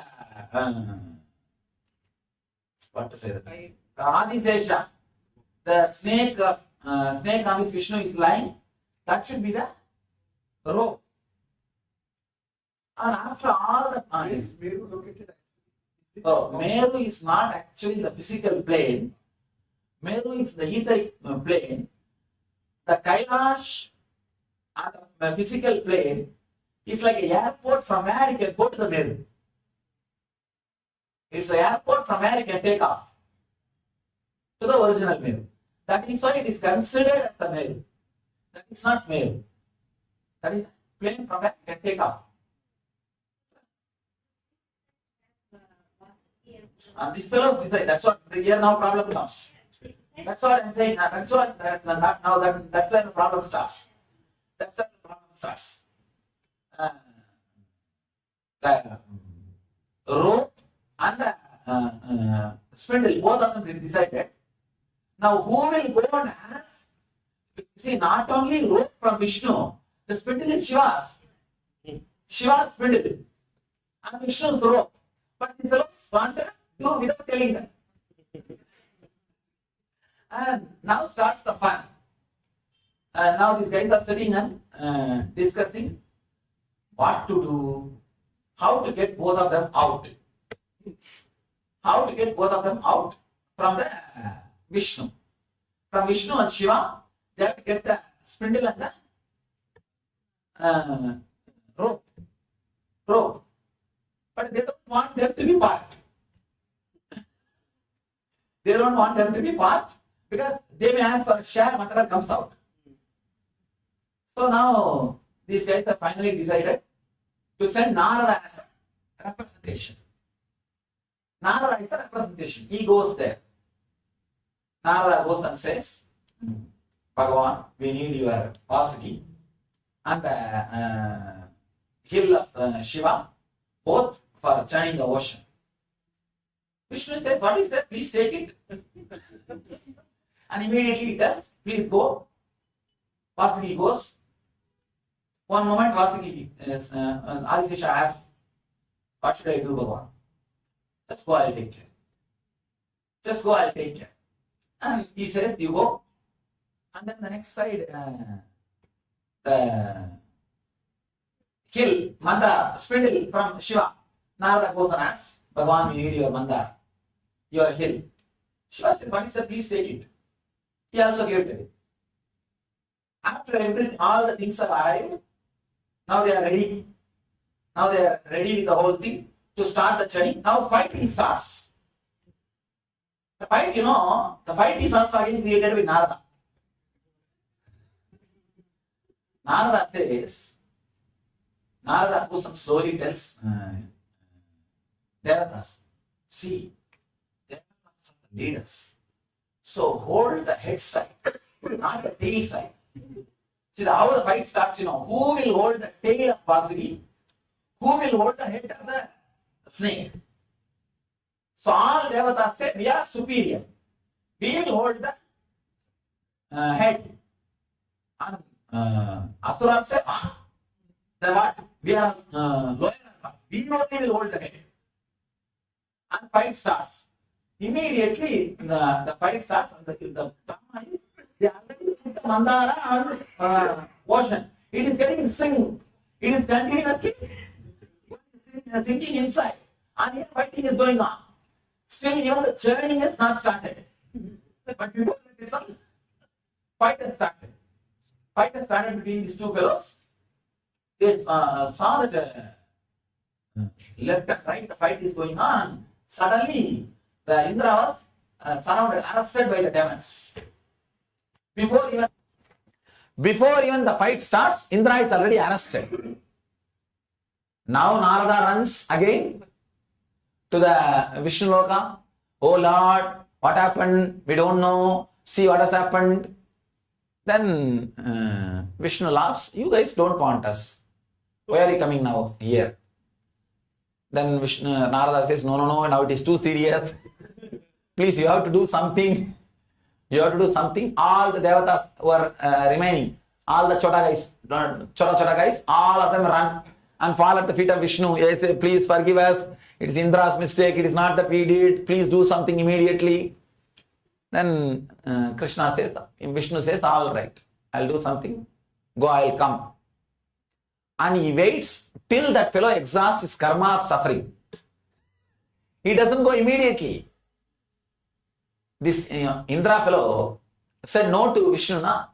So how much karma he needs to suffer, that much time he is sitting silently. Sirgari is the place where the Indra was imprisoned. See, now I am coming and connecting with all the sthalas.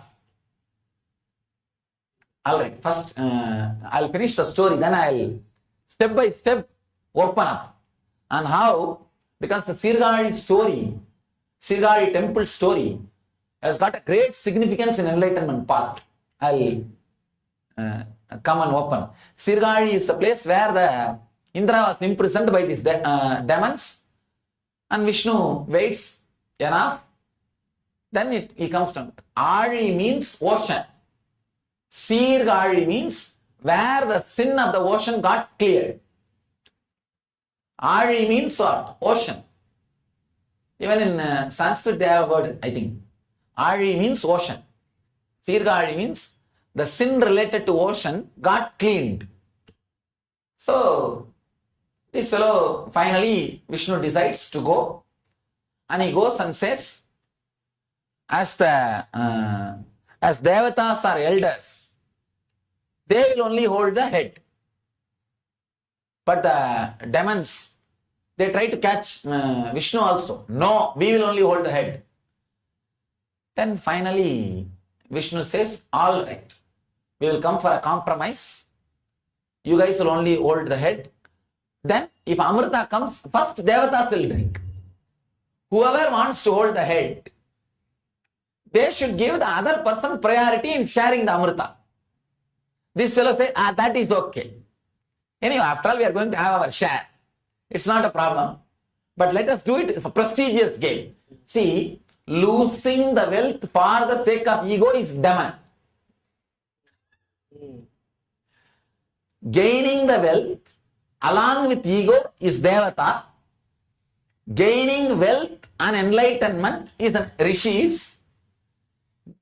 Losing wealth also for ego's sake is demon. Understand? Having only ego, not even wealth, is asura, demon. Having ego and wealth is the devatas.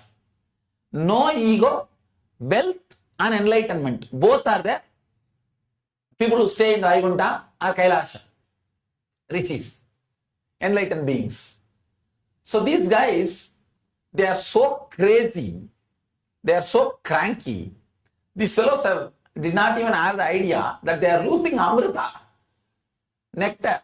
But anyhow, they decided, all right, we will let go.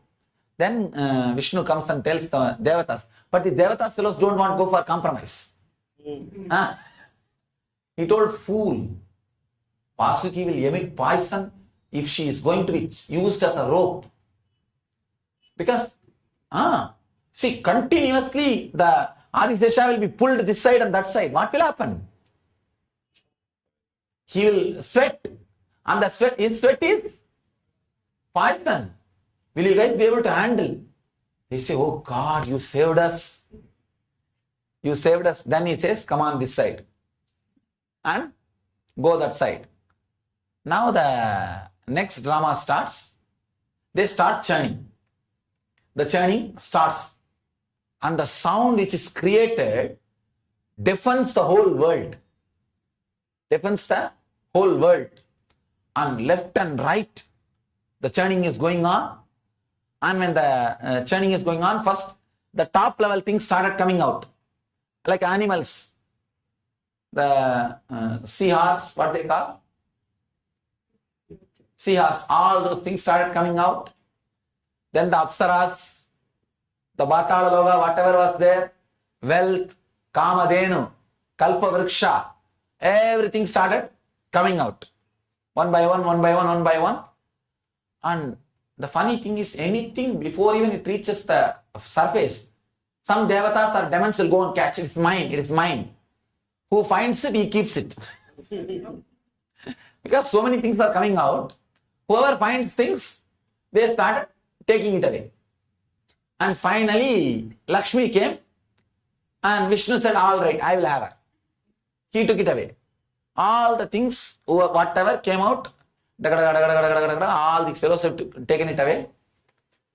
Suddenly, that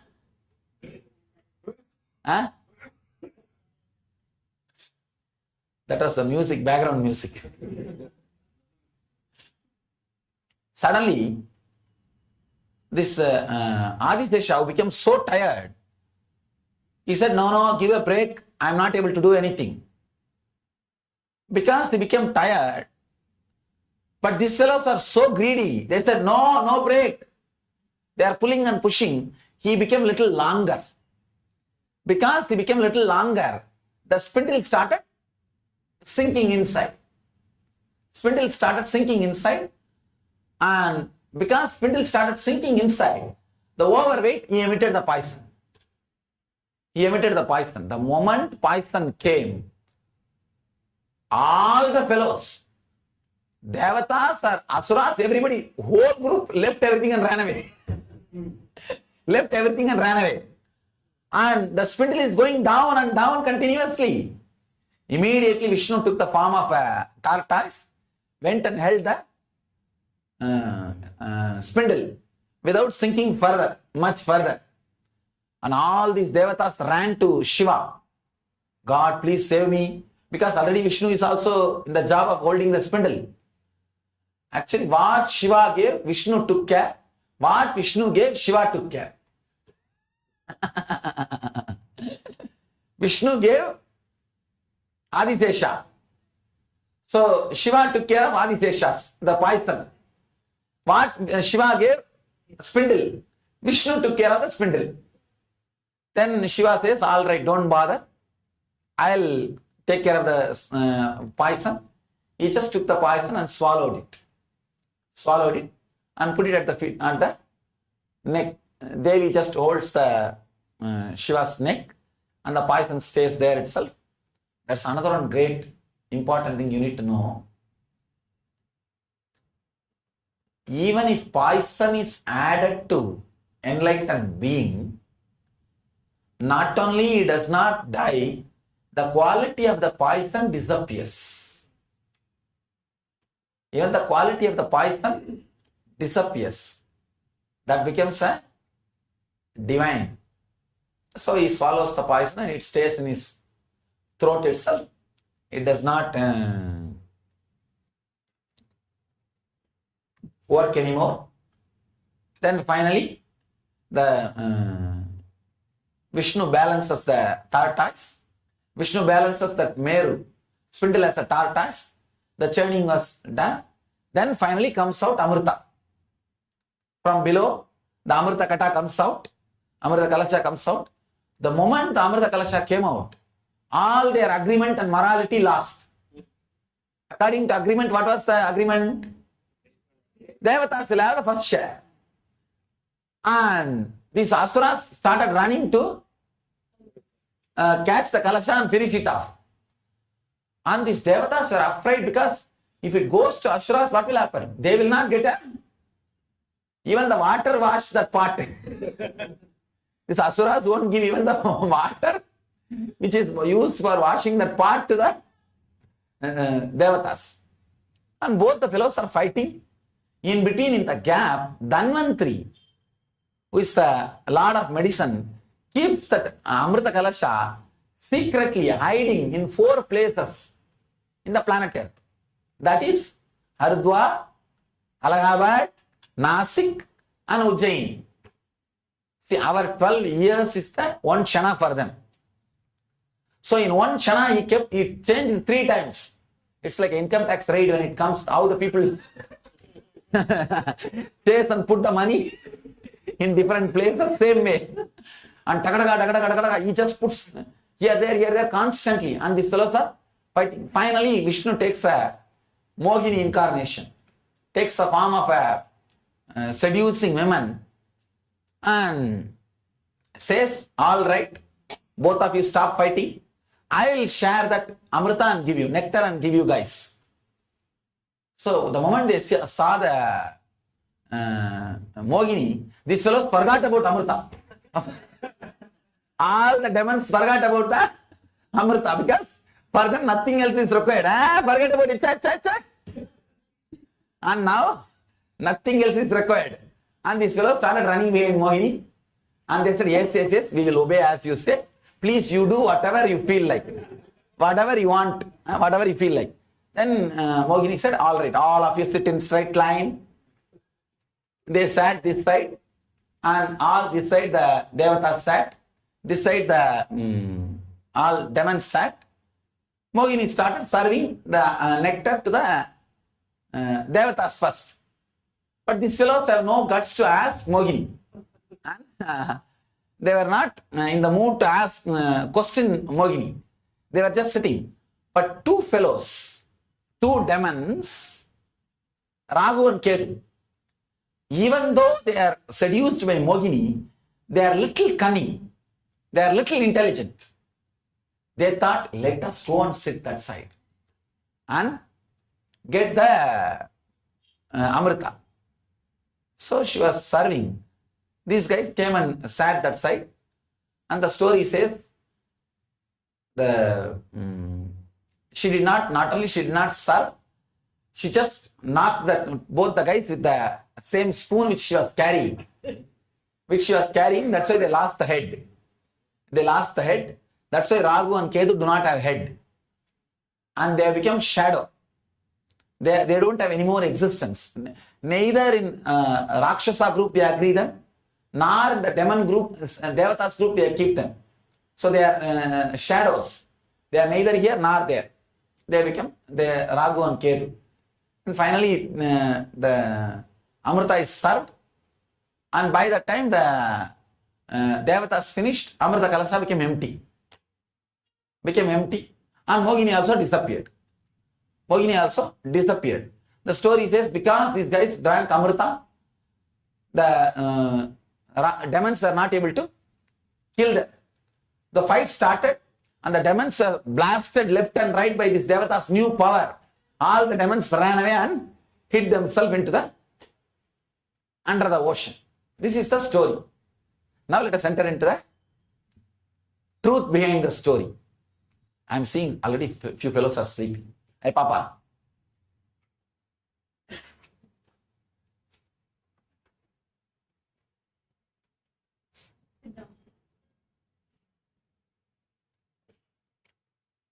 Why suddenly all fellows are sleeping? Morning they were all right. What? No, I understand. That sometime Maya will not allow so much understanding to happen.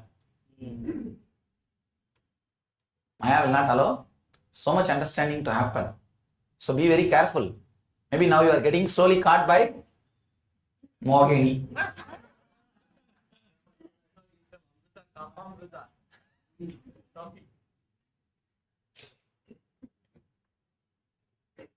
But if we give one more break, so much time will be wasted.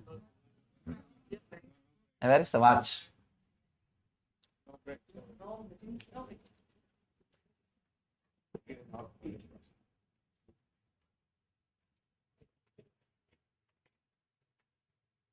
But if you guys are sleeping, I will not talk.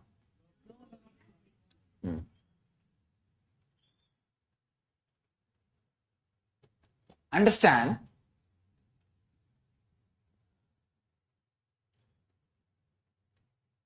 First step,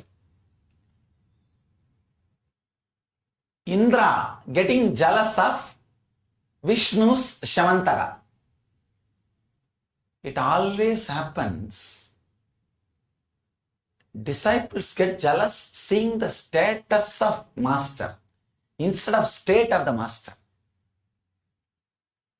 Understand? Instead of trying to achieve the state in which master resides, Vishnu resides, he wants to have the status of the Vishnu. That is where the problem starts. It can lead to enlightenment or to destruction. If you take the right turn at right place, even being jealous of the status of the master can lead to the state of the master. If you want to have same status, means what you need? State. So jealousy can become inspiration or perspiration. See, if you do what he did also, it can become inspiration. If you just see its only final achievement and do not create, do what he did, then it is perspiration. So all you need to understand is jealous towards the master, do not become perspiration. That is where the whole thing starts. Now Indra is jealous of the jewel and he thinks it belongs to him. All the rich fellows think the luxury and joy belongs to them, not to the enlightened being. That's a big problem. Big problem with the so-called rich guys. They think that they should only be joyful. That is why they are so angry when they see an enlightened master joyful. No, really, even conceptually, I know for sure. See, especially in Tamil Nadu, I know very many rich idiots. They don't come to me because I am smiling all the time in my photograph. No, really. So many fellows have made comments. I myself have heard. What? This fellow is all the time laughing. Why a Swami should laugh? Why a Swami, huh? Should not have gold or anything like that. That was the I have seen these fellows think that joy, laughter or shamantaka is their right because they worked for it. Indra works, does administration, then gets that as a salary. I just get it as a devotee's donation. Varuna comes and gives it to me. What can I do? Varuna comes and gives it to me. What can I do? Anyhow, these fellows are jealous and they start the drama. Now the problem is, they wanted to acquire all the wealth just by themselves, so that nothing else goes to anybody else. And they want to have the status, state or everything all by themselves. They start the process. They start the process of churning. Actually, the problem is, when the process starts, suddenly you realize beyond you something is required for success. Even when you work to achieve the wealth, beyond you something starts, something is needed for success. That is why, that is where you send your prayers. Narada to Vishnu. Narada goes to Vishnu. See, now the story takes a new twist. If you send prayers to the master, same person, the same jealous can become inspiration. Whoever has never sent a prayer, then what happens? It just remains as a perspiration. Now the story takes a real shift. Anyhow, knowingly or unknowingly, they have surrendered. They have surrendered to the same person to whom they are jealous. Surrender can come even through jealous. It's okay. Nothing wrong. But surrender is the whole thing needed. Surrender is what? Completely needed. Not the jealous. Here, are they the acting of their own intelligence or just under the orders of Indra? Doing the chant. You see, it is only under the orders of Indra. Indra is the one who is jealous, and Indra is the one who is responsible. I can say, Devatas, if they stood against Indra, then they are not responsible. But they have not stood against Indra. An individual should stand against even the leader if he is not completely in tune with ideology. This I can say. I always tell people, even if I put somebody in the front as a stage or a leader, as a Indra, as long as he executes my words As long as he creates more devotion in you towards me, only then he is worthy of that seat. Understand? If he does something against, even though he is appointed by me, should be refuted by in Devatas. So every step you should take care, create and have the company of only the people who intensifies your devotion towards the master and who executes your master's words. Then you are right. Otherwise, the person who is in between you and master will become priest. Who is in between you and master will become priest. In Tamil they say Gurukkal. Why they say Gurukkal? No. Kurkala poradnala Gurukkal. He always goes between you and the God. That's why he is called Gurukkal. And he will become priest. He will become just dead priest. Now the story has to be understood in a totally different way. New dimension. Actually, in Nithyananda, I started from this part only. The earlier part I did not tell. The earlier part is the original, from the beginning of the story. See, now it's totally a mystical or esoteric story. All devatas are the positive thoughts which is raising in you. Joyful thoughts which is raising in you, which gives you joy. All demons are depressive thoughts which is raising in you. Negative thoughts. All demons are depressive thoughts. All devatas are positive thoughts. Be unclutched. The technique is the spindle.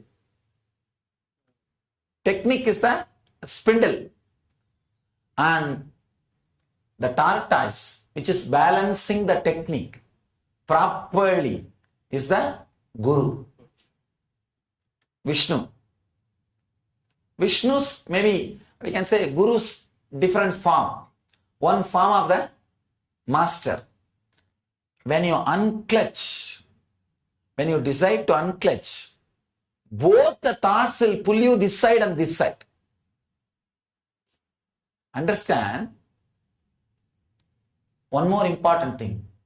Till you start the unclutching, your negative thoughts and positive thoughts will be opposing each other. The moment you start unclutching, both of them will join together and attack you. Because first time you became conscious. Pratyagatma Chaitanya, individual consciousness gets awakened. Whenever an individual consciousness gets awakened, neither negative thoughts nor positive thoughts can have their influence over you. It's like a state parties.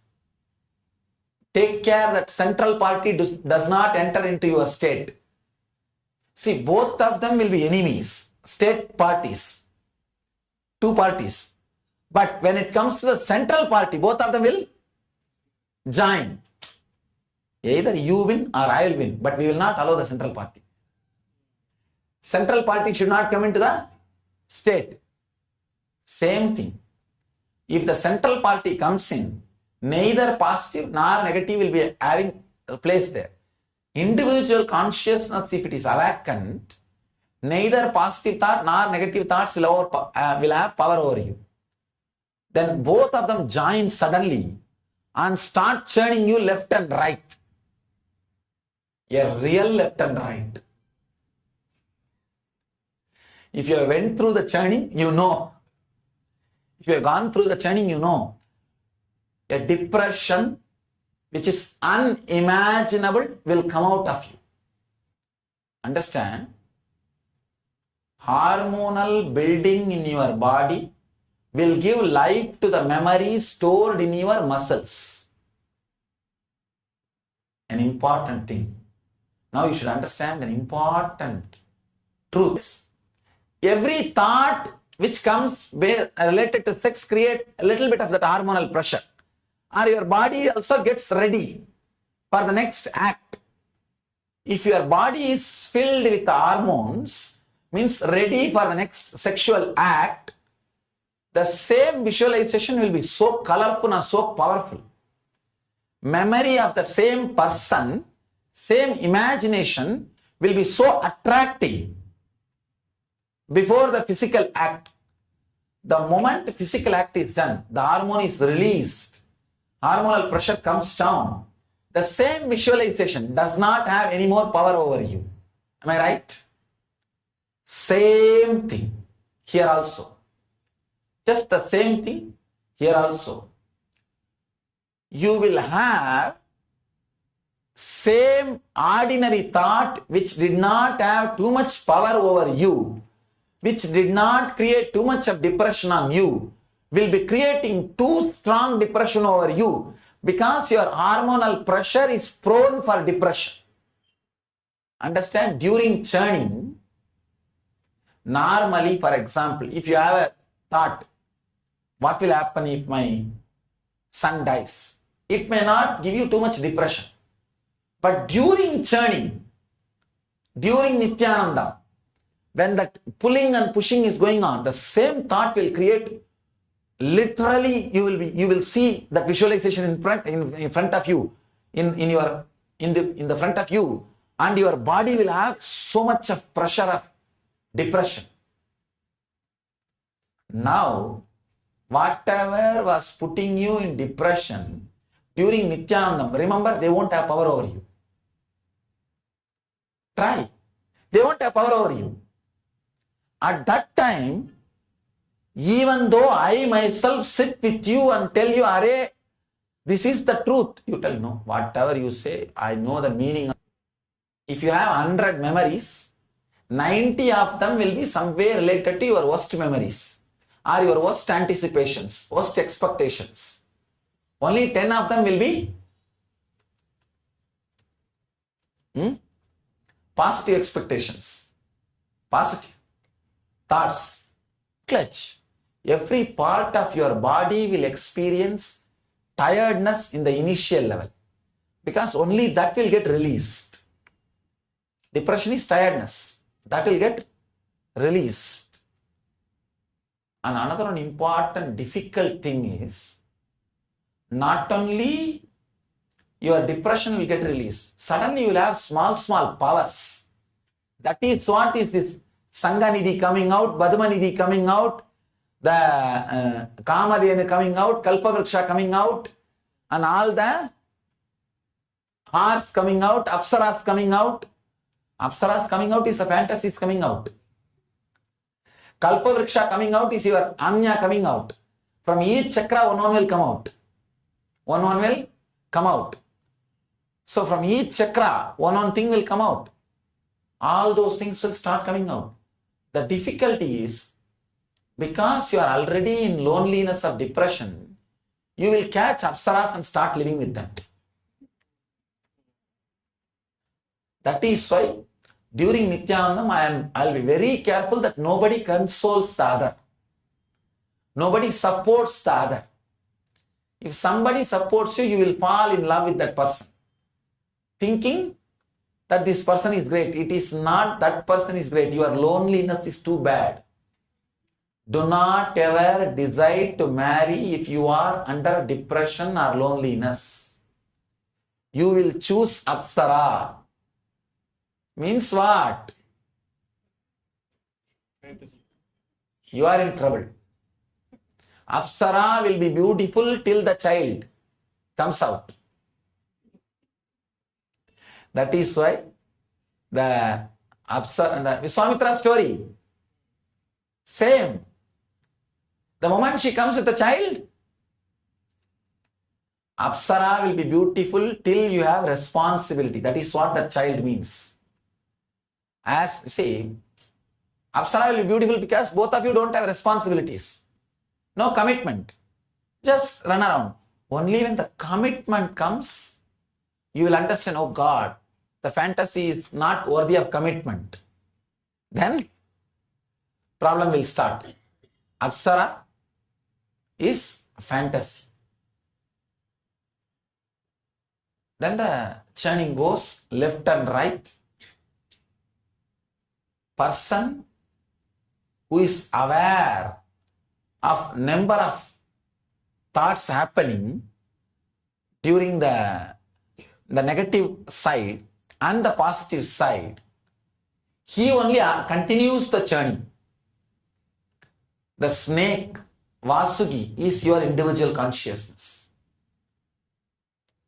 Understand? Your individual consciousness. Your individual consciousness is pulled one side by the negative thoughts, pulled other side by positive thoughts, and the technique is inserted into you. Be unclutched. Exactly. The technique is there in the center.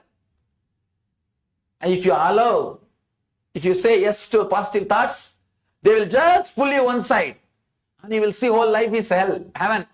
Whole life is heaven. If you turn this side and say yes to negative thoughts, they will just pull you the other side. Whole life will be hell. You are supposed to be steady with the technique of be unclutched. You should neither get imbalanced through the positive thought nor get imbalanced through negative thought. If you get imbalanced even one side, the churning will stop. Churning will stop. Just sit, neither being taken away by the negative nor being taken away by the positive, and allow the churning to happen. The immediate result of the churning with awareness is you will get some powers. You will get some powers, small miracle powers. As I told you that old cell phone, second-hand camera, all the garage sale items, items which comes in garage sale, all those items you will get. If you get stuck with a garage sale item, you will never get home, moksha. You will never get the truth. You will be stuck there itself. You will be stopped there itself. And one important thing, one big danger which can happen is tiredness of individual consciousness being churned. Not having patience to go through the whole process. That is the worst thing. Nobody can save you if that happens. Nobody can save you. If that happens, you vomit your impatience as the hatred towards the master. That is what poison. Alahala. That is what is poison. Hatred towards the person who gave you Mandara, Merugiri. Understand? Technique is the place where master is sitting. He gave his own place for you. But you throw poison towards the same person who gave you the Mandara. One more thing, you should understand an important word. Mandara Giri means Mantra Giri. Technique is the mantra. Be unclutched is the mantra. Is the Mandara Giri, Mantra Giri. Your hatred towards the master, if you vomit it because of your impatience, your ignorance, that is what is poison. Alahala. Alahala. One important thing, once you vomit alahala, even your negative and positive thoughts will disappear from you. So he takes even that poison and swallows. And his own very expression only comes out as a tortoise and balances and continues the technique to happen in you. Understand? He is Shiva and he is Vishnu. He only comes and acts as the tortoise. He takes care. The technique continues to be working in you, alive. And he takes care that poison is also swallowed. Poison is also swallowed, and he takes care that churning continues. the process continues. Understand? When the process continues, by the grace of the master balancing the technique properly, then comes Amrita, enlightenment. Then comes Amrita, enlightenment. One important thing, even after Amrita, enlightenment comes out, few negative thoughts just jump and come along with the positive thoughts and want to get empowered by those Amrita. What are those few negative thoughts which can come and join and stand with the positive thoughts? What are those thoughts, you know? I did everything. What did he do? I did everything. What did he do? That is what is Rahu and Ketu. He does not even have a head, but he will be jumping. He does not even have a leg, but he will be dancing. Neither head nor leg. Shadowish thoughts. But master will see that thoughts does not get empowered. They do not get the Amrita. Understand? When Amrita goes inside, your inner space is cleaned. If at all some thoughts are given life, that will be only Devatas, good thoughts. That will only be good thoughts. And they will also lose its power when you relax completely out of the body. When you leave the body, even those positive thoughts will not be there. They will disappear. As long as your body is alive, the positive thoughts will have power. That is called Jivan Mukti. You will not be touched by any thoughts. If at all there will be few thoughts in your inner space, they will be positive. It is called Jivan Mukti. When you leave the body, they also will not have power over you. It is called Videha Mukti. It is called Videha Mukti. Jivan Mukti means you are alive. There will be few thoughts, maybe some good thoughts. They will have power over you. Just because of your freedom, choice. That is Jivan Mukti. Videha Mukti means even those thoughts will not be there. A person who allowed this churning, who had the passions to go through this churning, who had the passions to go through the whole process, enjoys Amrita. That's why we say, Tyage naika Amritatva manasuhu. Tyaga means, understand, Tyaga does not mean throwing away whatever you have. Tyaga means having passions to go through the churning in the presence of the master. Tyaga is more like a sacrifice your time, not the products which you are having. Understand? I am giving a new definition for renunciation. Tyaga means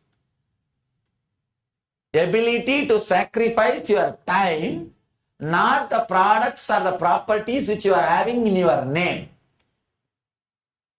That is the truth. Tyage naika amritatva manasuhu. Without the sacrifice, the amritatva, enlightenment, is not achieved. Whoever has got the passions to go through the churning, I have seen, not only in Nithyananda, even if you start staying around the master like these programs, the churning starts happening. Churning starts happening. Because, see, by very presence of the master, you start getting cleaned. You go to the master to get yourself cleaned only. That is why I always take care. Even if you don't feel little connected, or even if you don't feel little disturbed, do not try to be around me so close and all. I always take care. Why do you think that I am so careful and choosy? Because if these fellows don't, if they are not in tune, and if they sit in front of me, even a small word can hurt them. I will not be talking to them. It will hurt them. It will hurt them. Once like this only about NSP I was talking. It will completely take care, I will be there, you will never die alone. That fellow started telling why it did not happen for me in NSP. He did not even do NSP, he did only Atmasparana. He has not even understood that. And he is shouting. The problem is, they are waiting to get hurt. Nothing can be done. That is why I am so choosy about what to talk, to whom to talk. I always tell, if you are not feeling connected, if you have some irritation about my act tune, that's what I say, tyage naika. Having patience, dedicating little time, sacrificing little time to go through the churning is jaga. That is jaga. One more important thing, in this whole drama, actually nothing else is required except the patience. Because he gives you the mantra, he himself balances the mantra, and he himself lets the churning process also happen. See, the beauty of the tortoise is, it can rotate the spindle so beautifully, you don't even need sometime the devatas and asuras for churning. He himself can rotate the spindle and finish the whole churning. Understand? He doesn't even need good thoughts or bad thoughts to pull you left and right. He himself can beautifully balance the spindle and just get the Amrita out. Get the whole thing out. So, why he took tortoise form and balance, you know? Tortoise can take all his senses into him. So, during the churning, you need to take all your senses into you. Only then you will have that balance to go through the churning. Otherwise, through someone's sense, all your energy will go away. Through someone's sense, all your energy will go away. During the churning, you need to be in seclusion. That is why the 10 days, I want you to be away from society. I want you to be away from all the so-called routine, seclusion, so that the passions for the churning can happen. Blessed are those who have passions to go through the process. Blessed are those who have found the master and passions. They will always enjoy the nectar, eternal bliss, Nithyananda. Established since 2002 in the United States of America, the United Ancient Nations is an intergovernmental organization currently made up of 160+ members and indigenous nations. The UAN and its work are guided by the purposes and principles contained in its founding charter. The UAN is a manifestation of the profound connection amongst indigenous peoples across the world, including African, Andean, American, European, Caribbean, Oceanic, and Asian regions, rooted in shared wisdom, sustainable practices, and deep reverence for the earth. The United Ancient Nations serves as an international cultural and diplomatic organization focused on uniting indigenous cultures globally. Our governance structure is council-based without territorial claims, led by a collective leadership through our General Secretariat. As a non-state entity with UN-style advocacy, we focus on several key areas: cultural and digital heritage preservation, indigenous diplomacy, revival of indigenous knowledge systems to solve humanity's problems, global peace, environmental preservation, health and wellness, sustained economic development, indigenous and cultural tourism. While the UAN represents numerous indigenous cultures, the United States of Kailasa serves as the first indigenous nation specifically for Hindus. Kailasa's mission is focused on the revival of the ancient enlightened Sanatana Hindu civilization with a formal governance structure including a head of state, ministers, and ambassadors. Under the leadership of SPH, Supreme Pontiff of Hinduism, Bhagavan Nithyananda Paramashivoham, Kailasa has achieved recognition as a sovereign subject of international law, possessing distinctive attributes of juridical statehood. The United States of Kailasa is the main sponsor of the proposed UAN Headquarters. This initiative would bring forth an estimated $100 million in revenue for the host country through summits, conferences, tourism, and development projects. The proposed UAN Headquarters would represent the world's indigenous nations and peoples through its architectural design. It would blend the best of all worlds, featuring top modern architecture, the highest green building standards, and ancient Vastu architectural principles. This headquarters would serve as a central hub for indigenous diplomacy, cultural preservation, and collaborative efforts towards sustainable development and global peace. Through this initiative, we aim to create a dignified platform for indigenous leadership rooted in ancestral wisdom, cultural legitimacy, and collaborative innovation, enhancing global dialogue and regional stability. The establishment of the UAN headquarters would position a host country at the forefront of a global movement promoting indigenous wisdom while creating.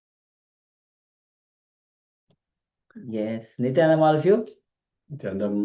So, after this beautiful revelations we had by the Supreme Pontiff of Hinduism, we'll be jumping on. Before that, we just had the revelation by Swamiji on churning of the Milky Ocean. How the churning of the Milky Ocean is how it's connected to our own inner conflicts that happen again and again. Swamiji beautifully described the outer happening, how it is connected to the inner happening. That's why even these stories, what is called as Puranas, Mahabharatas, Ramayana, even though it might be history, even though it might have happened in the metaphysical plane, it is very much relevant to our own life at any stage, whether you are coming at present state, present age, or even after 10,000 years, it is very much relevant to you because it's happening in our own life. So with this, we'll be now entering into a meditation, a technique for Vinyanamaya Kosha, for the visualization expansion. And at the moment you start visualizing, when you start expanding your visualization, at some point it has to break. The moment it breaks, you go beyond the visualization. Understand? Now we are supposed to go beyond this visualization also. And how to go beyond the visualization? Because anything you will do will be under your visualization. It's like going beyond your imagination. How can we go beyond our own imagination? Is understand that anything which you can visualize is your Vinyanamaya Kosha, your boundary, your Vinyanamaya Kosha boundary. So for example, if you can visualize the room that you are in, it means that the room has become your boundary. If you can visualize the entire place in which you are, then that place has become your boundary. You can visualize the entire city that you are in, or town, or village, whatever the case might be, then that whole settlement has become your boundary, is inside your boundary. If you can visualize the entire country, then the entire country has come inside your Vinyanamaya Kosha boundary. Yes. And if you can visualize the whole planet itself, then the whole planet has come inside your boundary. And if you can visualize the whole cosmos, or the solar family comes into your visualization, or Vijnanamaya Kosha. If you can start expanding and visualizing the whole cosmos, what will happen? At some point, your visualization has to break. It has to give way. Sometimes it will give way even when you try to visualize this whole country. So for every person, it varies when their visualization is going to break. So sometimes you'll give way at the moment that you try to comprehend the entire planet. You will see that your visualization will give way. That is not, there's no doubt about it. And when it gives way, at least for a few moments, you will relax without the visualization happening in your inner space. So let us see how that feels. But it's important that you don't have the urge. So let us just see how it feels for that relaxation to happen without the visualization, when the visualization stops. And if you have the urge, the very urge will stop the process. Visualize the whole city. When you visualize the city, means whatever you know about the city, visualize and feel it is inside your skin. Whether you know the traffic in the city, which is moving inside your skin. The whole thing is happening inside what you think as your boundary. So just expand your visualization step by step, whatever you know about the city, whether the trees, the people, the shops, anything that you know about the city, visualizing that everything is happening inside your boundary. Suddenly you will see your visualization gives way to the existence itself. So now let us begin. Please close your eyes. So first of all, requesting everyone to please come on camera. So we have Charmaine Muse, we have Ma Gui Shu Jing, we have Margora Swarupini, Vishwanathanaya, Ma Zhang Shi Ho, and one more participant with a name we cannot read, apologies. Requesting everyone to please come on camera now. So everyone that is on Zoom, in the Zoom room, on two-way, requesting everyone please come on camera. So Charmaine Muse, Ma Gui Shu Jing, Margora Swarupini, Vishwanathanaya, Ma Zhang Shi Ho. So requesting everyone please come on camera. And for those of you that are following us on YouTube, you can also get ready. So requesting everyone, let us come on camera if you are in the Zoom room, and also let us close our eyes and get ready for this visualization meditation.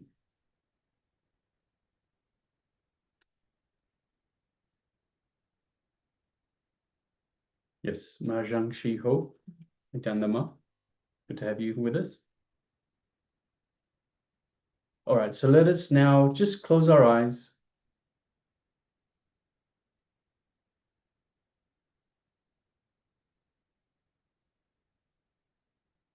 You can tie your eye bands or just sit with your eyes closed.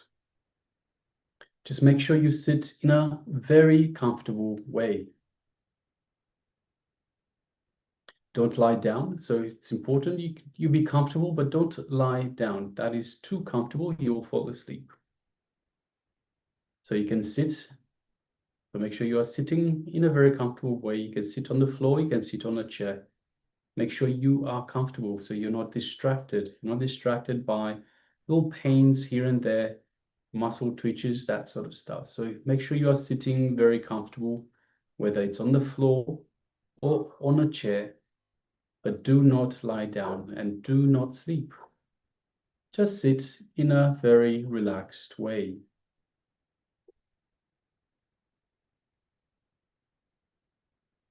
Also, there should not be anything tight gripping your body. Again, it will distract from the meditation. So make sure that everything is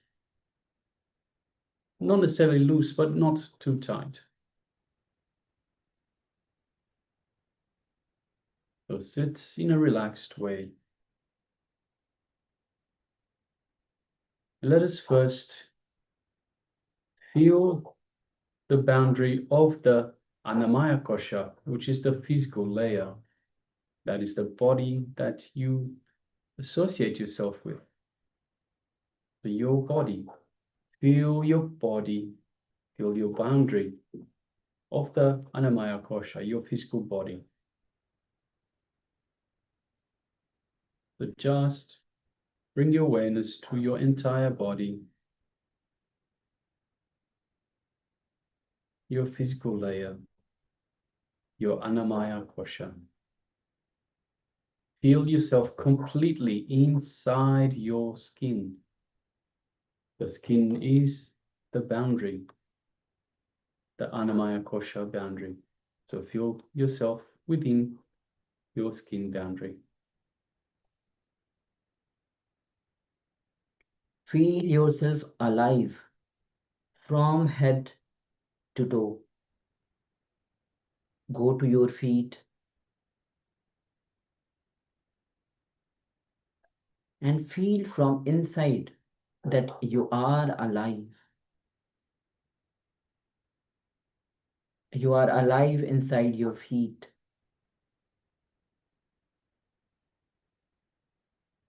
Feel your life inside your skin, your head, your toes, your hands, your fingers. Feel yourself alive everywhere. Now expand up to your pranic layer, about 10 feet around you.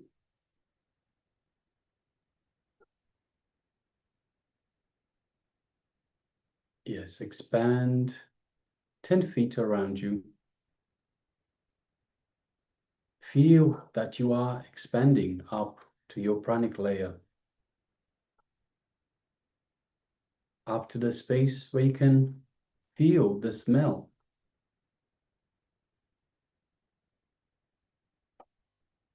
Feel that everything around you is inside you. So we are expanding to our pranic layer, up to the space where we can feel the smell. About 10 feet all around us. Everything within 10 feet is inside us, inside you.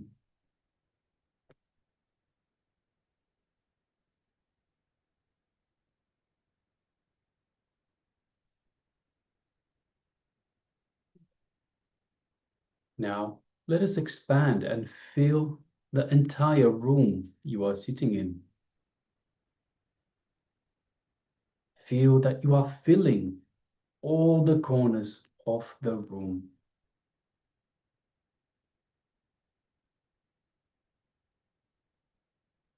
The whole room is inside you. Everything inside the room is inside you.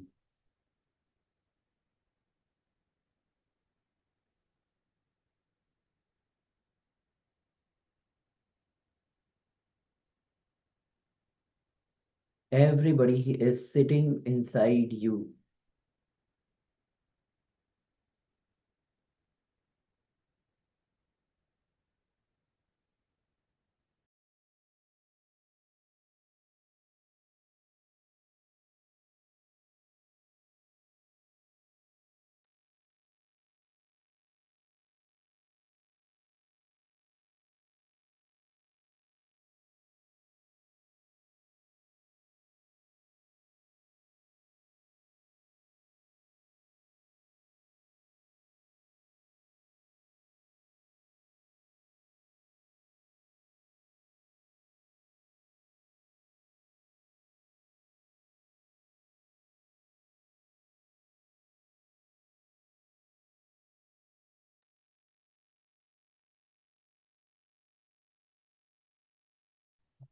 So just expand, and whether in the room that you're sitting, whether there are chairs, if there are other people, feel everybody inside your skin. The sofas, everybody inside your skin. Fill all your corners of this room that you're sitting in, and fill the whole room and slowly expand. Now expand and fill this whole building that you are in. And see very clearly the whole building is inside your being.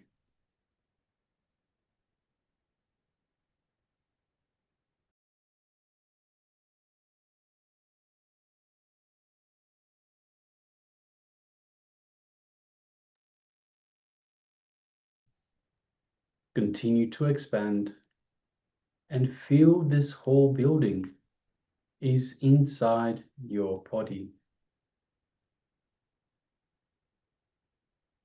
What you think as your boundary is now around the entire building. Just feel this new boundary and everything that is inside it is inside you.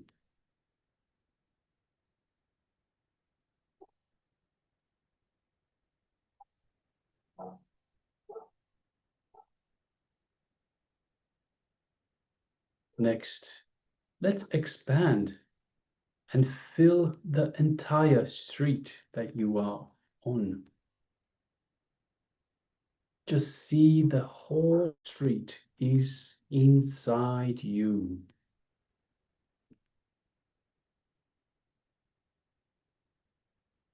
The traffic, the movement, everything is happening inside your body, inside your boundary. So let's fill it.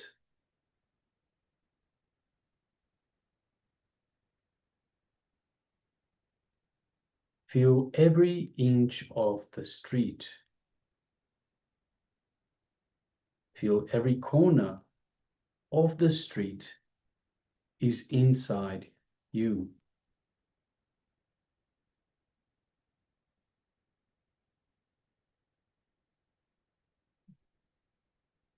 And slowly expand and fill the entire city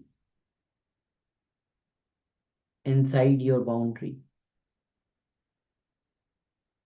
Whatever you know in the city, all the places that you know in the city are inside your boundary. Just bring all the memories of all the places in the city that you know into your memory. And see that everything is inside you. Whatever you know about the city, whether the traffic, the people, the shops, the streets,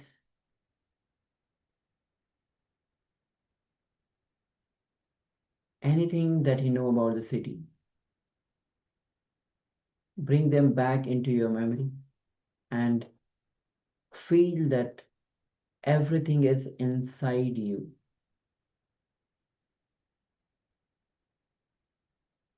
And you are feeling everything.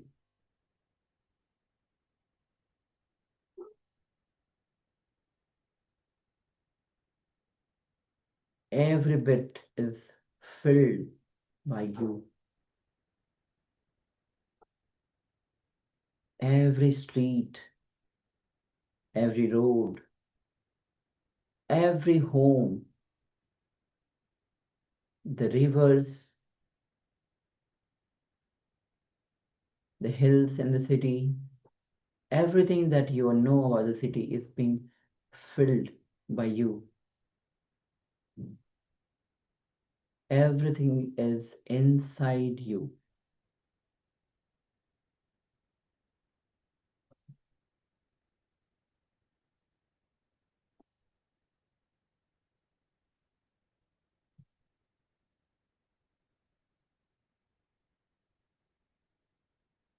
Now let's expand further and fill all the corners of the country.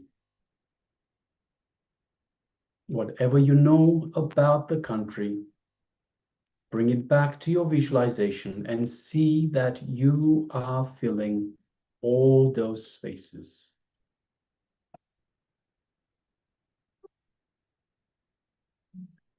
Everything in the country is inside you.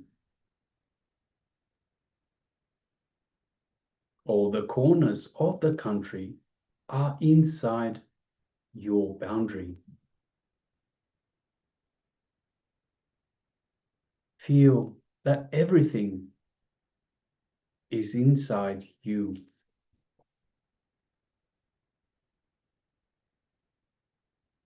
All the movements, all the people,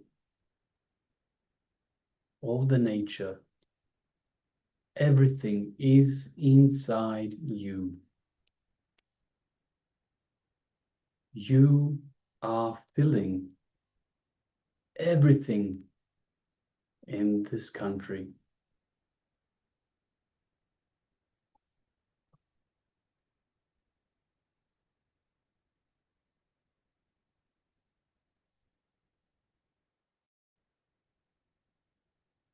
Now expand and just feel the whole planet Earth is inside your boundary.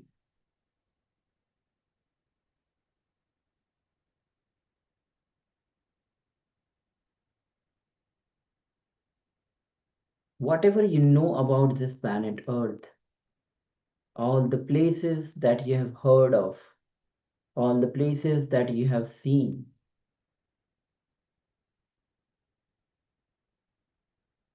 wherever your memory can penetrate, expand to cover it.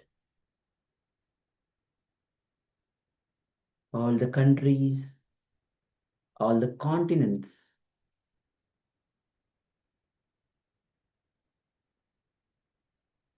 all the oceans, feel everything expand inside your boundary.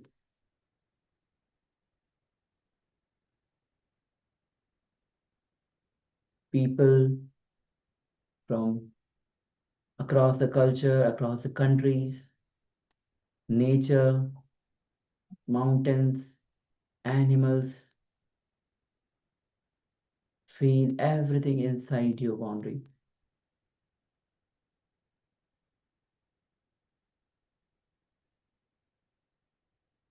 Let the whole thing be inside your inner space.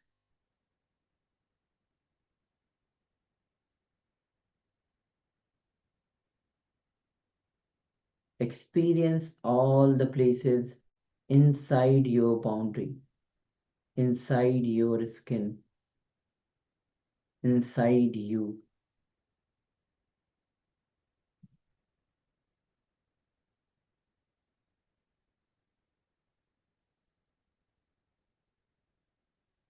Expand and let everything be inside you. Feel the oceans, mountains, rivers, cities, people, nature, animals, everything to be inside your boundary.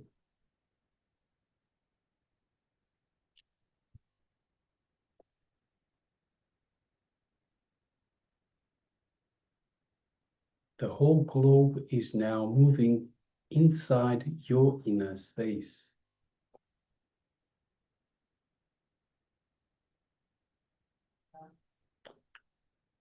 So now let us expand further so that the whole solar family is inside you. All of the solar system is inside you. The sun, the moon, planet Earth, all the planets are moving inside you.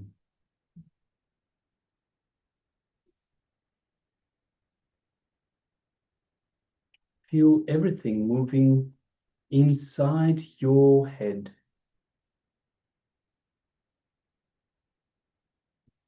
Let everything, the entire solar system, be inside your head.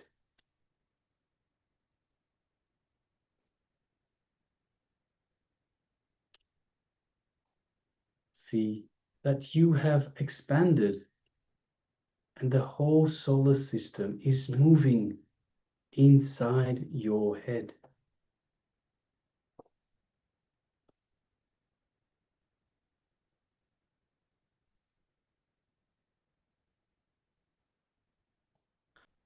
Now expand further and let the whole cosmos be inside you.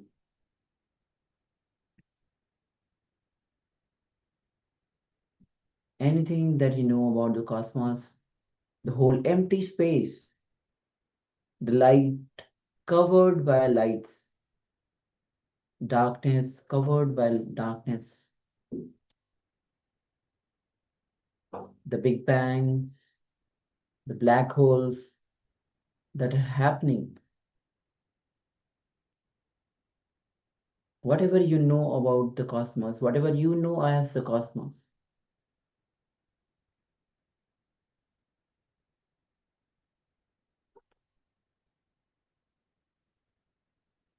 the different galaxies, the stars,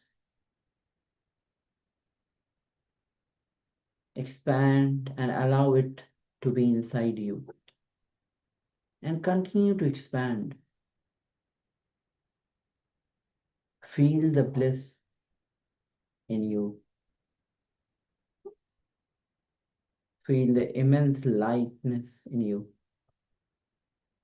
Feel the expanse of bliss in you.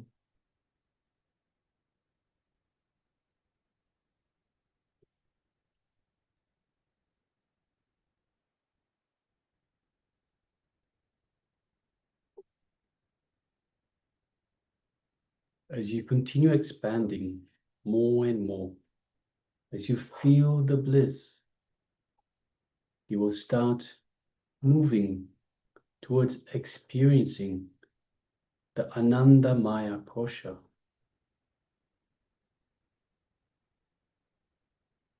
It is at the level of this Ananda Maya Kosha that true yoga happens.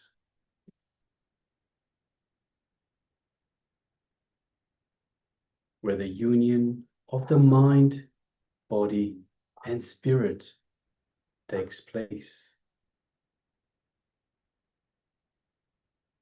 Where you are one with cosmos, with the entire cosmic energy, where the self is alive and you identify yourself with it. Just take a moment and feel all of that. Feel that bliss. Feel that cosmic energy and your true self that is alive.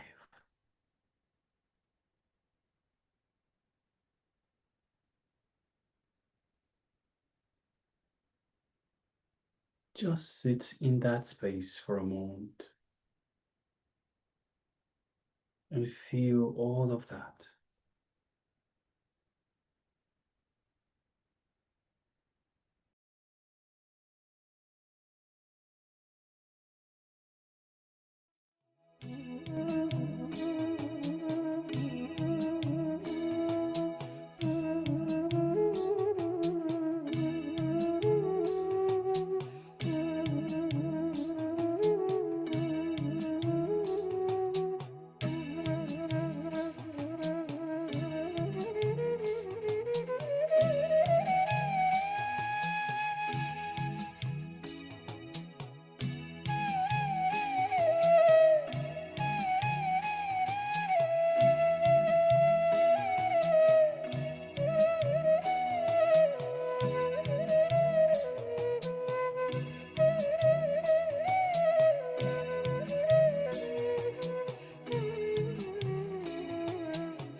Slowly, very slowly. You can relax.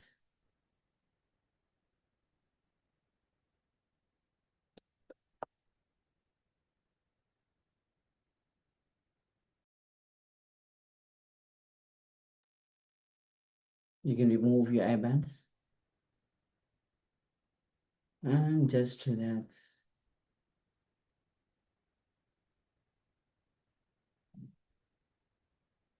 From that space, we will be now entering into the power manifestation, and will be manifesting the power of quantum memory, the power to recollect large information without thinking, the intelligence behind the brain.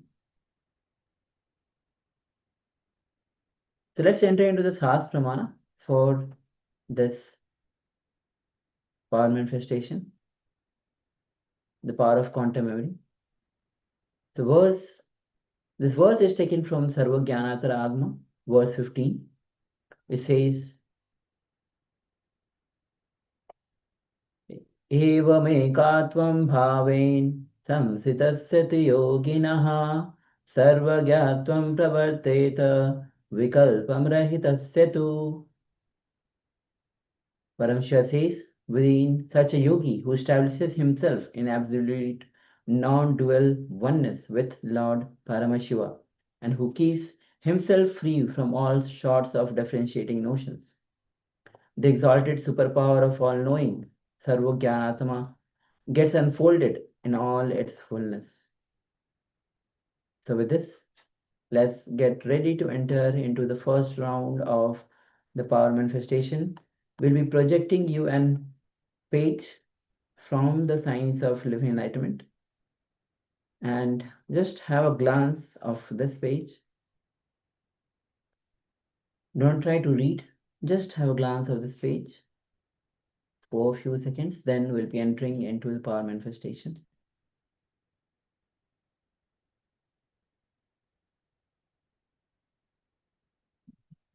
Yes, so with this, now sit with your head and spine in a straight line and be totally unclutched. Unclutched from your thoughts,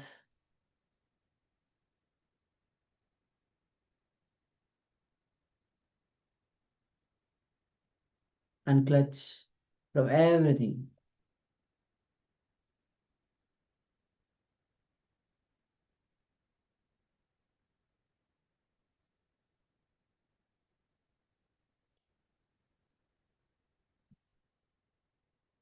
Just go on unclutching.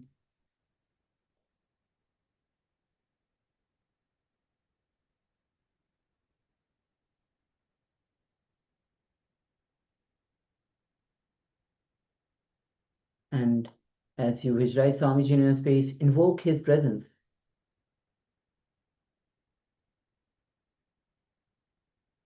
And let's connect with Swamiji through the Mahavakya. Om Nithyananda Paramashivoham. Om Nithyananda Paramashivoham.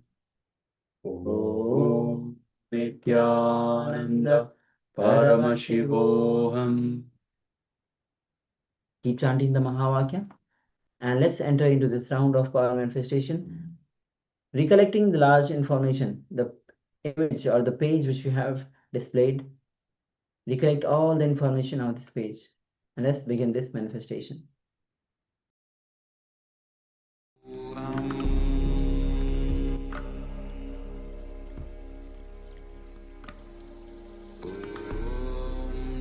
Nithyananda Paramashivoham.